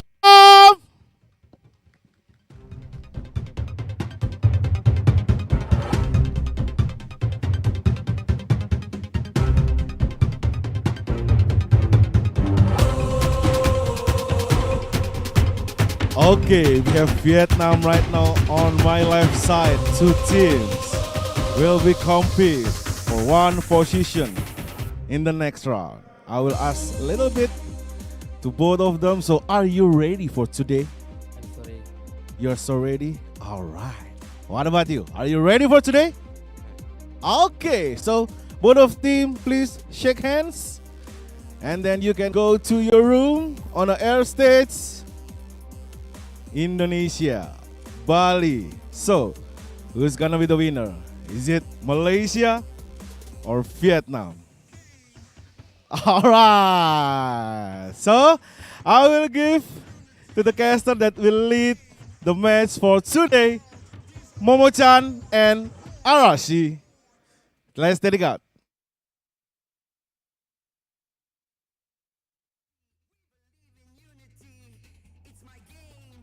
Caster speaking. Welcome back to the desk. This is IESF World Esports Championship Bali 2022. And man, oh man, Momo-chan, hi. You're back with me, Arashi, and this is Momo-chan. What is going on here? We started already? I'm sorry. Yes. I'm inside the game, What are you know. Hang on, what is that? Is that what I think it is? What? Mobile Legend? Yes, of course. No, is that the Samsung Galaxy A53 5G? How did you know, Arashi? One look is all it takes, man. Wow. This phone is just next level. I'm glad you're using it. 8 gigabytes of RAM, 256 storage space, and not to mention 820 refresh rate. All right, so everything is smooth as heck, and it's 5G ready. It's 5G right now, actually. See how smooth. That is Look insane. at that. Ooh, I can play with Link. Unfortunately, my temper softplate. Momo-chan, we're about to start the broadcast, so yes. we should wrap this up. I got my victory, Arashi. There we go. Woo! Just like that. Yes. How's the win rates, Momo-chan? Amazing. I think I have like 1,000 win rate already. 1,000. 100% win rate here with my Link. Amazing. But you guys need to check out the specification, of course, because it has an awesome performance, like RC said. So you guys need to check their website if you want to, if you are interested, because Samsung Galaxy A53 5G is awesome for everyone. For everyone. That's the important part, man. Momo-chan, she's very good at the game. Don't get me wrong. But with this phone, it's a completely different player. Ooh, I'm totally look like a Momo from Todak. Momo actually on the stage as well. That's right. And speaking of Momo, we have a Southeast Asian showdown on our hands, ladies and gentlemen. That's right. Malaysia against Vietnam. Wow. Both regions have their own notoriety, but we have to see who comes out on top. Yep, that's right. And back to the Samsung. Don't forget to check the website as well, because awesome performance made for you, made for me, made for Arashi, made for, awesome generation Galaxy A series 5G. Awesome is for everyone. Okay, let's talk about Todak and maybe we should say it's Malaysia because they represent their country, right? Malaysia versus Vietnam. I think Malaysia, we know this team, Todak, right? They are very, very strong. And obviously Vietnam, like we knew, maybe you also knew that this team already have been played in M3 series. That's the interesting part right here, because for Malaysia, their team right now, their roster, they have a lot of experience together. They have a lot of experience and skill and practice time, and we already know it's a signature aggressive style. And against a team like this, you have to adjust so specifically, because otherwise they just completely take momentum away from you, and before you know it, you lost. Yeah, I agree with that, and especially with the same as the first match just now. If you watch it from Cambodia and also Namibia, it's very, very different play style coming from both of the teams. Cambodia, they really like to play how to invade the jungle and how to play aggressively, try to counter the Namibia player from the early game. It makes the actually Cambodia, they are snowballing. They were snowballing very, very fast since the early game, right? Absolutely. So I would like to see, will Malaysia also bring the same playstyle as Cambodia, or maybe Vietnam? Maybe. They I will mean, be more aggressive. all these regions are in Southeast Asia, and we know that is how they roll, right? They want to try and snowball, literally. And if Cambodia has so much success, you can imagine that. I think Malaysia, they're famous for the Langar playstyle, right? That is something that the community over there also very much enjoys.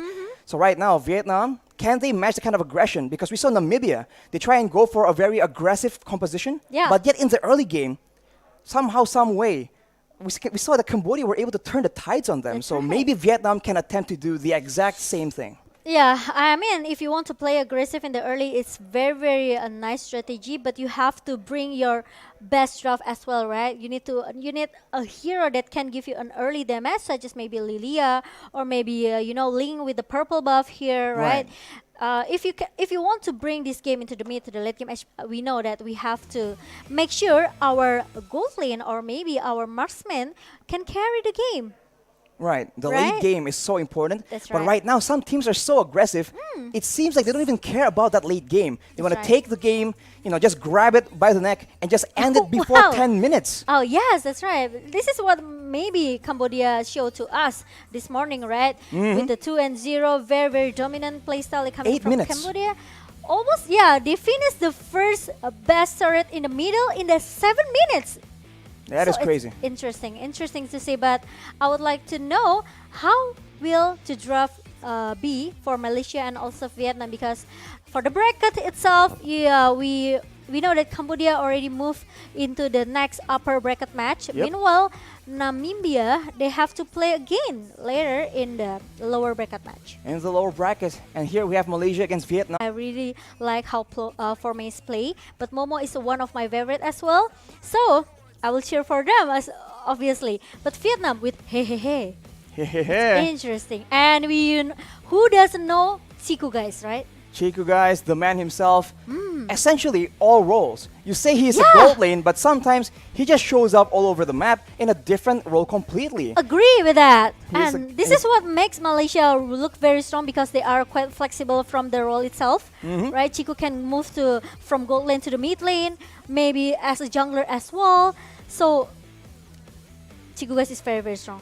He's very strong, and the flexibility might be a big problem here. Agree. Joga is going to try his best to try and match the kind of flexibility, but in this meta that's so fast and where adaptation is just so important, that's right. I think Malaysia has a bit of an edge, and Vietnam, they have to try and maybe even force Malaysia into something more regular. Otherwise, they're going to be completely confused on what to do. You agree with that? If they don't have maybe better strategy to beat or maybe to counter Malaysia strategy, I think it's kind of a little bit hard for Vietnam, but we will see, because we don't know. Maybe Vietnam is the black card for this tournament.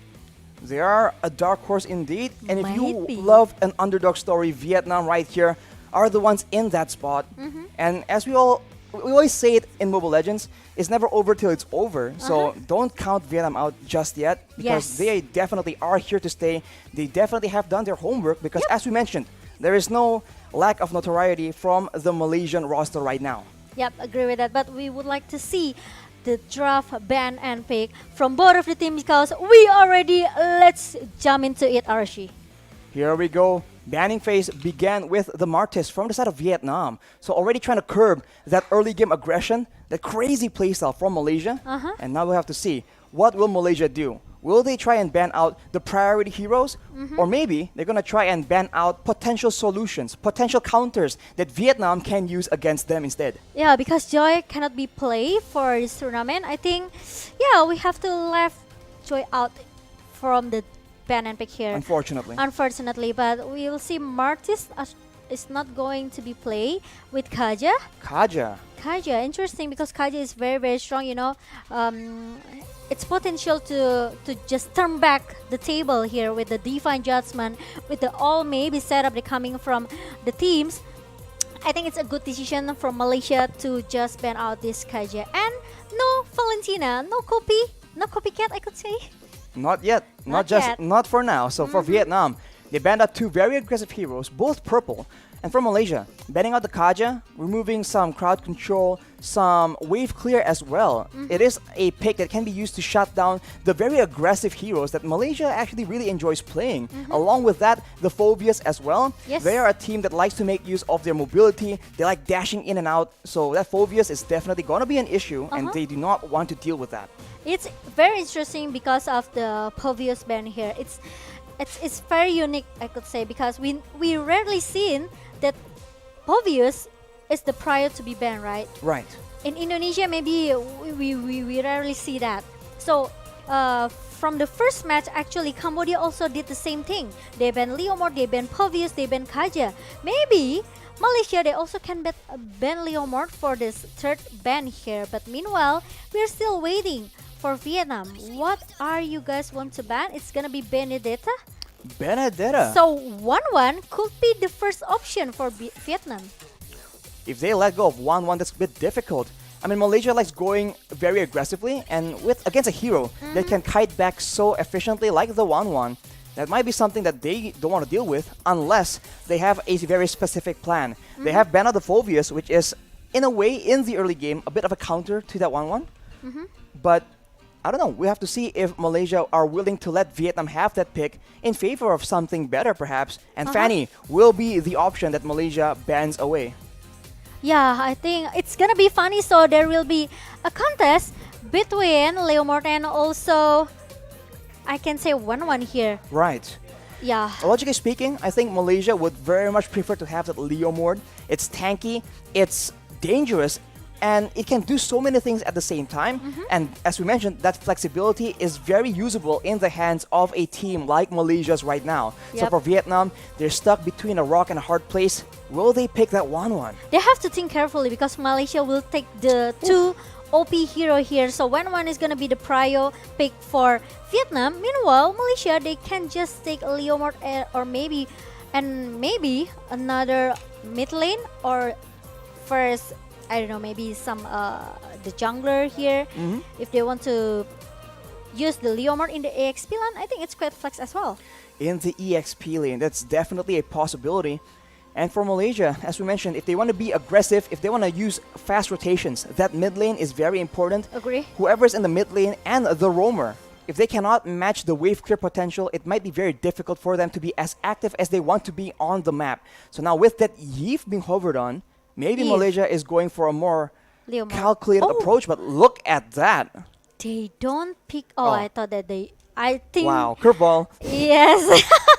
I almost, got choked by Malaysia here. But yeah, Leomord and also Eve. Nice pick from Malaysia because, yes, of course, they need the high ground defensive here. If, sometimes if we use Eve, even though we know Eve already got nerfed because the ultimate is already smaller right now. It's rather than before.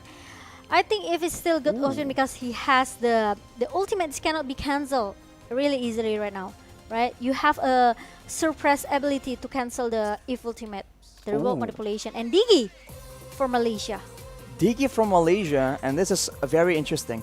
Malaysia now has a lot of crowd control. They have an abundance of it, and they have already picked away the main counter to crowd control, Digi with the time journey. So now for Vietnam, with the Carmilla, with the Fredrin, they're going to be stuck getting poked around because they do not have a lot of range to work with right now. They have the 1-1, that is the longest range they have in their arsenal. And against a Yves and a Digi, they're going to have to struggle to survive against the poke before even engaging in a fight. And if they overstay, having that real world manipulation as well as Leomord, right? Just jumping in with his horse. That's going to be very difficult, but now we're straight into the second banning phase, Claude as well as Farsa. Okay, Parsia, I really like it because Malaysia doesn't want to get disturbed by maybe the feather aspect, right? But the problem is Vietnam, they need someone that can jump into the backline and catch this If not, it's gonna be maybe a disaster. Especially you don't have the suppress ability to cancel the remote manipulation, so you need to find someone who can jump into the backline with the high damage and can shut down If really fast. That's the thing. But there's no bad trick as well for Malaysia, because Vietnam already secured their 1-1, so the gold lane is already there. But Lapu-Lapu is gonna be the shadow pick for Malaysia. No Veramis means there's no long team fight here. Exactly. No security, no safety Yep. for the members of Vietnam. And Vietnam themselves seem to be opting to respect Chiku on the other team. Yep. 2 gold lane bans to ensure that Chiku will have some issues. But of course, this is Chiku we're talking about. Yeah, He might just come anything. up with something completely unexpected. Especially we know that Chiku's favorite hero is Cloud, right? I still remember his Cloud is very, very amazing. So Yeah. it's gonna be a respect when coming from Vietnam. And Sicilian is gonna be this the high ground defensive coming from Vietnam here. But you have to take a note, Sicilian needs the item Exactly. into the mid and the late game composition. That is the question. Can Vietnam survive the assault, the aggression long enough to actually get into the late game? Now for Malaysia, they're also hovering over a very solid late game source of damage. Either Leslie or the Irithel can both be used to maximum effect here. It's gonna be the Irithel. A lot of ways for them to dodge away from the pickup potential of the Amon on the side of Vietnam.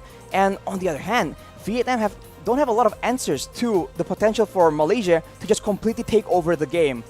Agree with that. Actually, if you take a look from the draft from both of the teams, Vietnam look very strong because they have the composition in the early game. They have Amon here with the endless shot as well. Especially if you already get the stock, the damage from Amon is gonna be so painful.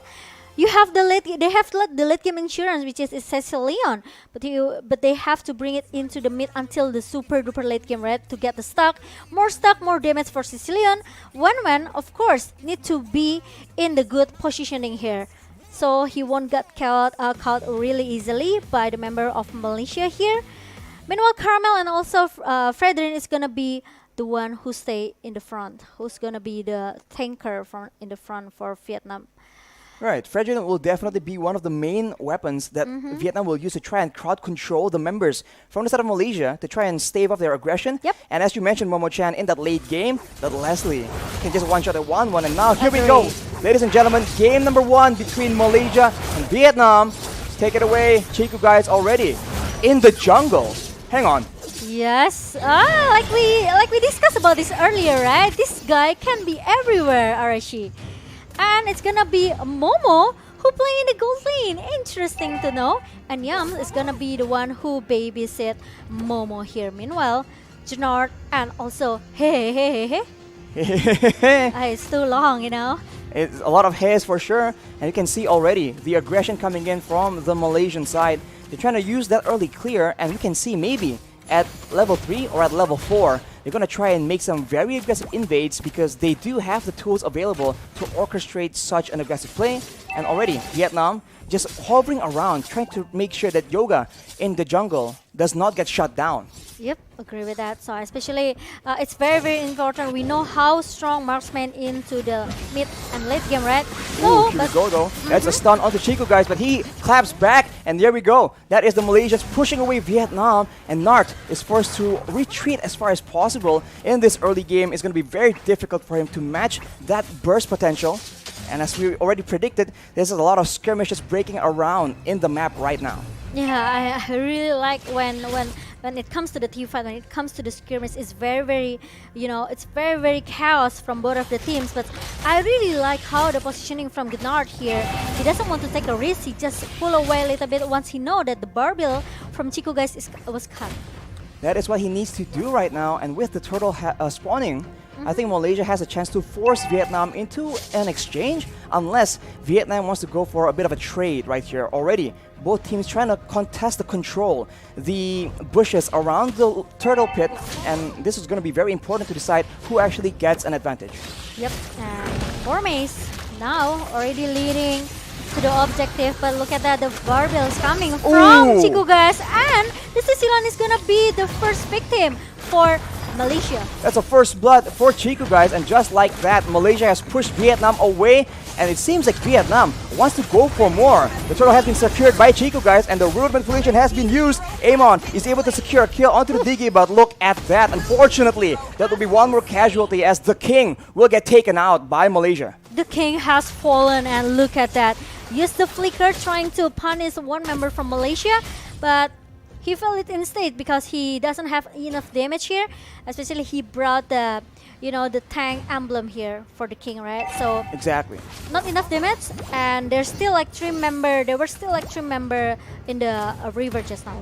That was very unfortunate for the side of Vietnam because they already lost 1 member and they still went for it despite the fact that we have already mentioned the early game favors Malaysia, but here we go. Vietnam trying to find a bit more of an advantage, trying to trade back a bit of the gold swing, but they won't be able to find it because Malaysia strikes back in the mid side. That will be Need My Help taken out. He definitely needs help from his team right now. Actually, yeah, he needs help. He needs the rotation coming from Vietnam here. And Todak, they are very, very smart, I could say.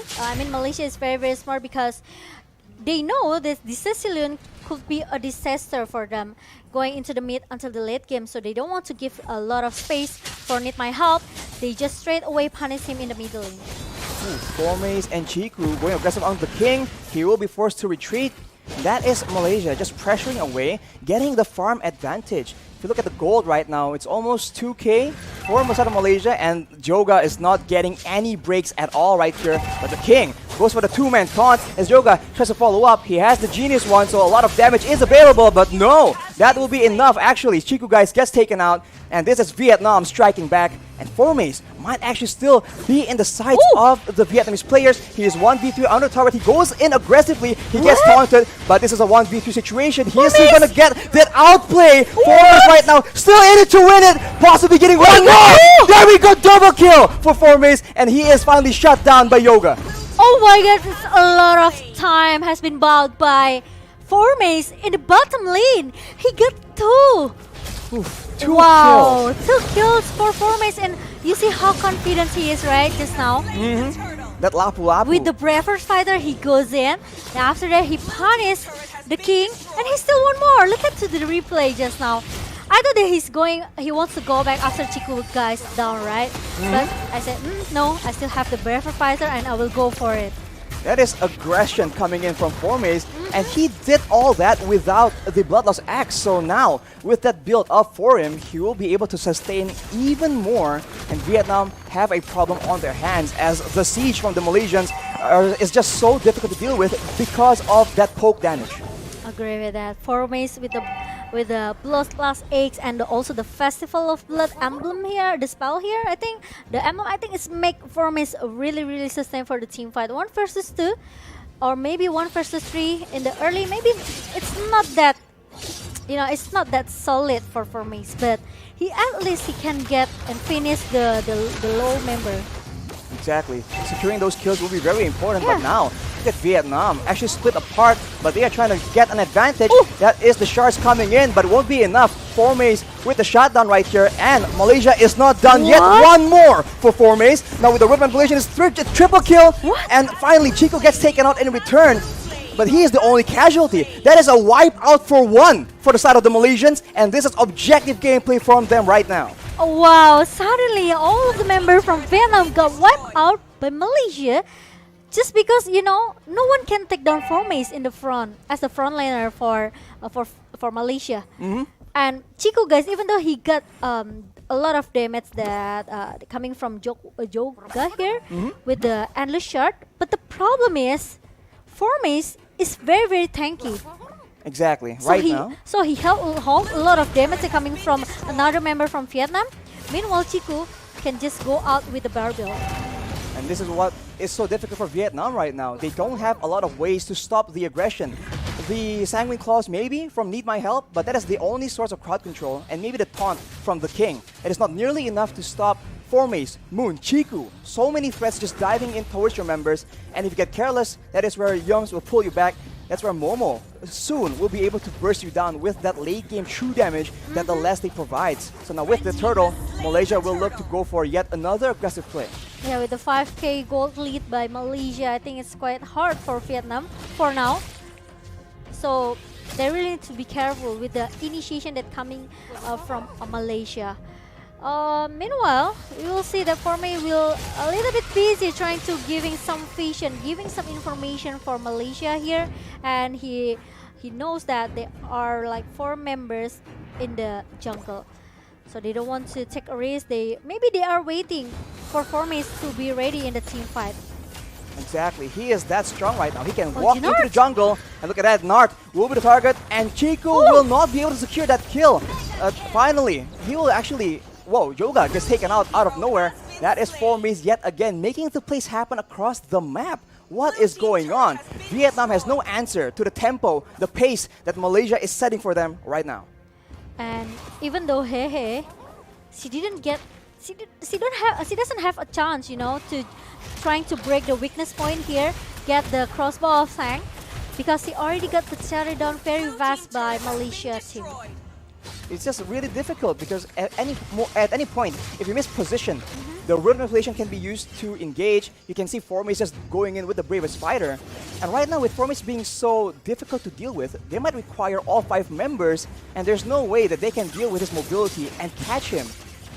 Yeah, now you know the reason why I really like Formays playstyle, right? He's very, very confident. Whoa. He knows what to do. And look at that, the bravest fighter already pops in, and the crossbow of Tang goes into the Formay, but Formay is still able to survive, Archie. And there is a lot of ultimates being used by Vietnam. Malaysia will try and capitalize, but on the top side, the objective gameplay is still being used. As Need My Help will get taken out. Chiku still on the horse, horsing around, trying to make sure that he gets more from the situation, but Vietnam is forced to adjust, move to the top side, but there, Momo will be able to pick up a kill, a double kill even.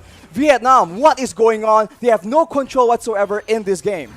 Oh my god, I think they already confused what they have to do, because every lane is being controlled by Malaysia. Very, very nice, I can say line management. Yes, coming from Malaysia here. They don't care about the team fight between Chiku guys and also Formays in the bottom lane. Momo just focus on the objective turrets they have to get. The objective gameplay for sure is very good from Malaysia, pressuring every single lane. And when you have a member as strong as Formays, you can just pull so many people and exert so much pressure. He does get shut down by the King though, so now maybe Vietnam will be able to find something else. A different pickoff as they are scaling quite a bit into the late game. Is it still somewhere in the mid game? 10 minutes and 30 seconds definitely isn't that far off.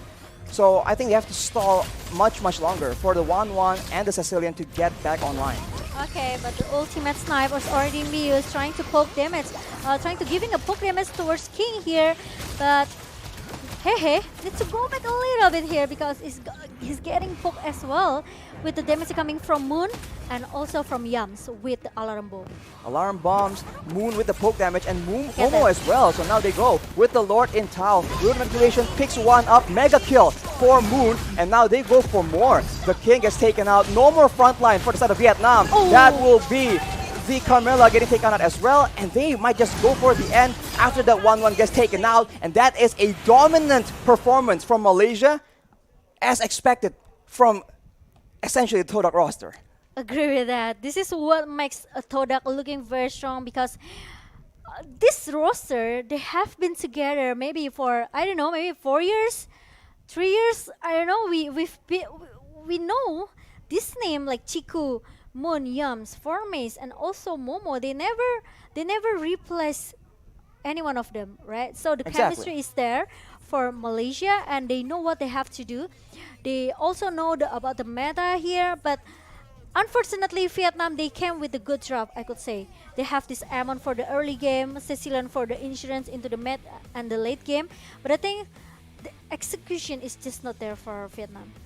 I think so. In the early game, Malaysia is just a bit too quick, and Vietnam, they try and get some setups for the Amon in the early game, but honestly, without any good crowd control and against a Diggy to boot, right? There's such limited options for Vietnam to try and get advantage. And of course, that whole sequence of events in the bot side where 4Maze just goes out of control. Yeah. I think that was just so difficult for Vietnam to try and recover from because of their composition. They need to play slow. And now we take a look at some of the highlights, Momo-chan. Yes, this is the highlight when maybe if in the first 2 minutes, we saw that Vietnam, they already lose their 2 members in the first time, right? In the first place. Then after that, after they secure the first turtle, Malaysia, they are very, very confident, especially after 4Maze got the 2 kills in the bottom lane. Even though they lose Chiku, but the thing is, it's 2 for 1.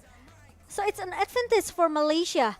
They have a lot of, they got more things rather than lose Chiku, right? They have, they shut down Gnard.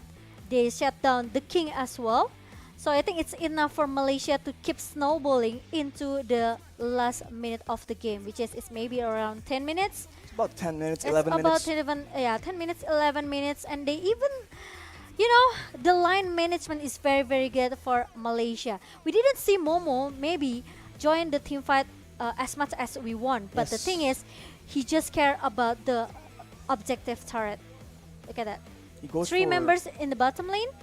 So Momo and also Yams, they are just focused to shut down. Even Hehe got punished in the top lane. Look at that. And even double kill. This one is easy kill for Momo, right? 2k true damage right there. I know, right? Momo. And unfortunately, it's very, very hard for Vietnam because they cannot shut down Momo. Momo already get the item here. And Yams with the time journey, what makes all the CC, the crowd control that coming from Vietnam is useless. It's very, very useless. At the end of the day, only the king can be the main front line, and there's just so much burst. You can see it again and again. There hasn't been a single fight where the king is able to actually stay in the front and absorb a lot of damage. And in huge contrast, you can see 4Maze just take damage, absorbing it from multiple members, burning multiple ultimates from Vietnam. And wow. This is my idol. Your idol. My idol from Malaysia is 4Maze, of course, to be the MVP for our first game with a good, very, very good KDA. Even though we know that there's some role changes that coming from Malaysia here, but they are seems very, very comfortable with what they are do right now, right? 4Maze with the Lapu-Lapu, we know with the 3 versus 1 in the bottom lane, and he still got to with that low HP.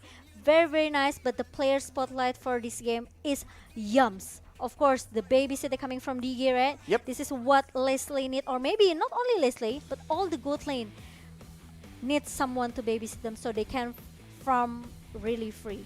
And you have to remember that with the potential for Diggy to just pull someone back, that is what set up a lot of the main kills the for the reverse side time of Malaysia. The reverse time is just very difficult to deal with. And look at that, it's honestly quite one-sided. A lot of 0 deaths on the side of Malaysia. There's no wonder why actually Malaysia, Vietnam, they cannot do much here. The Vietnam cannot do much because they don't have the dominance eyes. They only have from Gnard, but Gnard need to be there. Exactly. To just, hold up the lifesteal that coming from 4Maze here with the Festival of Blood and also the Bloodlust X. Once Gnard down, it's gonna be a free lifesteal coming from 4Maze. Not to mention, Nard wasn't exactly tanky either. You can see that in 1 or 2 seconds, he gets absolutely taken out. So Vietnam, if they want to go for that late game, they need to be a lot more calculated. Yes, they can go for plays in the early game, but giving up 2 kills to 4Maze like that is not the way to go, man. Malaysia will not let that slide. They will absolutely punish that kind of mistake. Yeah. And it's back to the drawing board for Vietnam. Yeah, I agree with that. Malaysia, they got snowballing very, very fast. Very fast. Since I think in the first 3 minutes, I think after the first turtle, right? But yeah, it is what it is. The first game has already been passed, but we are going to move to the game number 2 because it's a best of 3 series. But we would like to say thank you especially for our sponsors and our media partner because IESF 14th World Esports Championship is supported by Wonderful Indonesia, Kemenpora, NOC, and also Koni. And we have a lot of sponsor Arashi.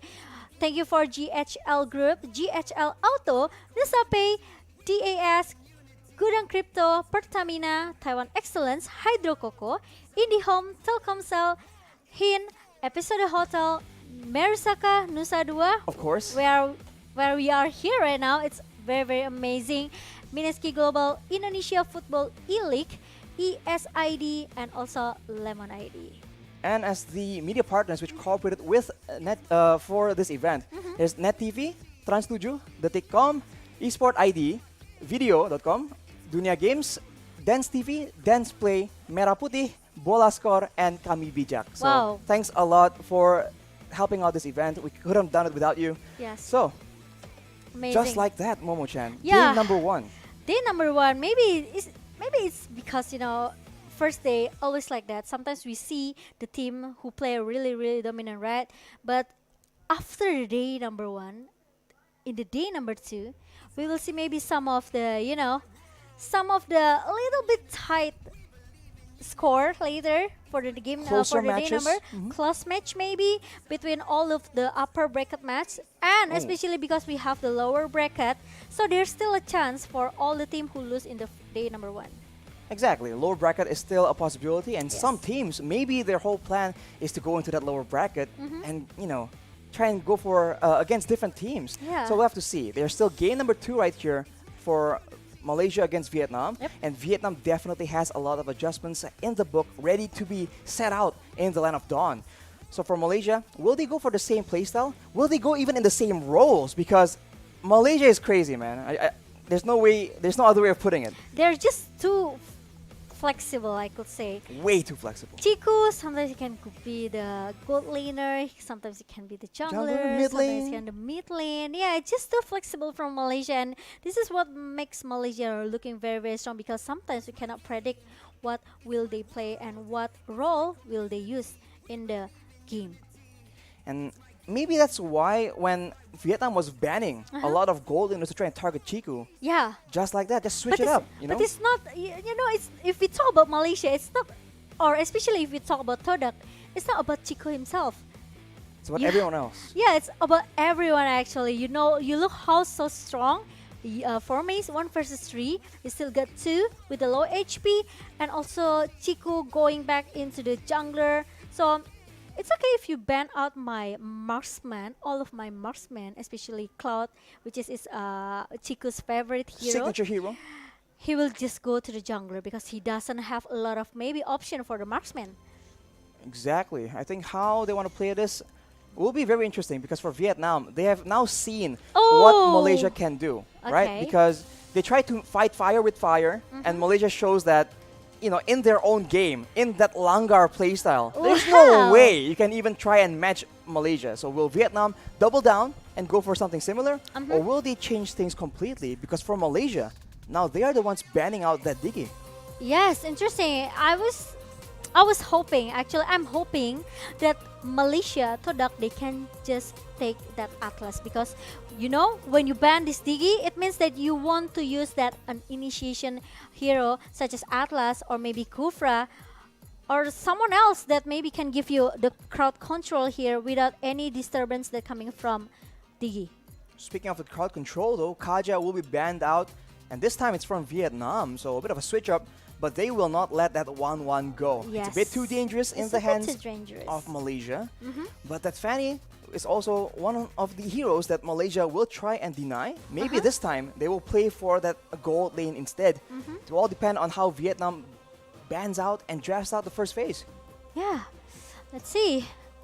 It's gonna be funny. It's gonna be 1-1. There's still like Martis and also Leo Mort, especially maybe Valentina, but there's no Pelvius. Oh my god, a lot of OP hero. Oh, as you mentioned it though, Momo-chan, Phobius makes an appearance. Yeah, that's right. Honestly, I think the way Malaysia is banning is just very interesting, because it seems like everything serves a certain purpose, whereas for Vietnam, right now as well, it seems to be a bit of a flip, actually. It's a bit of, yeah. Just a bit. Not exactly completely, but... Yep. But I think Leo Mort could be the first pick for Malaysia. Or maybe it's gonna be Valentina. Valentina is still open, and Vietnam was forced to pick between Martis or the Leomord. We have seen Malaysia just wreak havoc on that Leomord pick. But now, as you mentioned, Momo-chan, maybe Valentina is a more solid, more flexible option that Malaysia will try and explore. But no, they like that Eve a lot. I think recently there was a bit of an adjustment as well. The damage, I guess, is still the same. The range also. But the crowd control, I think, was increased. It's a slower for Eve. Yeah, especially they have the immobilize, right? And now Status from the real manipulation. And Valentina, I think if you compare Valentina and also Eve, both of them are very, very good. But Valentina, we know that she has the real manipulation that can stop the movement they coming from the opponents, right? Meanwhile, Valentina, she can also have because she can copy this Eve, right? Yep. A really good pick they coming from from Vietnam. I really like this Valentina pick, but Benedetta for the backline pressure coming from Vietnam with the final blow. So we will see who will get caught by Benedetta here. It's definitely a lot more of an aggressive pick. We saw Fredrin earlier, and now it's a Benedetta. Maybe it can still be flexed out depending on what Vietnam is trying to do. But honestly, if they're going to go for that backline with that Petrify, it is something that the King can attempt to do. For Malaysia, though, instantly picking up something to deter that dive coming in from both the Benedetta as well as the Valentina. Ruby has been picked up, and they will opt to use that Beatrix here. That flexibility we talked about for the side of Malaysia is amplified with that hero, with the different selections of weapons you have in your arsenal. Okay, let's see. It's gonna be Beatrix and also Cloud for the gold lane from both of the teams here, Arashi. It's interesting because we know that Chico is very, very popular with his Cloud, but currently Chico is going to play as a jungler. So it's okay. Are you sure though? Maybe, might be. Might be there's some, role changes as well coming from Malaysia. We don't know. It depends on the coach, right? It depends on the player itself. But going into the second banning phase right now, Vietnam, they ban this Fredrin. And interesting, they can ban out that Atlas as well if they want to. But we know that this Ruby can go into the AXP lane, right? So it's still quite flexible for Malaysia. But 100% if will goes into the hand of maybe Yums or maybe Moon. I think it's gonna be Moon, Maybe. Right now for Vietnam, they banned out that Fredrin as well, not wanting to deal with that hero on that Benedetta. It's a bit of a difficult matchup. Of course, crowd control counters these mobility heroes. And from Malaysia, they've banned out that Phoveus as well. So in a way, they countered themselves. But if they really want to go for this Ruby, which seems to be the case, then banning out that Phoveus is absolutely important. So now with one more slot left, it does seem like Vietnam are going for a lot more aggression.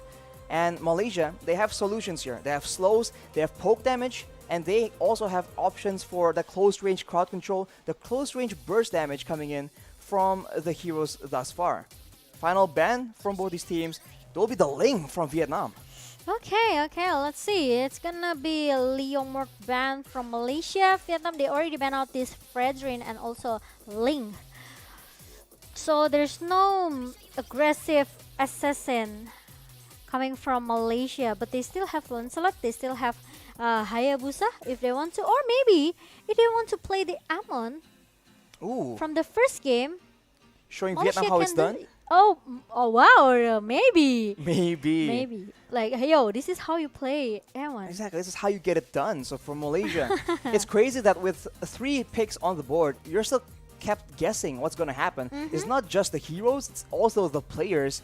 And that double layer of uncertainty is definitely weighing down on the minds of the Vietnamese players. The Grok will be the final ban from Malaysia, so maybe they want to go for a bit more crowd control and get that pick off going. They have slows, they have the Donald Wolf King as well as the Am Offended. They can go for catches, but Vietnam counters with saves. Matilda with the Guiding Wind will be available to rescue any poor member caught by Malaysia. I really like the draft coming from Vietnam, but is it gonna be the Franco for maybe Yums? Maybe. It's still maybe at this point. And it's still Lapu-Lapu for Mace. Okay, they have enough CC. Oh, they have a lot. They have a crowd lot of control. CZ actually. They have a lot of crowd control here. They have the I'm offended coming from Ruby, and also Donra Wolf King that can hold up the movement coming from Vietnam here. And if they take this Franco, it's gonna be a nightmare for Vietnam, especially this Matilda. Even though he has the guiding wind, he wants to try to run. I think still can be connected with the Iron Hood coming from Yams. Right, but now instead of going for the Lapu Lapu, it's gonna be a Paquito. It's more.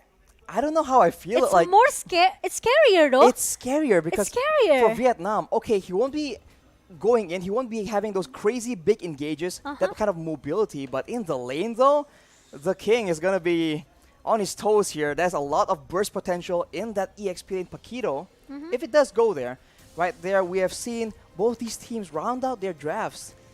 And my God, it seems like Malaysia, the name of their game seems to be crowd control. They ban or pick the Digi and they take everything possible. They can just slow, they can stun, they can root or hook the members of Vietnam. Okay, and the Valentina, I would like to see who will she copy later on, because she has a lot of options. She can copy the Eve, she can copy the Ruby, she can copy the Franco as well. Bit of a silver lining for the side of Vietnam.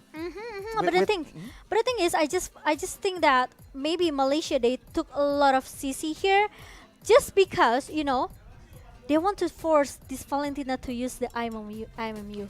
Ooh, right? Interesting theory, Momo-chan. That is definitely possible. Because if you can force your enemies to to use the ability. Exactly, if you can force them to play a certain way, that is definitely an advantage in your hands.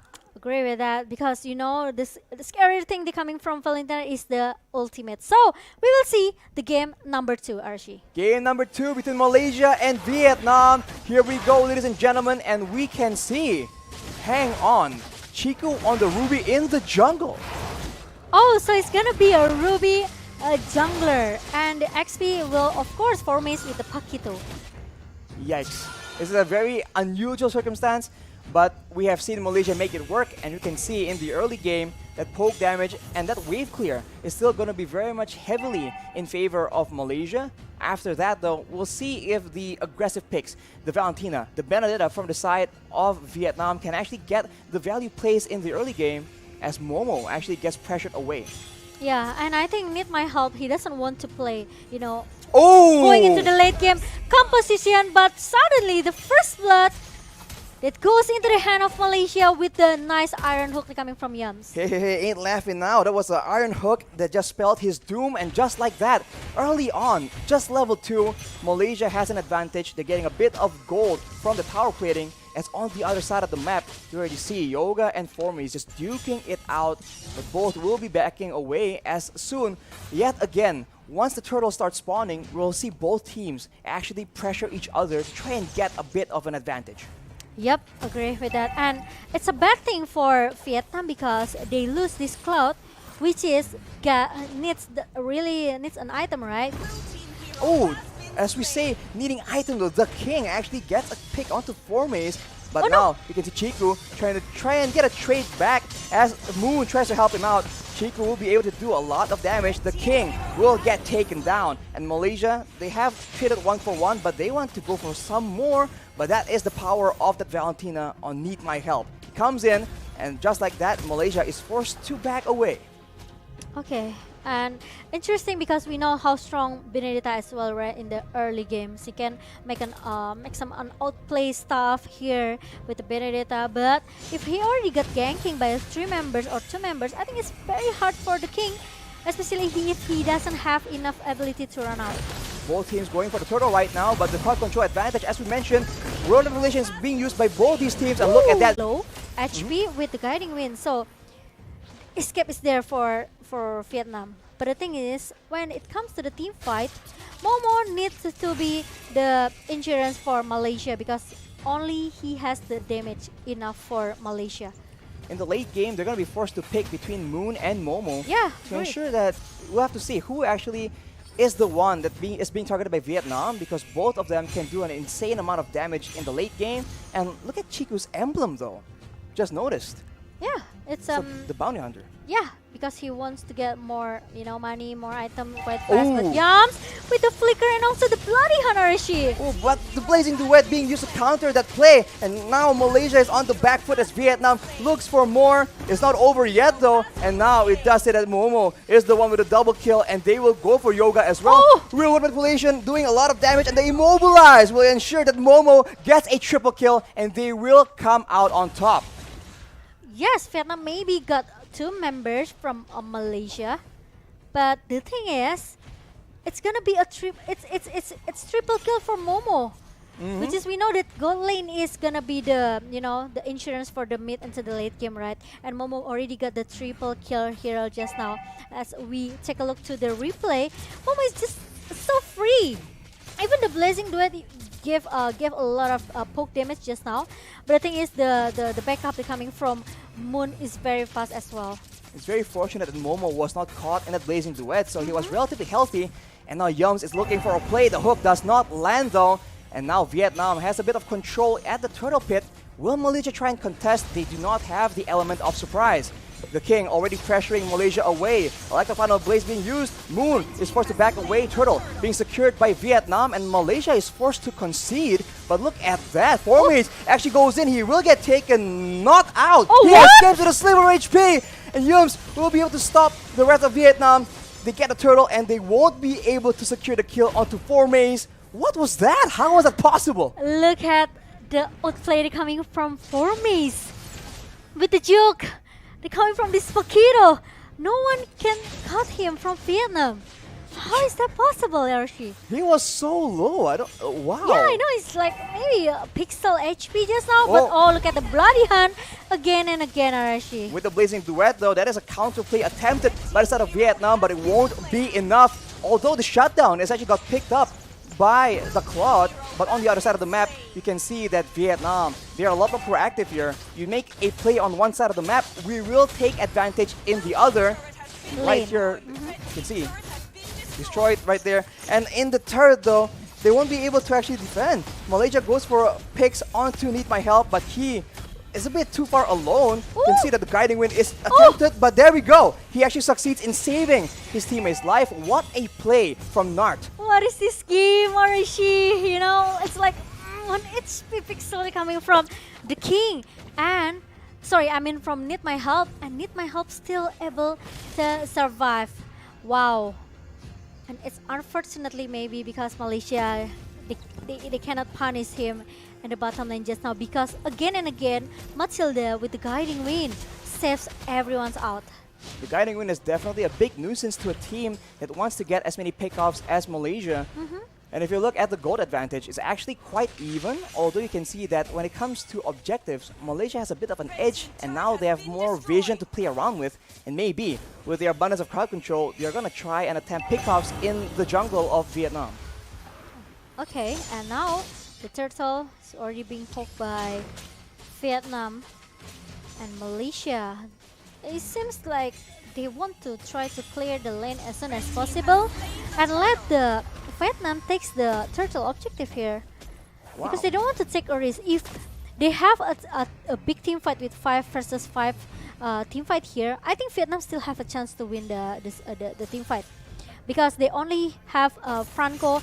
This is why they have to look out for the potential to just pick off one by one. Circling Eagle by Nart, though, starts to fight, but here Blazing Duet is being used as well, and pure chaos erupts between both these teams as Momo gets a kill, but will it be enough? Both teams still having advantage here as Momo is forced to exit from the fight as Nart is backing up. Need My Help. He is full HP. And with the stolen I'm Offended, he will try and make a play for Chiku. Chiku, though, strikes back, tries to make plays happen as Momo secures that final kill. Circling Eagle is being used yet again, but not be able to secure that kill.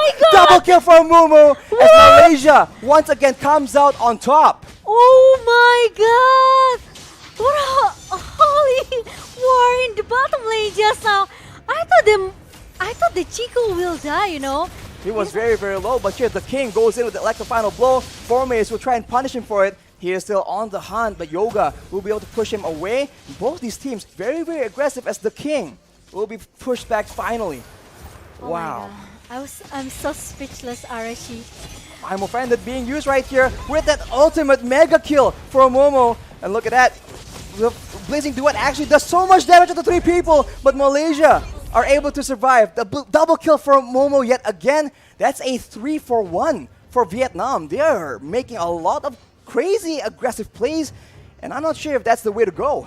Wow. Oh my god. Now Malaysia, they are trying to find something else here. They cannot do, like I said it earlier, they cannot do a huge team fight 5 versus 5. But they have to do the pick off strategy here with the Iron Hoodie coming from Yams. And even with Chiku, with the I'm offended. But trying to catch the king is kind of a little bit maybe hard. But Lord now is already being poked by Vietnam. Meanwhile, Malaysia knows it and they won't try to contest it. Right, so far it seems that Vietnam has an advantage when it comes to the neutral objectives. Performance tries to make a play happen, but here comes Malaysia. I'm offended to Nart. He will be bursted down, but the Blazing Duet is stopped by the Bloody Hunt. He will actually get taken out. That's Momo just going out of control. 3 members down for the members of Vietnam, with only 2. Malaysia sees an opportunity. They go for the aggressive play and they will take away the purple buff as well. Wow, Vietnam, it's gonna be a useless alert, I could say, because they lose 4 members after they got the Lord. And the problem is, like I said it earlier, Malaysia, the backup is very fast, and the damage is already there for Momo with 11 kills. What? And also the gold elite, they're coming from Malaysia in how much, 3K? 3K, more or less. I mean, Vietnam, they have to try and find a way to get Momo out of the equation.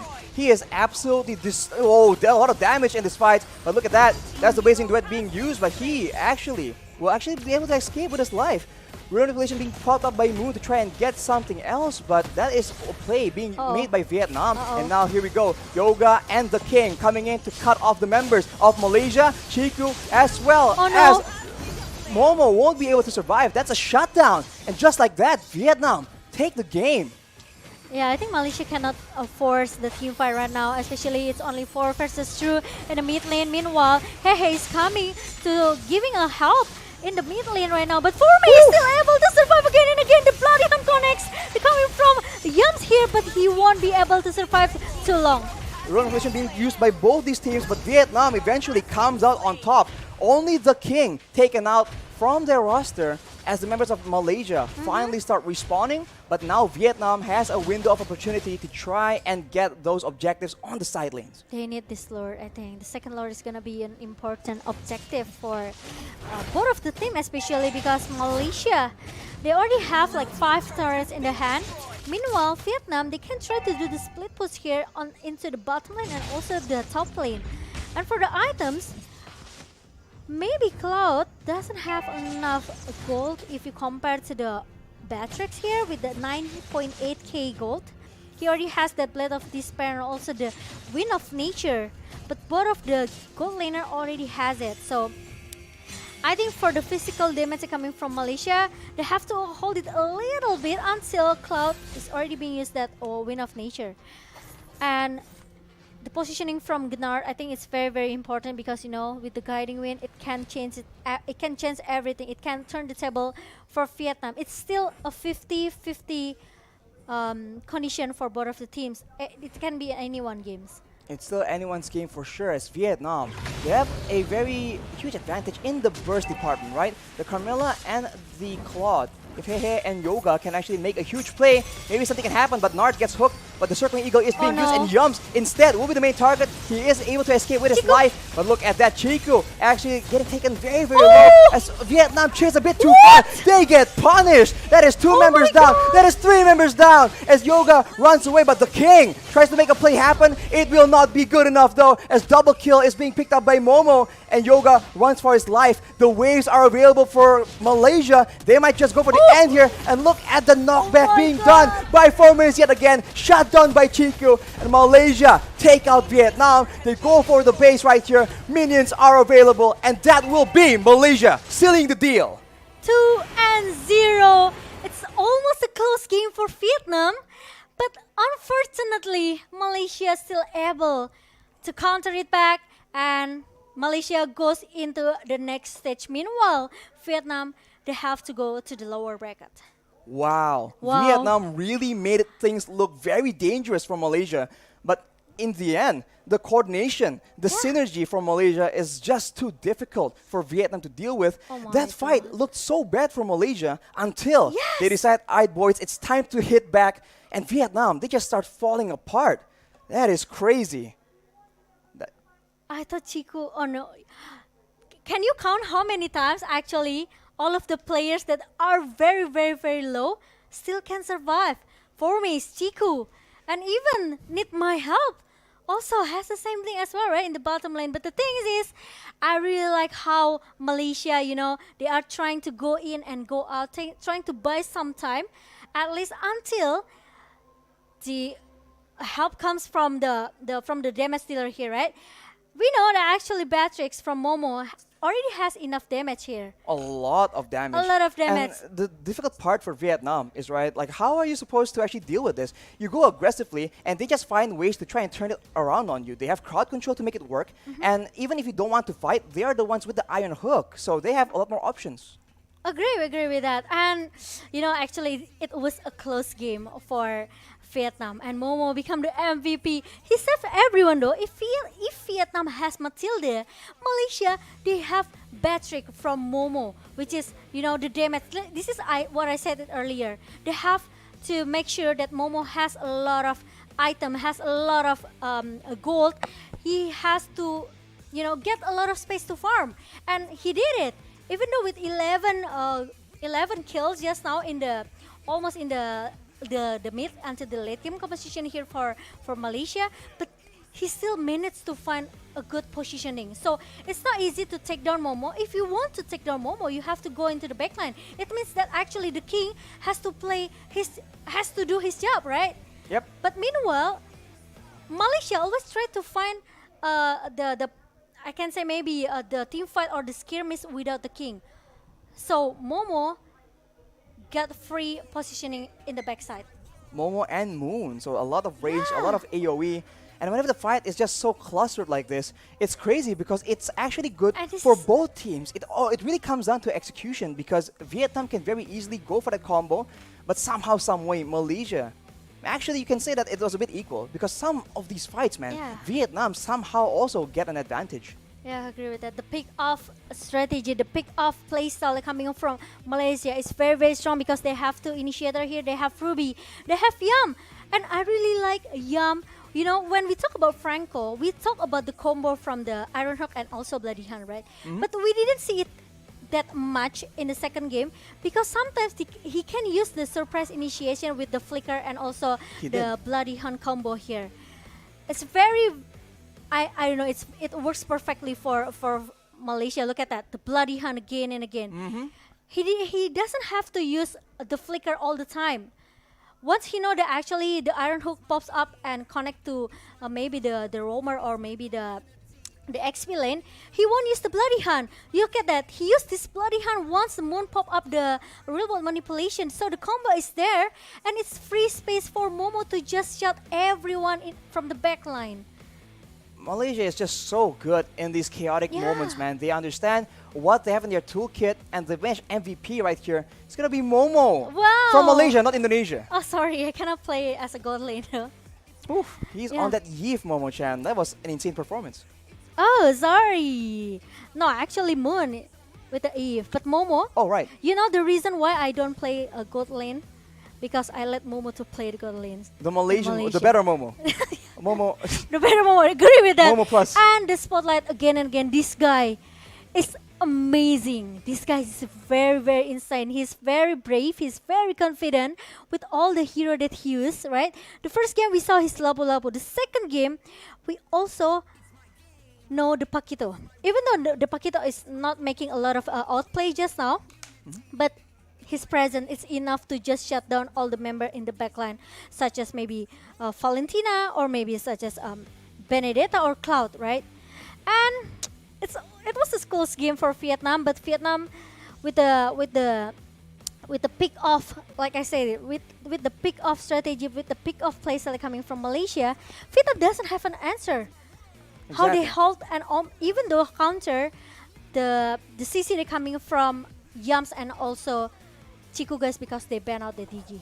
Well, crowd control certainly wins games, especially when both teams are just so good. Because for Vietnam, they are able to find those moments to try and get big combos, get big damage out, but they can't pick when it's going to happen. They have to wait for Malaysia to be willing to participate in that exchange. And for Malaysia, it's a completely different story. If you don't want it, they'll just pull you in it regardless. That is the power that crowd control gives your composition.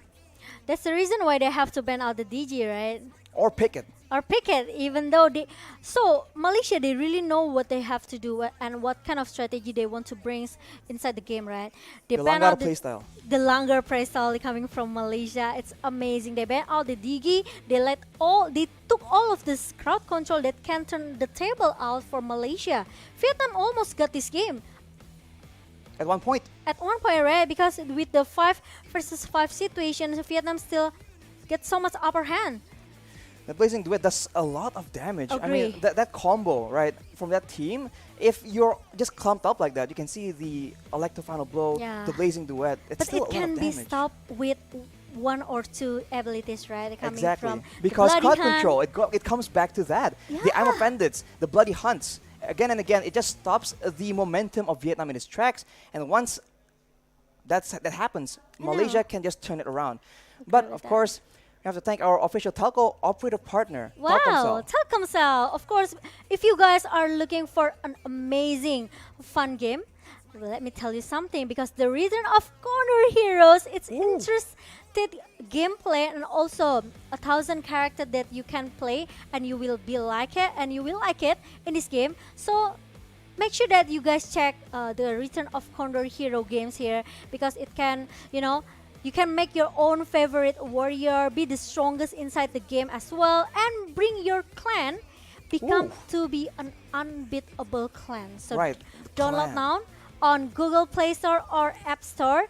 For more information, you guys can visit at condorheroes.duniagames.co.id. And other than that, for you guys who have Telkomsel points and want to get awesome merchandise, or even free drinks, or want to join playing fun games, and get more than 1 million rupiah every day, right? Visit our Telkomsel booth and redeem your points, because you can also get a smartphone in the point auctions and you can, at the mini stage. So check your Telkomsel point in Telkomsel and redeem right now, guys. It's free. Don't miss out on this great event. Yeah, especially if you are staying in Bali, you have to come to IESF. We have a lot of booths, a lot of amazing, I could say amazing venue as well, right? Did you look the opening ceremony yesterday?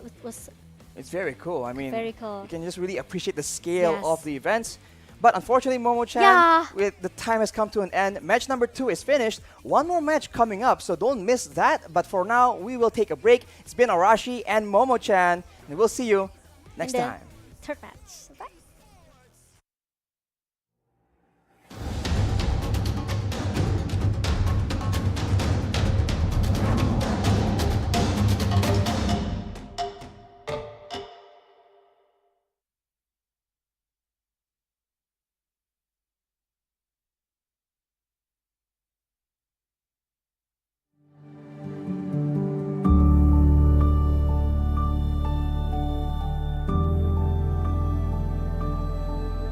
All it takes is one dream. One dream that becomes a journey. To drive an ambition. Believing in yourself. Persevering challenges. Always focused on the dream. To grow aspirations. Having the will to keep going. Building a future with a legacy. Knowing dreams can come true. Over 11 years of growth. The spirit of entrepreneurship. Created possibilities.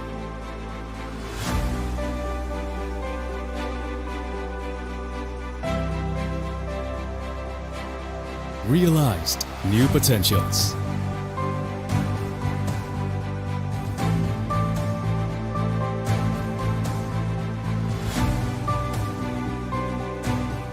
Innovate for the better.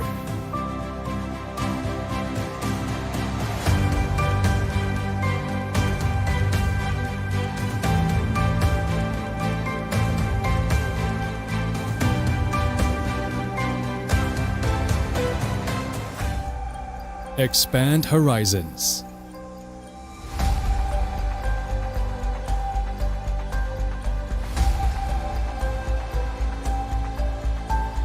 To change lives.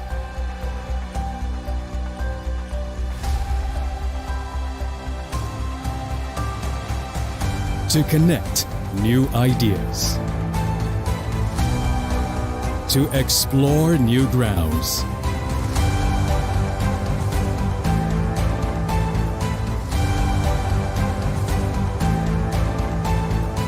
With the future in sight.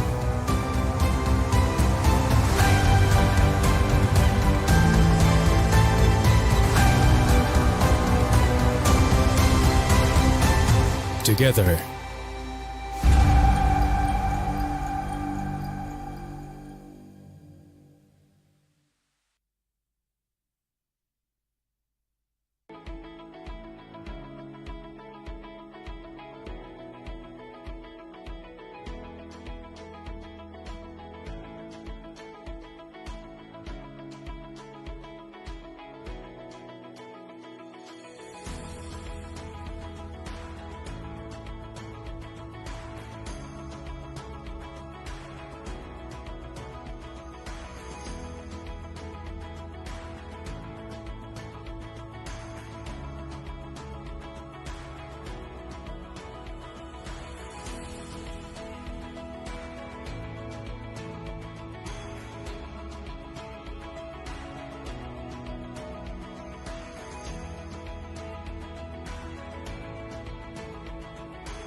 Energi. Selalu ada dimanapun itu, Membawa yang baik menjadi hebat. karena tidak ada lagi batas. Kemanapun lintasan masa membawa, hingga ke masa depan. Sejauh mana kamu bisa bermimpi? Jawabannya, sejauh yang hati kamu inginkan. Dengan energi yang menggerakkan kamu Dan kamu. Pertamina, energizing you.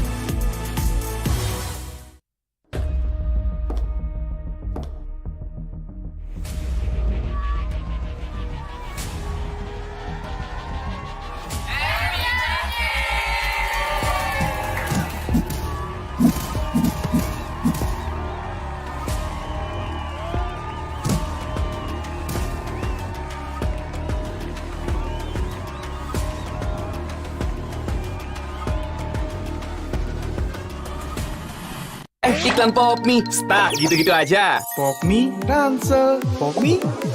Biar seru nggak terputus, Pop Mie dus. Topping cangki sama gurihnya itu sob. Beuh. Yuk sob, sikat Pop Mie. Seru terus kuy. Iklan Pop Mie, stuck gitu-gitu aja. Pop Mie, Ransel, Pop Mie. Biar seru nggak terputus, Pop Mie dus. Topping cangki sama gurihnya itu sob. Beuh. Yuk sob, sikat Pop Mie. Seru terus kuy. Hydro Coco. Why choose Hydro Coco? Healthy, taste good. Rasakan manfaat air kelapa asli untuk bantu jaga imun tubuh. We choose Hydro Coco. Real coconut water. Hydro Coco. Why choose Hydro Coco? Healthy, taste good. Rasakan manfaat air kelapa asli untuk bantu jaga imun tubuh. We choose Hydro Coco. Real coconut water.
Masih bingung cari jasa ekspedisi?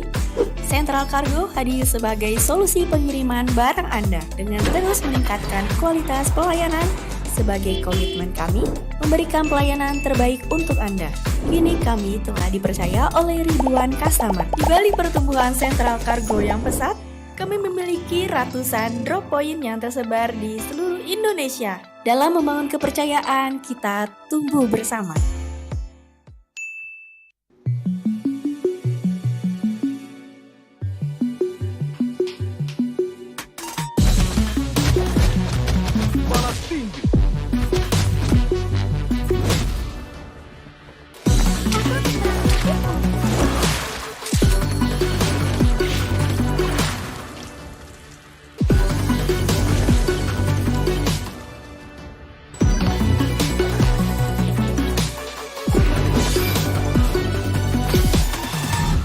Go do it! Welcome to Mobile Legends!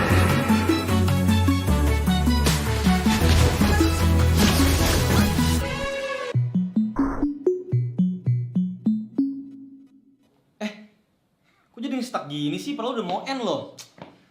Aduh.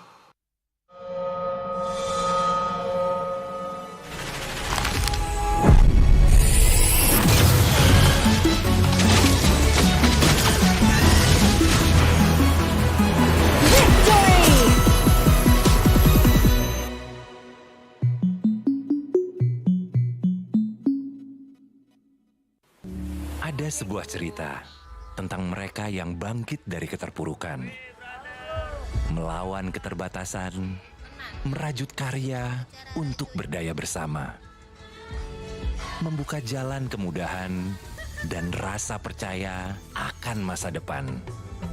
Di tengah tantangan, mereka suarakan harapan, bergerak untuk perubahan. IndiHome, aktivitas tanpa batas. Selamat datang di sebuah pengalaman perjalanan baru Indonesia bersama InJourney. Terbang bersama kami untuk melihat pariwisata Indonesia. Sirkuit internasional, bentang alam, ragam atraksi budaya, produk lokal asli Indonesia, warisan budaya, keamanan dan kenyamanan. InJourney membawa keramahan Indonesia ke dunia.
Indonesia's Next Top Model Cycle 3, Sabtu dan Minggu, jam 7 malam.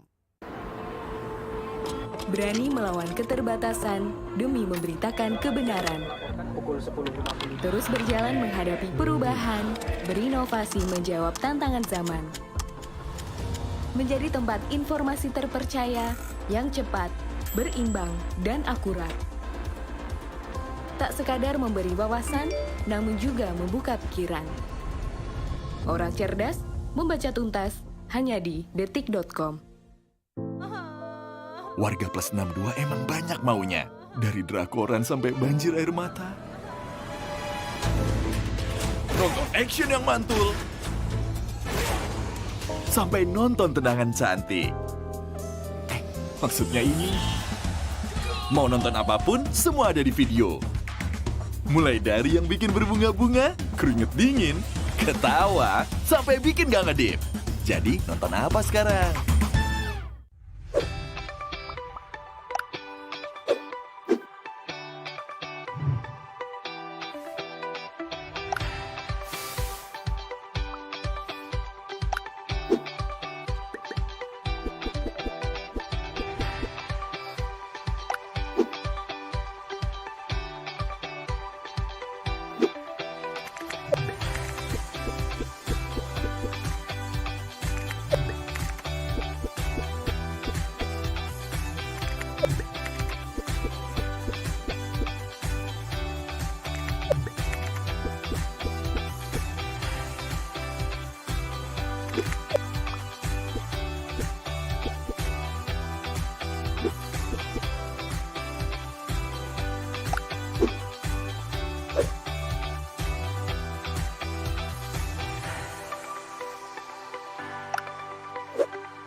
Jangan yang aku bekerja. Jangan suntik-menyuntik. Kamu mau suntik-menyuntik? Saya sih lebih belajar otodidak, nontonin pro player luar, habis itu pelajarin. Dari 1 sampai 10 ya, seberapa jago kamu main? Tukang apa yang kalau dipanggil tengoknya ke atas?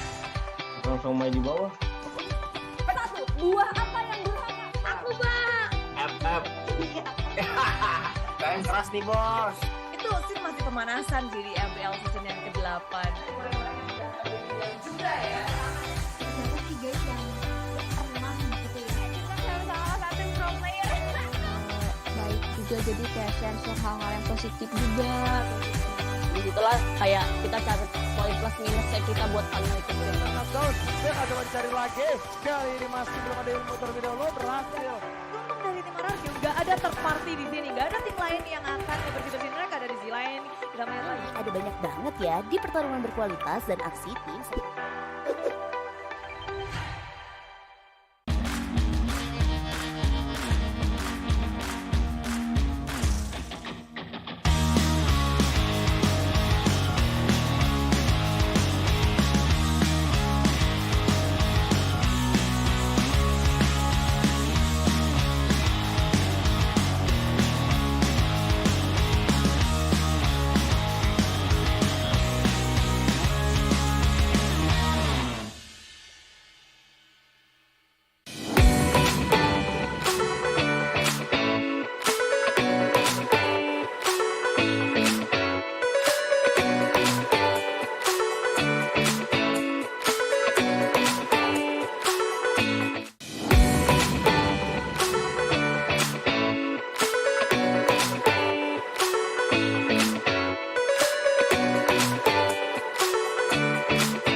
All it takes is one dream.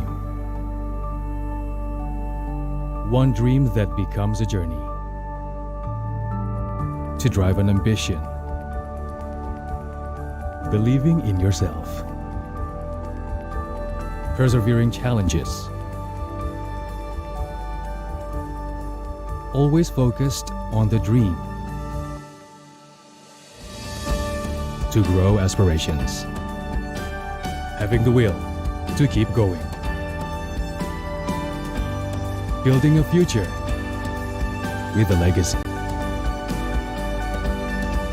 Knowing dreams can come true.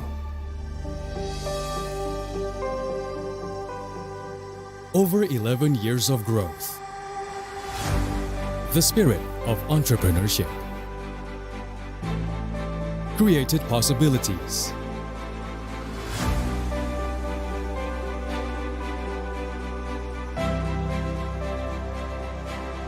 Realized new potentials.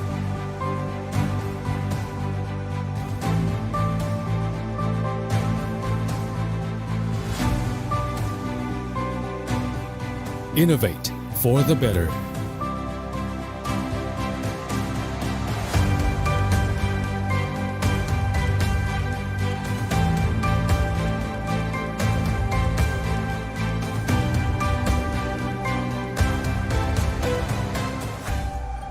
Expand horizons.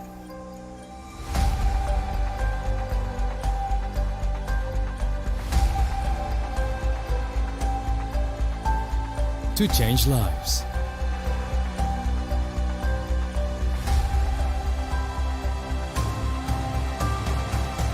To connect new ideas.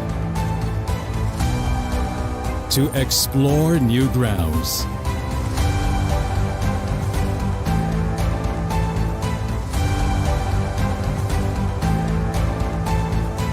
With the future in sight.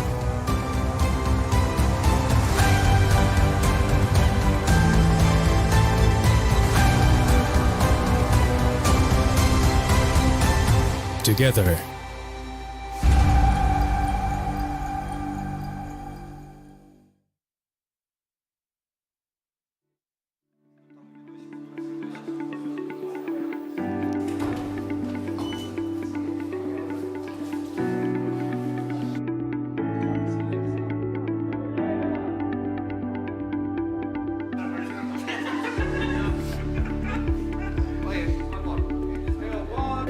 So today we have Lotus from Chile, and they will be competing in the World Esports Championship 2022. So Lotus, how was your trip from Chile to Bali, and what is your impression of the place? Was a very long trip. We came from Chile. We have 3 connection flights: Chile, Houston, Tokyo, Indonesia, and then Jakarta, Bali. So it was a very long trip, 2 days in a row, but it was a lot of fun. We have a lot of fun too. Totally worth it. Bali is a very beautiful place, so we are so happy to be here. We are delightful right away. So first, how was your trip from your country to Bali? What is your impression about the place? So about my trip, it was a little bit tiring, of course, from Saudi Arabia to Bali. Very long journey, but in the end, it worked out. Everything was fine. And my impression was very great. The place here is wonderful, amazing, beautiful place. And yeah. So about the competition, how do you guys prepare for this championship? Well, we are a stack from Mexico, of course. Everyone has their own team, but we kind of practice with scrims a little bit 2 weeks ago. Okay. So for this tournament, which team or participant do you think will be your biggest rival? So I think our biggest rival will be from our same region, Philippines. We're in the same group. I think they're pretty strong, and I'm hoping we can have a good match. So you've traveled so far from Maldives to Bali, Indonesia. What is your target in this competition? Actually, we look forward to be in the top 1 or 2. Okay. As we know, this is the biggest esports tournament in the world. Do you have any pressure on your shoulder, and how do you deal with them? Actually, obviously it's a tournament, right? There'll be a lot of pressures, but then I think we'll be good in handling it. Okay. So you already been through several stages of IESF qualification. What is the key of success for you in order to qualify for this tournament? Well, the key is practice a lot, have fun again. Focus on the game, study the game. The game is your life in a competition. We also know that there have been a significant growth of the esport industry for the past few years, and there are many esport fans that want to represent their country, just like you. Yeah. Do you have any advice or tips for them so they can achieve that dream? So I think we should all remember, like, it's a team game, so we should solely not only focus on ourselves, but we should maybe focus on the team and how to grow as a team together, and sticking together through the thick and thin. I think that would be the greatest tip I can give. Okay, so that's all for my questions. Thank you. Thank you for your time, and I hope you the best. Thank you, for this tournament. I hope the best for Mexico team. Thank you so much. We hope that too. Thanks to you, Pong. Thank you so much. Thank you.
All right. Welcome back again on IESF 14th World Esports Championship Bali 2022. And now, still, we are on air stage!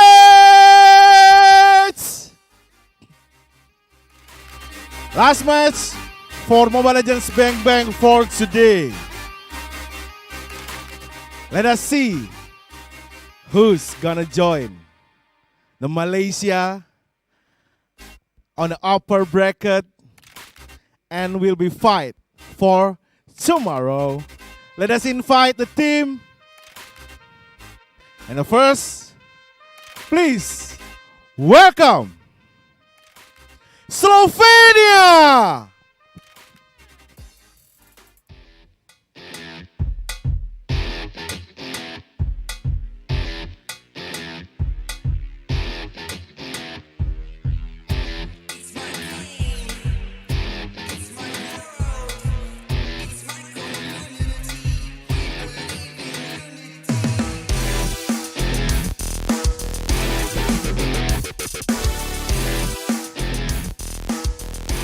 Second team, homeland of the Lionel Messi, Argentina!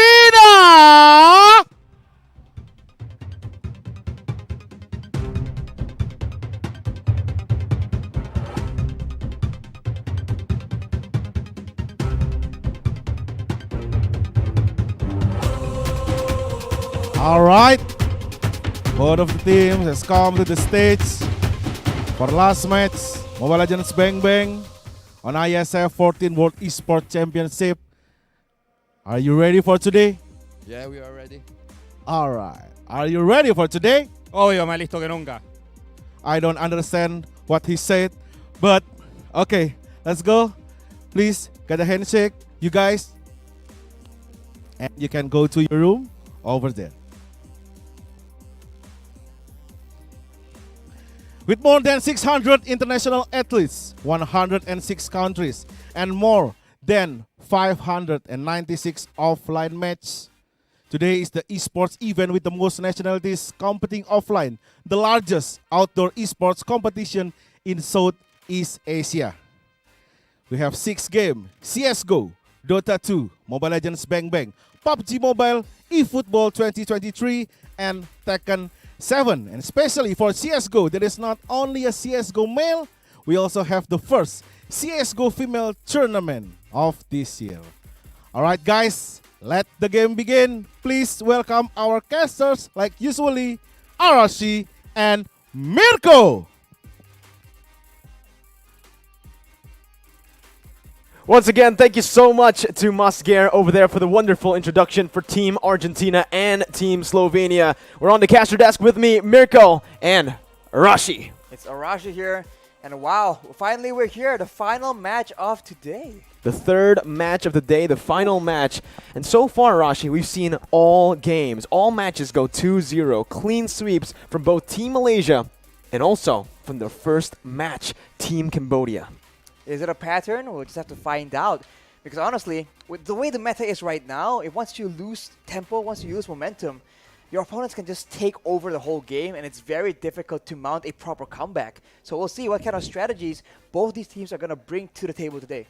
Well, while we're talking about strategies right now, there's a little bit of similarity, honestly. Looking at match number 3 compared to match number 2. Or no, match number 1, actually. Because in match 1, we saw that team, well, firstly, match 3, Team Slovenia, there's not much data around Team Slovenia, right? Very similarly to match number 1. Once again, we'll see how both these teams are going to be able to go up against one another. But for Team Slovenia, this is where they'll have a double-edged sword, right? They are a double-edged sword. They don't have a lot of data for the enemy team to read. But also, it means that they don't have a lot of international experience coming in to this World Championship. They might have data from scrims and the like, but obviously, it's not the same thing when you're in a tournament, when there's audience, when there are stakes available, and being in the factor for that particular match. So we'll have to see, like you mentioned, what crazy things can we expect? Is it going to be aggressive? Is it going to be passive, right? Is it going to be reactive? a lot of these games can be boiled down to the initial maneuvers being made in the first few minutes. I think that, along with the drafting phase, is what we have to take a closer look at. And fun fact, again, right? Let's talk a little bit about their opponents. Team Argentina, S11 Gaming is going to be the organization representing Argentina. This is a team who's had experience before internationally in Liga Latam. Right when we had MSC, Liga Latam was there as well. In the end, it was RQ Akira who won it, but S11 came very, very close, and they got that experience, right, under their belt. And now with the lessons that they've learned over there, they're able to qualify as well to the M4 World Championship. So they're going to be looking forward to that one. But obviously, they're going to be looking forward to getting a good result here at IESF first. When there's bragging rights involved in the equation as well, right? If you can win over here, you show that okay, you're not just a team with experience. You're a serious contender that people need to be taking seriously. And of course, it's always good to know that your hard work, your practice hours has, actually resulted in something as sweet as a victory on such a international stage like IESF. Well, while we're on that point, Arashi, I think it's time for us to give the audience our predictions for this matchup, right? Ooh. Argentina or Slovenia? Maybe we'll ask you first, Arashi. You're going to have to answer. You're the analyst. You're the bookman. Bookman? Well, that's a very interesting question. I must say that I think that experience as well as what we call jam terbang in Indonesia, airtime, right? How much you've been playing, how much time you have in the match, in game, when you're in a big tournament. I think it makes a huge difference because nerves, reactability, right, experience, and knowing what to do at the right moment, I think it's very valuable in deciding who comes out on top. So I must say that I think the team with more experience will come out on top here. And dare I say it, it might be a 2-0, man. Ooh, bold statement there. But before we get into today's final match, we're going to take a look at the playoff brackets to give you guys a little bit of a recap as to what has happened in the last two matches. Firstly, Cambodia were able to absolutely dismantle Team Namibia 2-0 in the first match of the day, the opener. Then in match 2, Malaysia was able to take game 1 dominantly and take game 2 in a complete slugfest up against Vietnam, but it still stayed as a clean sweep. So like Arashi mentioned, it can possibly come down to this match to break the curse of the clean sweeps. Well, anything is possible, man, especially in the Land of Dawn. It's never over till it's really over. That's why the game is always so exciting. We say that a lot, and it's absolutely true. So Slovenia, they have a real chance here because if Argentina takes them lightly, this is a team that's representing their country. There's a lot at stake here, and they're definitely not going to just cruise through this game. Well, here for Team Slovenia, we have Clyde. And for Argentina, we have Papa Dog. So, again, Argentina, this team, as you can see over there, S11. This team has experience. You said that you are going for the more experienced team. Right. So, Argentina. Argentina. Well, I don't know. I personally agree with you, but there's a little bit of biasness as well for me. Not for the players on stage, but for a certain Argentinian who's playing in a different tournament. Oh, that really big tournament, isn't it? You guys know, number 10. But anyways, right? We're talking about MLBB, so let's kind of dissect how they like to play. Because, again, Argentina, they're a very aggressive team. Right. And Slovenia, they're a team that's, again, very similarly to Namibia, struggle in the early stages of the game. So this is where we might see, again, the same thing that happened in match 1 happen again here, like it's deja vu. As we mentioned, the meta right now is very, very unforgiving.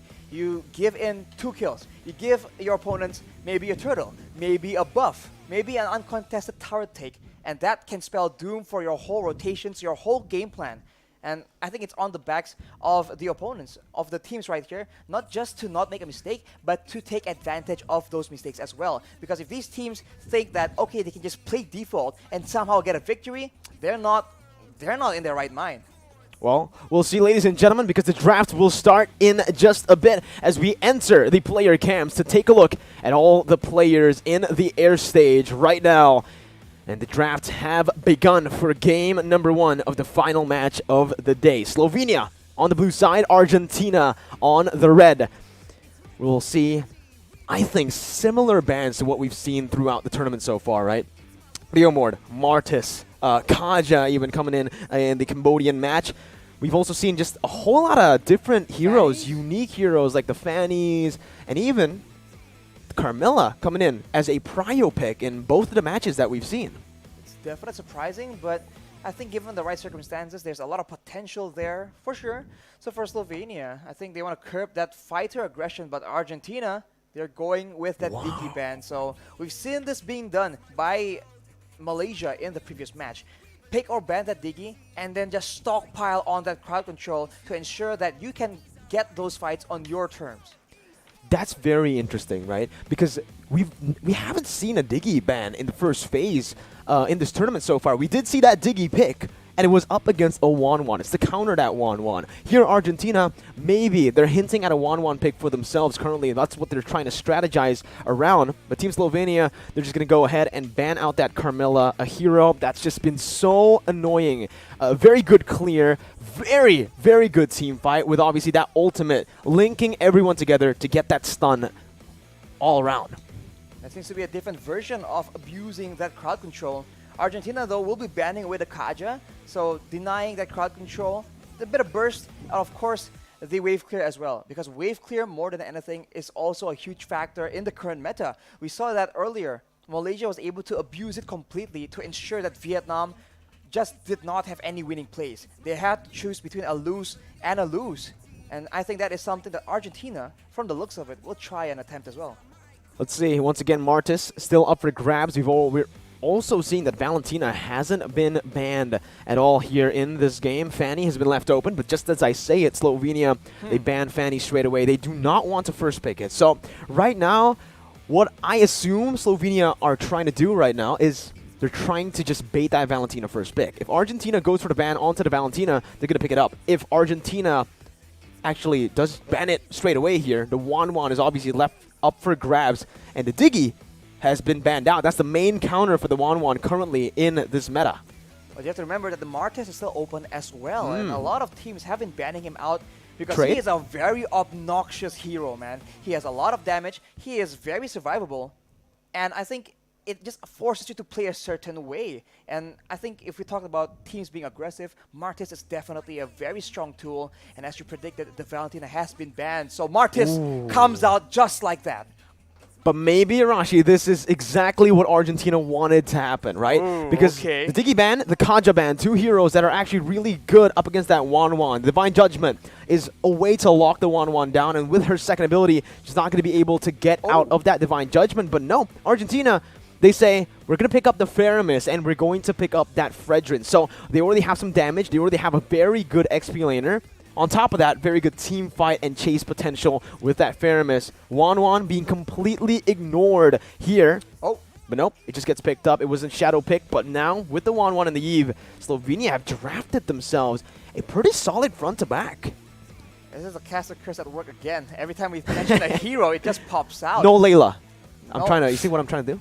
Yes, Layla won't be picked for sure. But Slovenia right here, with the Yves, we saw that Malaysia is able to abuse. And correct me if I'm wrong here, I think the crowd control, the slow amount, has been increased. So it's very difficult, especially if you're in melee heroes, to try and chase or even kite away from that Yves. So that in combination with the Martis, that can actually be that main source of damage, and the 1-1 that can maneuver around you, I think Slovenia is up to something here. Yeah, I agree with you. You know, I actually had a discussion with one of the coaches for on Esports, Coach Aldo, and we spoke a lot about the Yves, right? The quote-unquote nerfs towards this hero with the range. Everyone thought it was a nerf. Everyone was bashing, obviously, the developers for nerfing, quote-unquote, these heroes. But it's more of an adaptation. It's an adjustment because with that nerf in the range, there's more slow, there's more utility, you can spam your abilities a bit more, and guess what? It's more damage coming in as well. So with this, it just basically forces the whole community to relearn a hero that we've already known for so long. And with that, it's a very similar hero to Yves as well. A hero that's been constantly nerfed, adjusted here and there. The Beatrix with initially, in the beginning of the year, Wesker being so super dominant with the Renner. Now, it's back to Nibiru. So a bit of a cheese almost with the Wesker, right? You going with the Flicker, going aggressively, and catching your opponents off guard. But now, it seems to be a lot more calculated, a lot more standard. Just providing damage from the back line, and using ultimates for wombo combos. Right here for Argentina, there is an okay amount of crowd control, so we'll see what this Beatrix can do. But as you mentioned, Mirko, for Slovenia, that Yiv adjustment allows them to be a lot more dynamic and not rely so much on that real-world manipulation. So that is something that Argentina must adjust to. But as we are going into the second banning phase, Atlas as well as Amon, both very aggressive picks here being banned away from both these teams.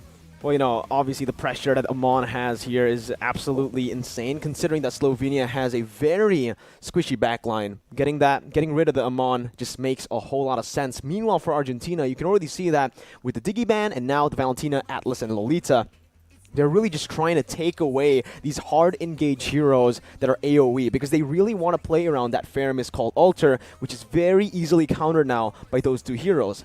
Well, three technically: the Digi, the Atlas, and the Lolita, right? Because all of them have kind of similar traits. That AoE that can punish the called Alter now that has been revamped, where every member has to be in that called Alter radius to get the effect. To clump together, and that is not. That's never a good thing, especially in the current meta with very punishing combos available. But on the flip side though, Slovenia also has the option to just kite away from it, because as we mentioned, there's been so many changes to the cult altar, and right now, in my opinion, it's just very situational. You need to be using it against very specific compositions, and if Slovenia is able to play around it, I think Argentina might struggle to put good use, to get good use out of that cult altar. Well, we'll see right now. Argentina going to go for the first pick this time around. Honestly, after the revamp, the adjustment towards the Faramis, he does work better as a mid laner, so that's exactly what they go for. They pick up the Mathilda to fill in that roaming position, as they need a little bit more utility. They still need to have that insurance, right? If Slovenia are able to lock a few members down on that call altar, they need someone with that utility to bring them back out, and the Mathilda just provides a good mix of everything. One of the most prio roamers as well, but with that shielding from Mathilda, Slovenia are trying to pick up that Esmeralda and also the Akai, which is interesting because it's gonna be an Akai roam if they do pick this up. Most likely, but it won't be the Akai, it will be the Grok. So denying a lot of crowd control with the immunity, and then afterwards perhaps being used as one of those setups for the big combo. But if you look at the composition of Argentina right now, they have a lot of utility, but I have to question, is it enough damage, especially if they want to make good use of the cult altar? And as I say that though, Hayabusa makes an appearance. Oh, I think that's a really good pick, honestly, the Hayabusa, right? Because of the frontliners here from Argentina, both the Fredrin and the Faramis, both of these heroes can really disrupt Slovenia's frontline, and that can enable this Hayabusa to really wreak havoc onto that back line, where the 1-1 and the Yiv are both going to struggle a lot up against the Hayabusa up until they get either a Winner's Truncheon or that Wind of Nature. For Argentina though, I think their composition actually forces them to be very, very active on the map. Because if they don't make use of all that utility, all those playmaking tools in the early game, I think they will struggle in the output department later on. Especially if Slovenia is able to actually catch up, or maybe just not trail too far behind. Well, we'll see, ladies and gentlemen. Both of the drafts have been set. You guys can go and comment down below on your predictions. Do you think Argentina or Slovenia has the better draft? Tell us what you think, because right now we're about to jump into the Land of Dawn for the first game and the final match of the day. Once again, here it is, the Land of Dawn, Slovenia, with their jungler starting in the blue side. Coming in, Jotun from Argentina starting on the red. Both teams just clearing as fast as possible. And I think it's very interesting that both teams will actually do something similar, and usually it will take until the turtle starts spawning for both teams to actually be able to pressure and force their opponents to play a certain way. So we'll have to see in this early game, at least until about 4 minutes, who will actually have more advantage. Well, Erwin is trying to open up the map here, but the early aggression coming in from Slovenia's Martis and Grok is a bit too much to handle. They're going to be able to secure the first Letho Wanderer. And honestly, looking at their composition, they might have a lot to say in the early stages of the game in the first few neutral objectives. They have a lot of crowd control. They have a lot, well, not maybe the crowd control per se, but they have clear, right? And in the early game, clear in a way is almost more valuable than crowd control because it allows you to move faster, but wait, there's aggression here. Oh, Civ gonna be able to dish out the damage, but Erwin picks up the first blood. Clyde now still able to run away, but here it is. Jotun comes in with a shadow kill. Clyde flickers out, but it's not enough to get him to safety. Jotun picking the second kill of the game up for Argentina. Wow, that's aggression coming in from the Argentinian side, but they're not done yet, Mirko. No, 1-1. Also, Bonnie gonna be caught again in that top side, staying, overextending up against a 3-man dive. Argentina here with a very well-coordinated early game play. We talked a lot about the experience coming in and how they actually know what to do, and it's showing right now. They are the ones dictating the tempo, and Slovenia is forced to try and adjust as well as possible, but it won't be enough. Man, once again, Arakil in the bottom side, maybe taken down here, but the damage coming in from Papadog, as now Slovenia are trying their best to go at it onto the turtle, securing it with Retribution, but look at Papadog taunting two members, Rimuru and Clyde, as that's the damage coming through, stunning them up. Rimuru getting the shield in, Erwin zoning him back, as that's going to be Vizo, who tries to get out, will be able to. And here it is, Slovenia able to finally trade something back. They're able to steal away that turtle from the hands of Argentina. A small victory in the grand scheme of things, but now they have to try and find opportunities to try and use the catch potential or the outplay potential. They have not been able to abuse the Marty's pick to get those weird skirmishes, and as things are going, it seems like Argentina are the ones that will try and actually find him in his own jungle.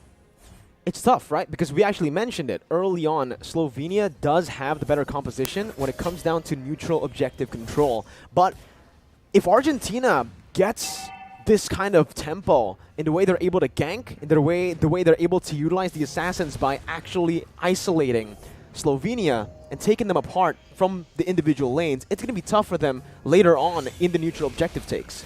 I think it's very dangerous for Slovenia right now because Argentina has the option of using the Cult Altar in an aggressive fashion. Maybe for a dive, but as I say that though, Jotun, what happened here?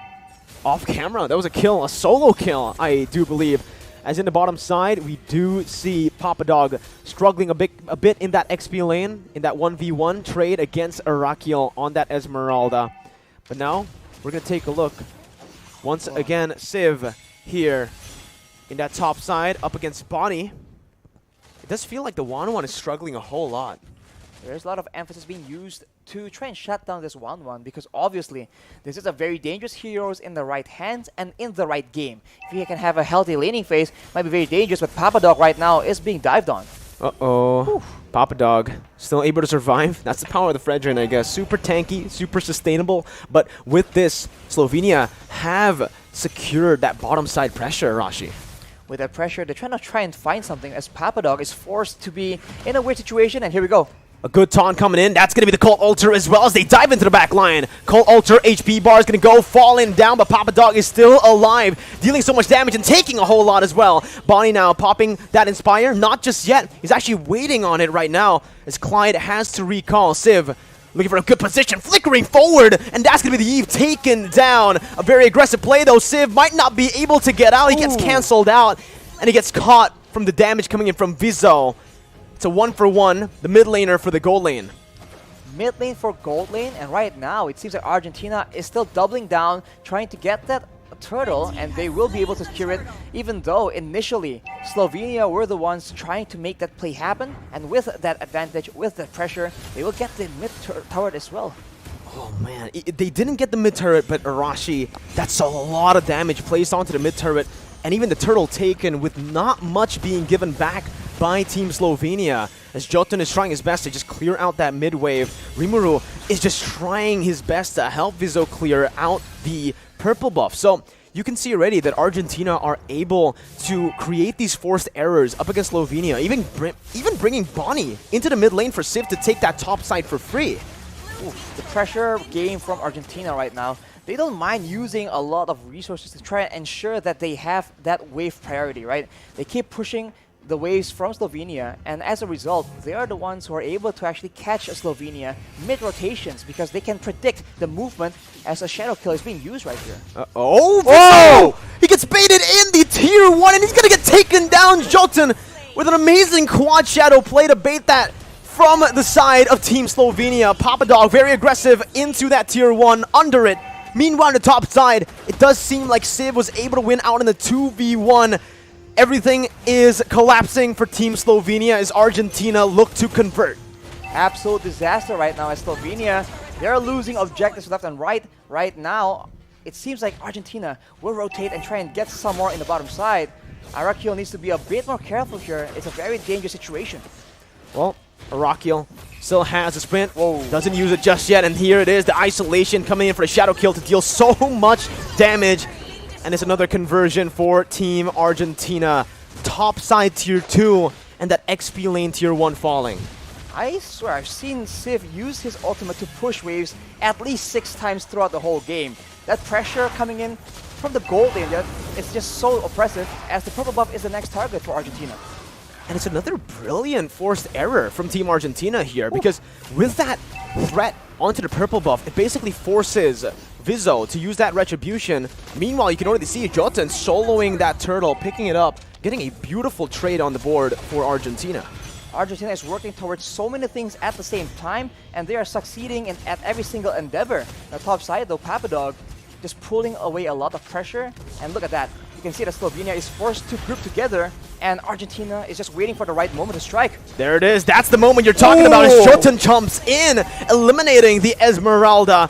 Meteoro coming in. That's going to be the real world manipulation. Popped in, but it's instantly cancelled out as he wasn't able to dish out any damage towards the Argentinian players. Another turret tier 2 in the XP lane taken for free. No trades. It's so slow but sure from Argentina. I'm very surprised to see how disciplined they are, and as we mentioned, the experience definitely shows. It's a different level of performance, and now Argentina, they're trying to actually do a lot of damage because Slovenia, they are desperate to try and find something, some kind of play to try and equalize because they are struggling right now. Looking at the gold lead, Arashi, 8 minutes, 8,000 gold lead. Look at the items. It's just looking bleak for Team Slovenia currently with the Beatrix securing a Hunter Strike and BOD, not even caring about any defense. No defense whatsoever right now. They're snowballing and they understand that. Not necessary as of now. Jotun as well with the Malefic Roar being rushed. So he has a lot of damage potential. Even though you send maybe your XP laner, your tanks against him, he has itemized accordingly. So the split push game is still available for Argentina, and they have not used it to its full potential just yet. And Slovenia already is struggling without it. Again, the gold lead is still at 8,000. Argentina are doing a really good job at just suffocating Slovenia while also waiting for that timer on the spawn timer for the side of the Lord. Look at the damage. What was that? It was a snipe by Civ, and it's a kill over for Meteoro. Wow, maybe use a spell before the escape was used? We'll see, but now, not even done yet. Look at Argentina going in, Mirko. My goodness, Argentina just going at it. Vizzo trying to jump in onto Civ, but the damage comes through. Civ just guns Vizzo down. It's a 4-0. Once again, no trades on the board as they look to collapse once again onto Clyde, who's not going to be able to tank, to soak the damage from the Argentinian members. They're going to go for kills before they ultimately end the game in 9 minutes of game time. Another dominant display by Team Argentina. Quick day in the office for Argentina. They shut down every single advantage Slovenia has in the early game. The aggressive picks were just avoided again and again. And with macro play, Argentina were able to somehow get the advantage in both objectives and also in the big fights. Wow. What a performance by Team Argentina, showing that again. Even though so far the Southeast Asian teams have been the dominant teams, Argentina from Latam, they're here to play. It's amazing to see, again, a region that's quite relatively new to the MLBB scene already displaying macro like that. It's insane to understand that at one hand, right, they are a new team, new region, essentially, so they don't have as much experience or game time, but at the same time, they have all the chance available to just watch all these other teams that came before them and learn again and again. And I think it really shows. If Argentina, if you told me they weren't studying tape, watching previous matches, I'll be very surprised because they seem to know how to maneuver in the most complicated of circumstances. And Slovenia, on the other side, they're just confused, man. What can they do? Again, right, we expected early on, Slovenia were actually able to equalize on a few occasions, getting the turtle, but we need to talk about this because, like I said before the match, Arashi, Argentina are very aggressive, and they really drafted themselves an aggressive composition, but not for neutral objectives, it's for fights. It's for fights, and essentially it's for pickoffs as well. You know, we talked about how Argentina has so many utility tools to set up to kite back, but I was concerned about their damage output. But with the macro gameplay, they were able to get a gold lead, and with that gold lead, they were just able to get fights again and again when it benefits them. That's the key word here. Whenever Slovenia has a chance, whenever Slovenia wants to try and trade something back, Argentina just very simply backs away. They have the guiding wind, they have the cult altar. There's nothing Slovenia can do to force Argentina to do what they want, and the opposite cannot be more true. Look at this. They know that the bottom side is unsafe, but they don't have a choice. Argentina just slowly but surely squeeze around the map for Slovenia, and then once they're at their base, it's just a matter of time. You know, we can both agree that this game, macro-wise, was absolutely amazing by Argentina. But even if we talk about that, the mechanics coming in from especially Jotun, was able to outplay Vizol on that Martis, a Prio hero versus a Hayabusa that currently in the meta I do believe is a bit more situational. But we'll see once again here in the item build. Meteoro, the MVP for the match. Wow. An amazing performance again. It's a lot of damage and it's a very aggressive build, almost no utility, relying fully on the kit of Aramis and then going straight for the glowing wand, more damage per instance of damage essentially. So repetitive spam spells from the Faramis will do more damage, and then straight up to the Holy Crystal, knowing that he is that far ahead. But the match MVP, as you mentioned, Miracle, Meteoro, with a very impressive score. Perfect KDA. 4-0 and 6, 7-7. And that damage dealt, I think, is very deceptive. You don't see Faramis as this big assassin, but as we saw earlier, we saw that one of the members from Slovenia is able to make it out, but out of nowhere, he gets taken out. That's the sneaky damage coming in from that Faramis, and the player spotlight is going to be Erwin from Argentina. Man, the damage taken, 22k. It's not really just about the damage taken, right? Because if we take a look at Erwin and Meteoro, firstly, Erwin, he's not a utility roamer. He's not much of a damage soaker. On that Mathilda, he provided so much room for the players to engage, to disengage. There are a lot of crazy ganks, rotations that were enabled once again by that guiding wind, by that circling eagle. But there's a fun fact, there's a pattern for the MVP and for the player spotlight. Both of these players, they were kind of like, we did not see them. They were not the highlights. We saw Jotun, we saw Civ making a whole lot of crazy plays. We didn't see these guys make a whole lot of crazy plays, but it just shows that you don't need to make crazy plays to win the game. You don't need crazy plays to, again, have a stellar performance. It's the plays that you don't see that gets you the most, man. Consistency. Well, exactly. Consistency and efficiency, I think, is the word here. Because they don't do anything too crazy, but they don't need to. By ensuring that they are in the right place at the right time, they have no even any need to even force Slovenia into anything. They just wait for the right opportunities, and if Slovenia doesn't take it, they still get value. And I think that kind of efficiency is very impressive, especially, as Mirko mentioned, from a region as young as Latin America. It's absolutely stunning. I mean, looking at the growth, right? Because again, we've seen the Latam region from, I think we've been seeing them for quite some time now, but again, their improvement, their progression has been absolutely insane. Can't wait to see all the other teams now, but obviously I can't wait to see Slovenia as well in game number 2, because even though they lost in a kind of a one-sided occasion in game 1, there were brilliances, there were glimpses of that brilliance coming in from the side of Slovenia. If they are able to utilize that draft and this time execute on it better with better neutral objective control and more respect towards that pick potential composition from their opposition, they might be able to do it. I think it comes down to adaptability, right? Because honestly, this is why it's a best of 3. It's not a best of 1, right? It allows teams to actually study what just happened, make adjustments, and some teams, they're not really good off the bat, but if they can adjust really well, it doesn't even matter. They can get that 2-1 reverse sweep. So Slovenia is definitely still in the game. And as Mirko mentioned, we did see a lot of potentially very good plays, rotations being attempted. And now that they have known how Argentina is going to try and respond to it, they might just find that missing key, that missing solution that will allow them to gain success. We'll see if they will be able to find it within the break period, because it's a lot, right? It's a lot to handle. We've been saying it from match number 1. Will Namibia be able to actually learn from their mistake in game number 1? Will Vietnam be able to learn from their mistake in game number 1 as well? All 2 matches so far have gone 2-0 clean sweeps for both Malaysia and Team Cambodia. And Argentina are looking to put their region as well into the next stage of the tournament. Well, so far it's looking like that's the case. As we mentioned, it's just a very different look, especially in stark contrast to match number 2. It was just aggression, team fights, action, non-stop. For Argentina, it's not even a lot of action. It's just slowly but surely, as we mentioned, just suffocation all across the map. And in a way, right, it's a bit...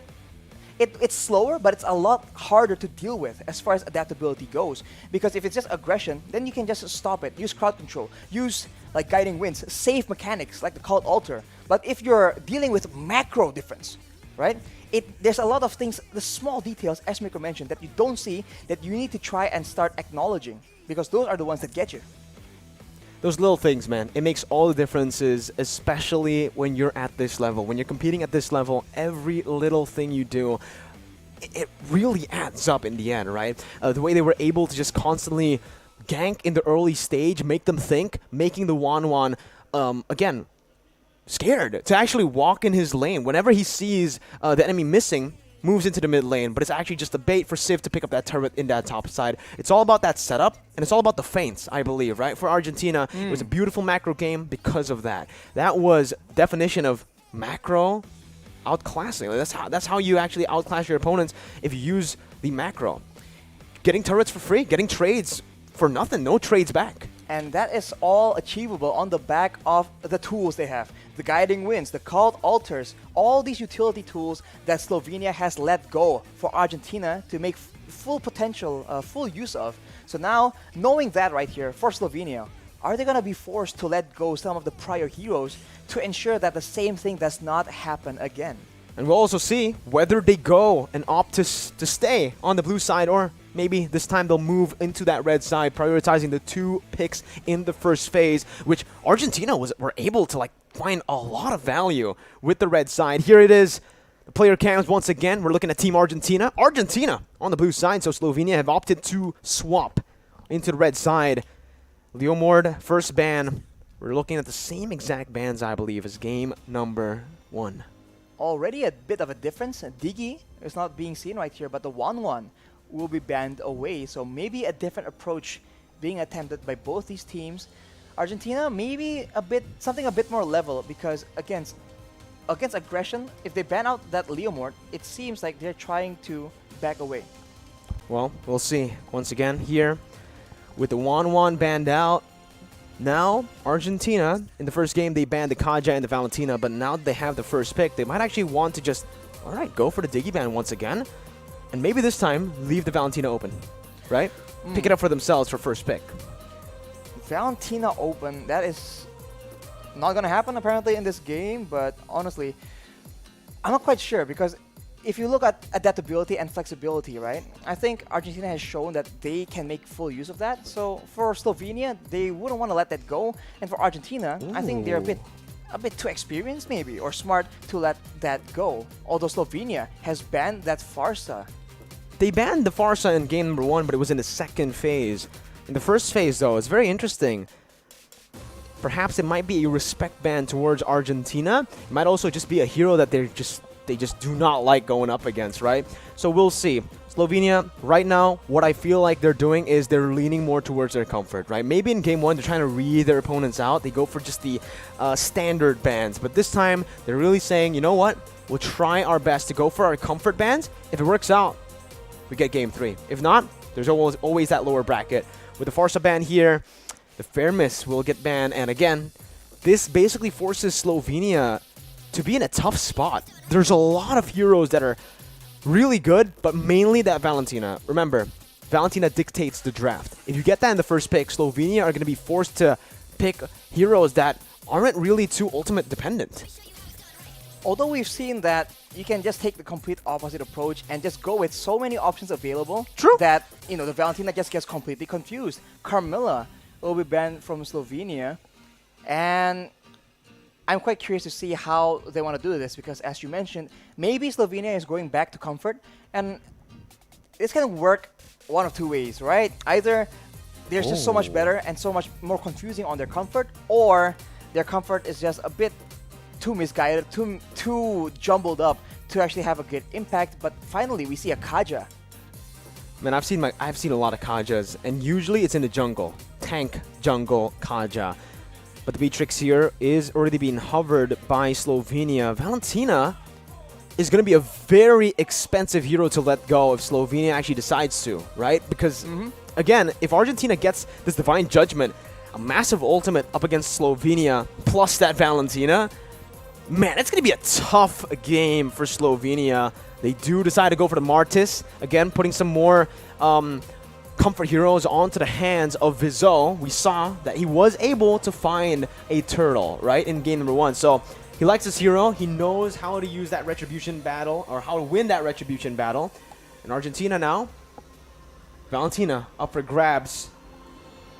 I think it will be taken for sure, because honestly, for Slovenia, they have to try and get something to enable this Martis. In game number 1, the Martis pick was good, it was strong, but it wasn't allowed to shine because Argentina just played around it. So for Argentina right now, they go for that Atlas very early on in the game. Of course, the Digi has been banned before this. What will they add onto this? Kaja and Atlas, as well as a Lapu Lapu. So an abundance of crowd control and AoE. That's a lot of dive, man. That's a whole lot of dive. Argentina, in game 1, they were looking to pick. This time, they're looking to fight. They're looking to 5v5. AoE damage across the board. Even with the Kaja, sure, the Divine Judgment is a single target ability, but hey, your damage comes in AoE. With the Lapu and the Atlas, they're looking for that Wombo combo. In Slovenia, they need something to stop this. Akai becomes a very solid option if they really just want to stop Argentina's pure engage. And we've also seen that Akai is a counter towards the Atlas. They do go for it. And I think this basically kind of stops Argentina's strategy. It sure throws a wrench in their plans for sure. But of course, it's not the end of the world, right? Having an Akai when you're trying to dive into the back line, it does not mean that Argentina will be unable to find those plays. If they can get that macro advantage, so if they secure a bit more wave control, a bit more wave clear, they can go for those weird flanks. And we've seen that when you have dive heroes like this on your left and right, that makes it very difficult for you to play as you intend. So Slovenia, I think they require a bit more crowd control just in case Argentina starts splitting up, because there's more than one engage available on their composition. Well, Argentina can still flex these heroes again. Yes. Even though we've seen mostly the Kaja go into the jungle in ranked games and in most competitive games, it can still honestly be flexed into even the gold lane. That's what we usually see back in the old meta. Kaja in the gold lane, a counter towards the 1-1, does really good up against the marksmen, especially if you build full damage. And you're up against a Beatrix that has been nerfed. In the early stage, you can actually win some of those trades up against the Beatrix, and you can really utilize that to try to look for that snowball. Considering that Argentina will have a bit more mobility to play with the Atlas as well, with a perfect match, this becomes an option for them to flex, for them to actually show their deep hero pools.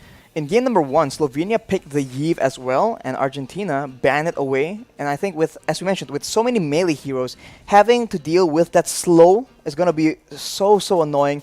And with Argentina having so much emphasis on execution, I think it's a very smart ban, but that's a Guinevere. Alright, now the question is, where is that Guinevere going to go? And it's going to be the Bruno, who's going to be hovered here. And the Gusion as well. Bruno locked in. What is going just on? One wish right now. You gotta use the Neymar skin. Oof. You gotta Yeah, use the absolutely. Neymar skin, right? If Civ, you better use the Neymar skin here. but the Gushin gets picked up. And it does feel like it does seem like Jotun is actually going to be using it's a Kaja mid. They can still swap. They can still swap. True. I mean, it's not unheard of. We've seen it actually perform before. As we mentioned, it's not only about crowd control, it's about having that wave clear as well. It's having that pick-off potential to set up for your jungler if he chooses to go and show up in your lane. So for Argentina, it's not looking too complicated, but for Slovenia, I am quite curious to see how they want to try and make this happen. The Guinevere most likely will be a laner. XP lane, I believe. Just like, well, we Or saw. will it be a roam? A roam Guinevere? It can be roam, but then, yeah, if the Guinevere goes roam, then the Akai will go to the XP lane. We've seen both of these, but again, we're going to see the Vexana in here up against the Gushin. All right. Up against the Kaja. 2 melee. There's a lot of melee coming in from Argentina. And honestly, the Vexana works on paper here, right? Yes. You already have your ultimate, which is another target for all these melee targets from the side of Argentina. I think Slovenia have drafted themselves a pretty solid composition. Good disengage, good damage, but they're going to have to get to those item power spikes. The Beatrix is going to be the main win condition here for Team Slovenia.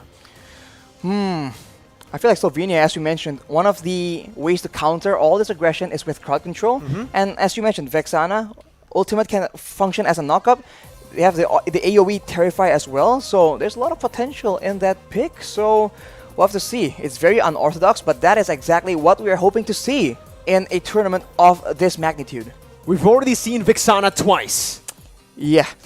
That's how crazy it is. The meta for IESF alone has just been progressing so fast, and we'll see whether that Vexana can actually take Slovenia into an equalizer. 1-1 is a possibility, but for Team Argentina, they're looking to get that clean sweep to end the day fresh here, as again, Jotun will start on the purple buff with Vizo as well. Both teams opting for the same route.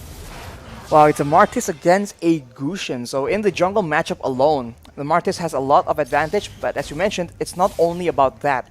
It's whether or not the rest of the team can enable you, because if you go aggressive like this, you get kited away, especially if you're going alone. So wow, that's just aggression coming in from both teams. Again, Vizo going to be caught here. Arakiel trying to help his jungler, but it's going to be first blood picked up by Meteoro. Clyde coming in, trying to help, but look at the damage coming in from Civ on the Bruno. On the Neymar skin, absolutely styling as he dishes out so much damage, free hitting and winning here. Dashing forward, looking for more damage right now. He does have the flicker to actually go for the kill, but he decides not to do so. A wise decision, knowing that they already have the dub in the first initial trade. I feel like Slovenia, they require a bit more levels to try and have that kind of level of aggression.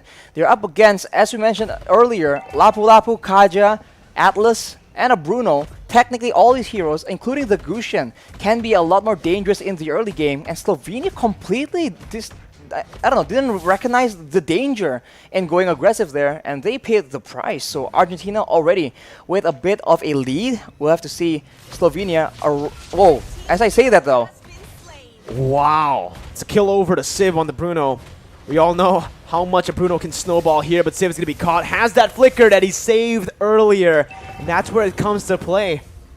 Argentina, like you mentioned, Rashi, that's just efficiency. Not going for crazy plays, knowing when they've already gotten the win, and pulling back when they have the dub. And look at that, pressure in the bottom side, and just like that, instant movement towards the turtle. And if Slovenia tries and move aggressively, I think they have the advantage because they have the engage. Oh, that's a fatal links onto 3 members right now, and this is the wombo that we talked about, that we mentioned. As early as this, Argentina have gone a 3,000 gold lead, getting a whole lot of gold from the shields as well. In the early game, it's 4-0. It feels even more one-sided than game 1 right now, but obviously we're going to take a look at the replay first before we go further. What an engage by Erwin. As we mentioned, Slovenia being very concerned about the pick-up potential, they crowd together and they get hit with an insane fatal links. So Erwin is the one looking for all these plays to happen, and if he gets a solid one getting 2 or 3 members, that is an easy follow-up coming in with Jotun on the Gushin as well as Papadop on the Lapu Lapu, but ooh, in the bottom side. Clyde just not having a good time. Clyde is getting absolutely bullied. Civ... Okay, this is the good thing, actually, about the Bruno, right? You're very good at clearing up the waves here early on, but you can already see the Divine Judgment coming in. Jotun trying to jump in with that burst damage, but will not be able to find it. He jumps in under the turret, forcing a flicker and an Eternal Guard from Rimuru. A lot of resources burned out practically for nothing here, and it looks like Jotun just does not care. Jumps in under the turret knowing the Eternal Guard was used. There's no more CC that they can apply onto Jotun. And Civ is just racking up gold. It's another kill for Jotun. He is roaming across the map from bottom to top, collecting kills as he goes. What is going on here? Argentina with a completely different look. Now it's not just macro. Even if you just play defensively, they are taking the fight to Slovenia, and they are struggling to find an answer right now. Arakiel is on that Akai, but they don't have any damage to try and trade back in these very, very early game skirmish engages. And with the turtle spawning, Argentina will look to pressure Slovenia yet again. And this is a very difficult situation because of the tools available yet again to Argentina. It's tough.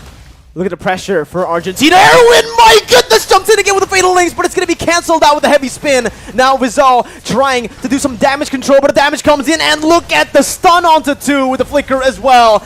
Bonnie going to be taken down. That's a retry steal from the side of Vizal, but it does not matter as it's a 2-for-1 trade, and they're definitely going to be able to look for some conversion on the board with Rimuru forced to recall at low HP. No, not Rimuru, my bad. It was actually Arakiel. And again, well, Rimuru's not going to be recalling. A stun comes in from Papa Dog, and that might just be that bottom side turret falling to the hands of Argentina.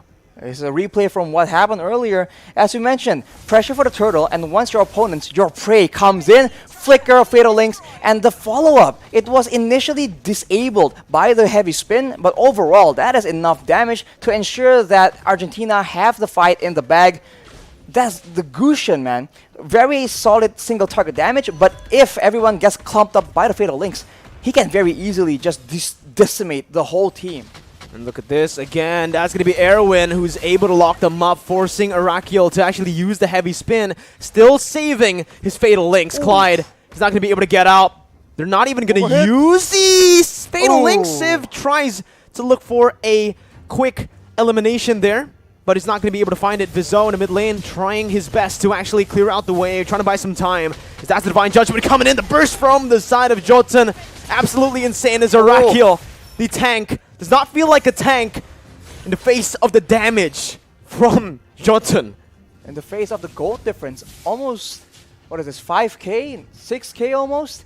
This is very difficult for Slovenia to deal with right here. They have tanks, but the tanks, as you mentioned, Mirko, cannot serve as a front line. So Argentina, they are able to slowly but surely take control of the map. And you can see, even the tankiest member from the side of Slovenia is forced to concede that control. And while all this is happening, Civ is just farming up a storm. And even in that XP lane, Papa Dog baiting. Bonnie going to be bursted down. Jotun doing everything, dodging away from the Eternal Guard. Looking for the kill onto Vizzo. Heavy spin, pinning them both down right now, but the damage won't be enough for the side of Rimuru. Shutdown picked up by Arakiel.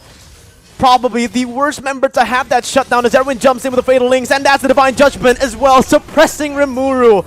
They're doing so much, and even in the gold lane, it's another solo kill for Civ up against Clyde, who has the pressure, the weight on his shoulders to carry the team on the Beatrix. A series of unfortunate events for Slovenia all across the map.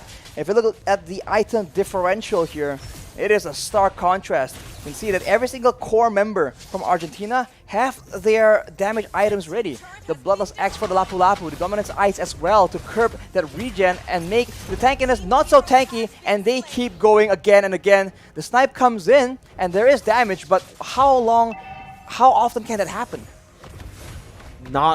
It's so hard, honestly, Arashi. Looking at it for Team Slovenia, I wanted to say their only way they can win this game is if they bank on just Clyde getting in. Oh my goodness, just barely dodging onto that one right now. The flicker comes through for Rimuru. Pops in the Eternal Guard. That's the heavy spin as well by Arakiel.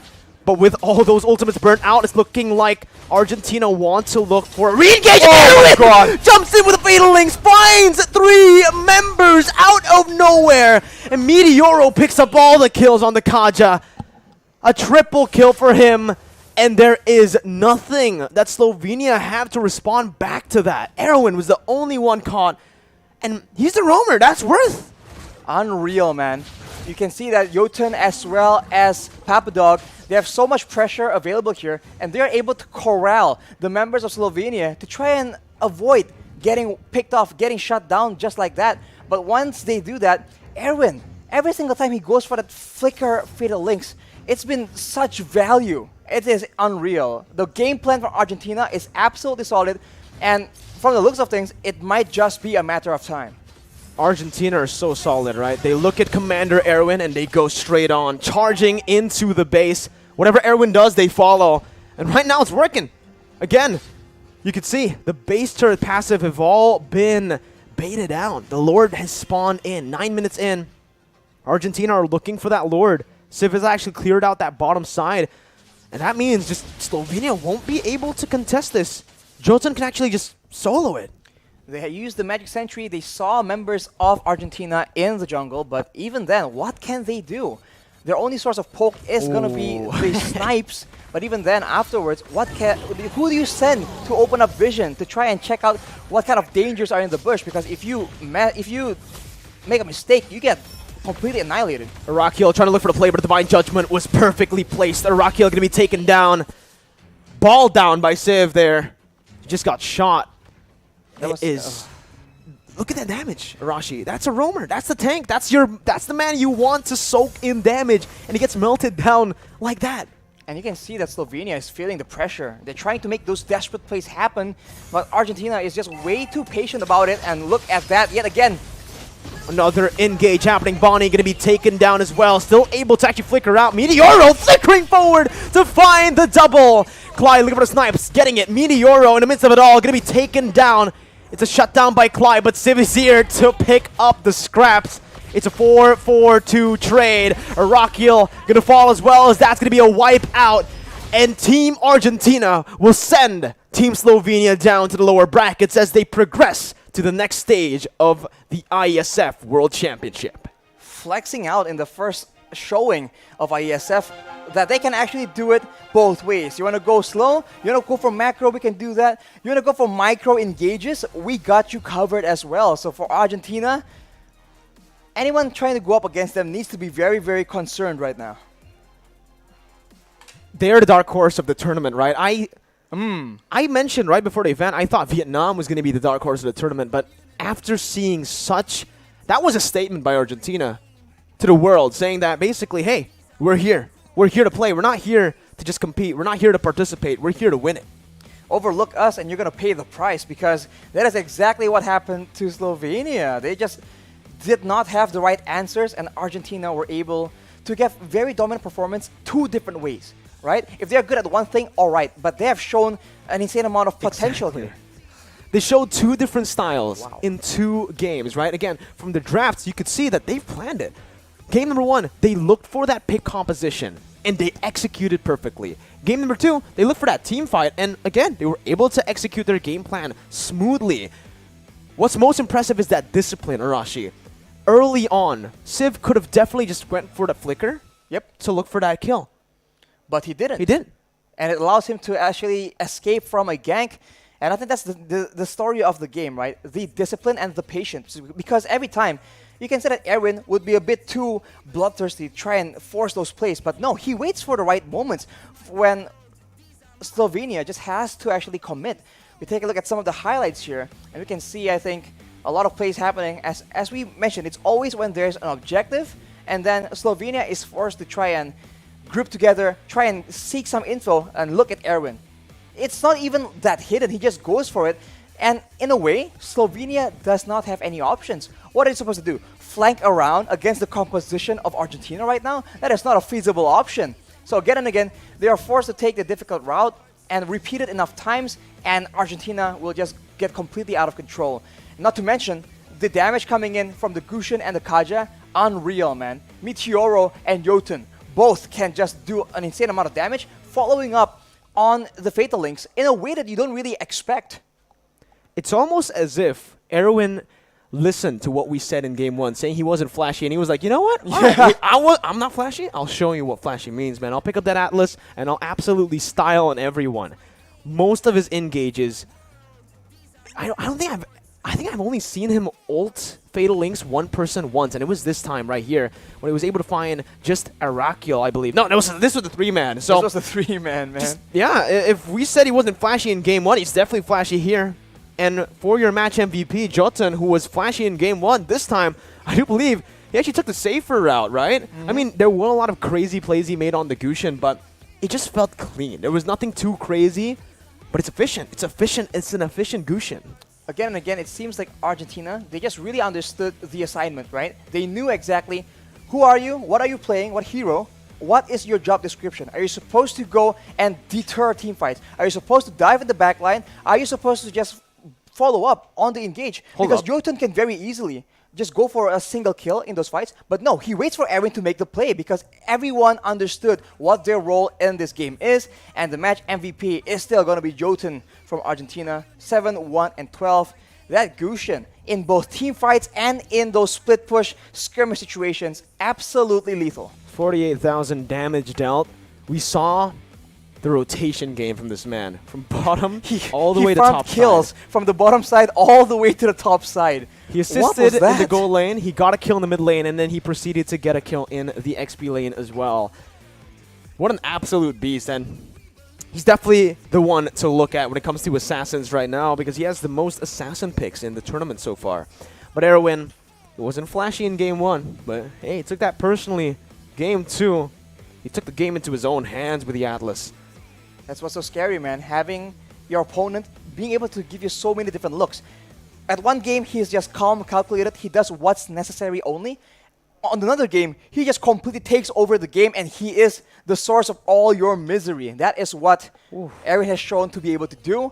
And Civ, in this game, he didn't do much as far as like playmaking, but he can just farm up. And in the mid game even, you saw that in 2 hits, any kind of squishy member. Look at the items from Slovenia. No physical defense yet because there's just not enough resources. If they all went for physical defense, okay, they can survive, but there's no damage. And then Jotun as well as Meteoro can just one-shot you. But even if you go for magical defense, Papadog as well as Civ will destroy you. So the diversity in the damage source as well. So solid. Argentina, what the heck?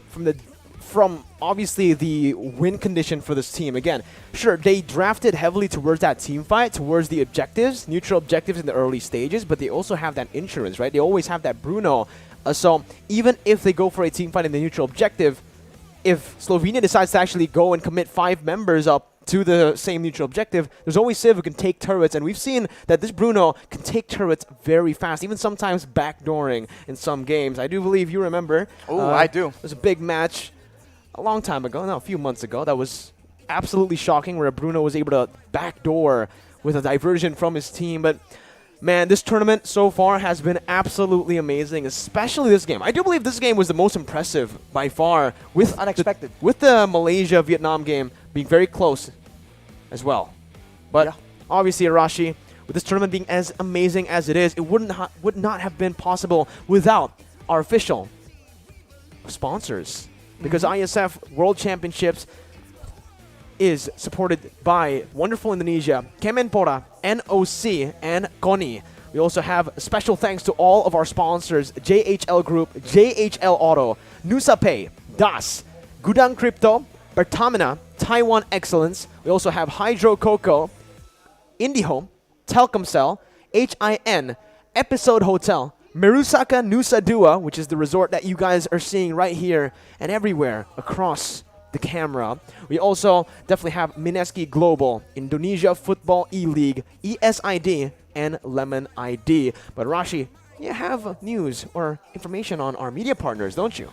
Our media partners that supported us through this operation and cooperated with us as Net TV, Trans7, Detik.com, Esports ID, Video.com, Dunia Games, Dance TV, Dance Play, Merah Putih, Bola Score, and Kami Bijak. So very much thanks to you guys for actually helping out with this event because it's been absolutely amazing. An amazing event for all you amazing people back at home. And don't worry, because we are going to tag right now, throw it over to our host to see what's up next. Before us on the caster desk, it's been Mirko and Arashi. We'll see you later.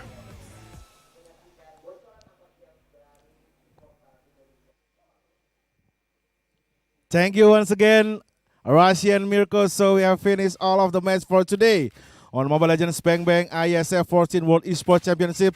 To summarize, all of the match is Cambodia versus Namibia is 2-0. Malaysia versus Vietnam is also 2-0. Argentina versus Slovenia is also 2-0. All of the match for today is get done by straight set. And I would like to give you information about this event once again. So the IESF 14th World Esports Championships will be a part of the Indonesia Esports Summit 2022, an annual celebration of the country's esports ecosystem initiated by IESF and PBSI, with the goal to involve all esports stakeholders in Indonesia, including game publishers, game developers, pro teams, athletes, influencers, brands, community, and media in the country. So for tomorrow, we will have a big match for the second day of Mobile Legends Bang Bang IESF 14th World Esports Championship between Indonesia versus Filipina. Thank you for today and thank you for watching. I'll see you around, guys. Goodbye.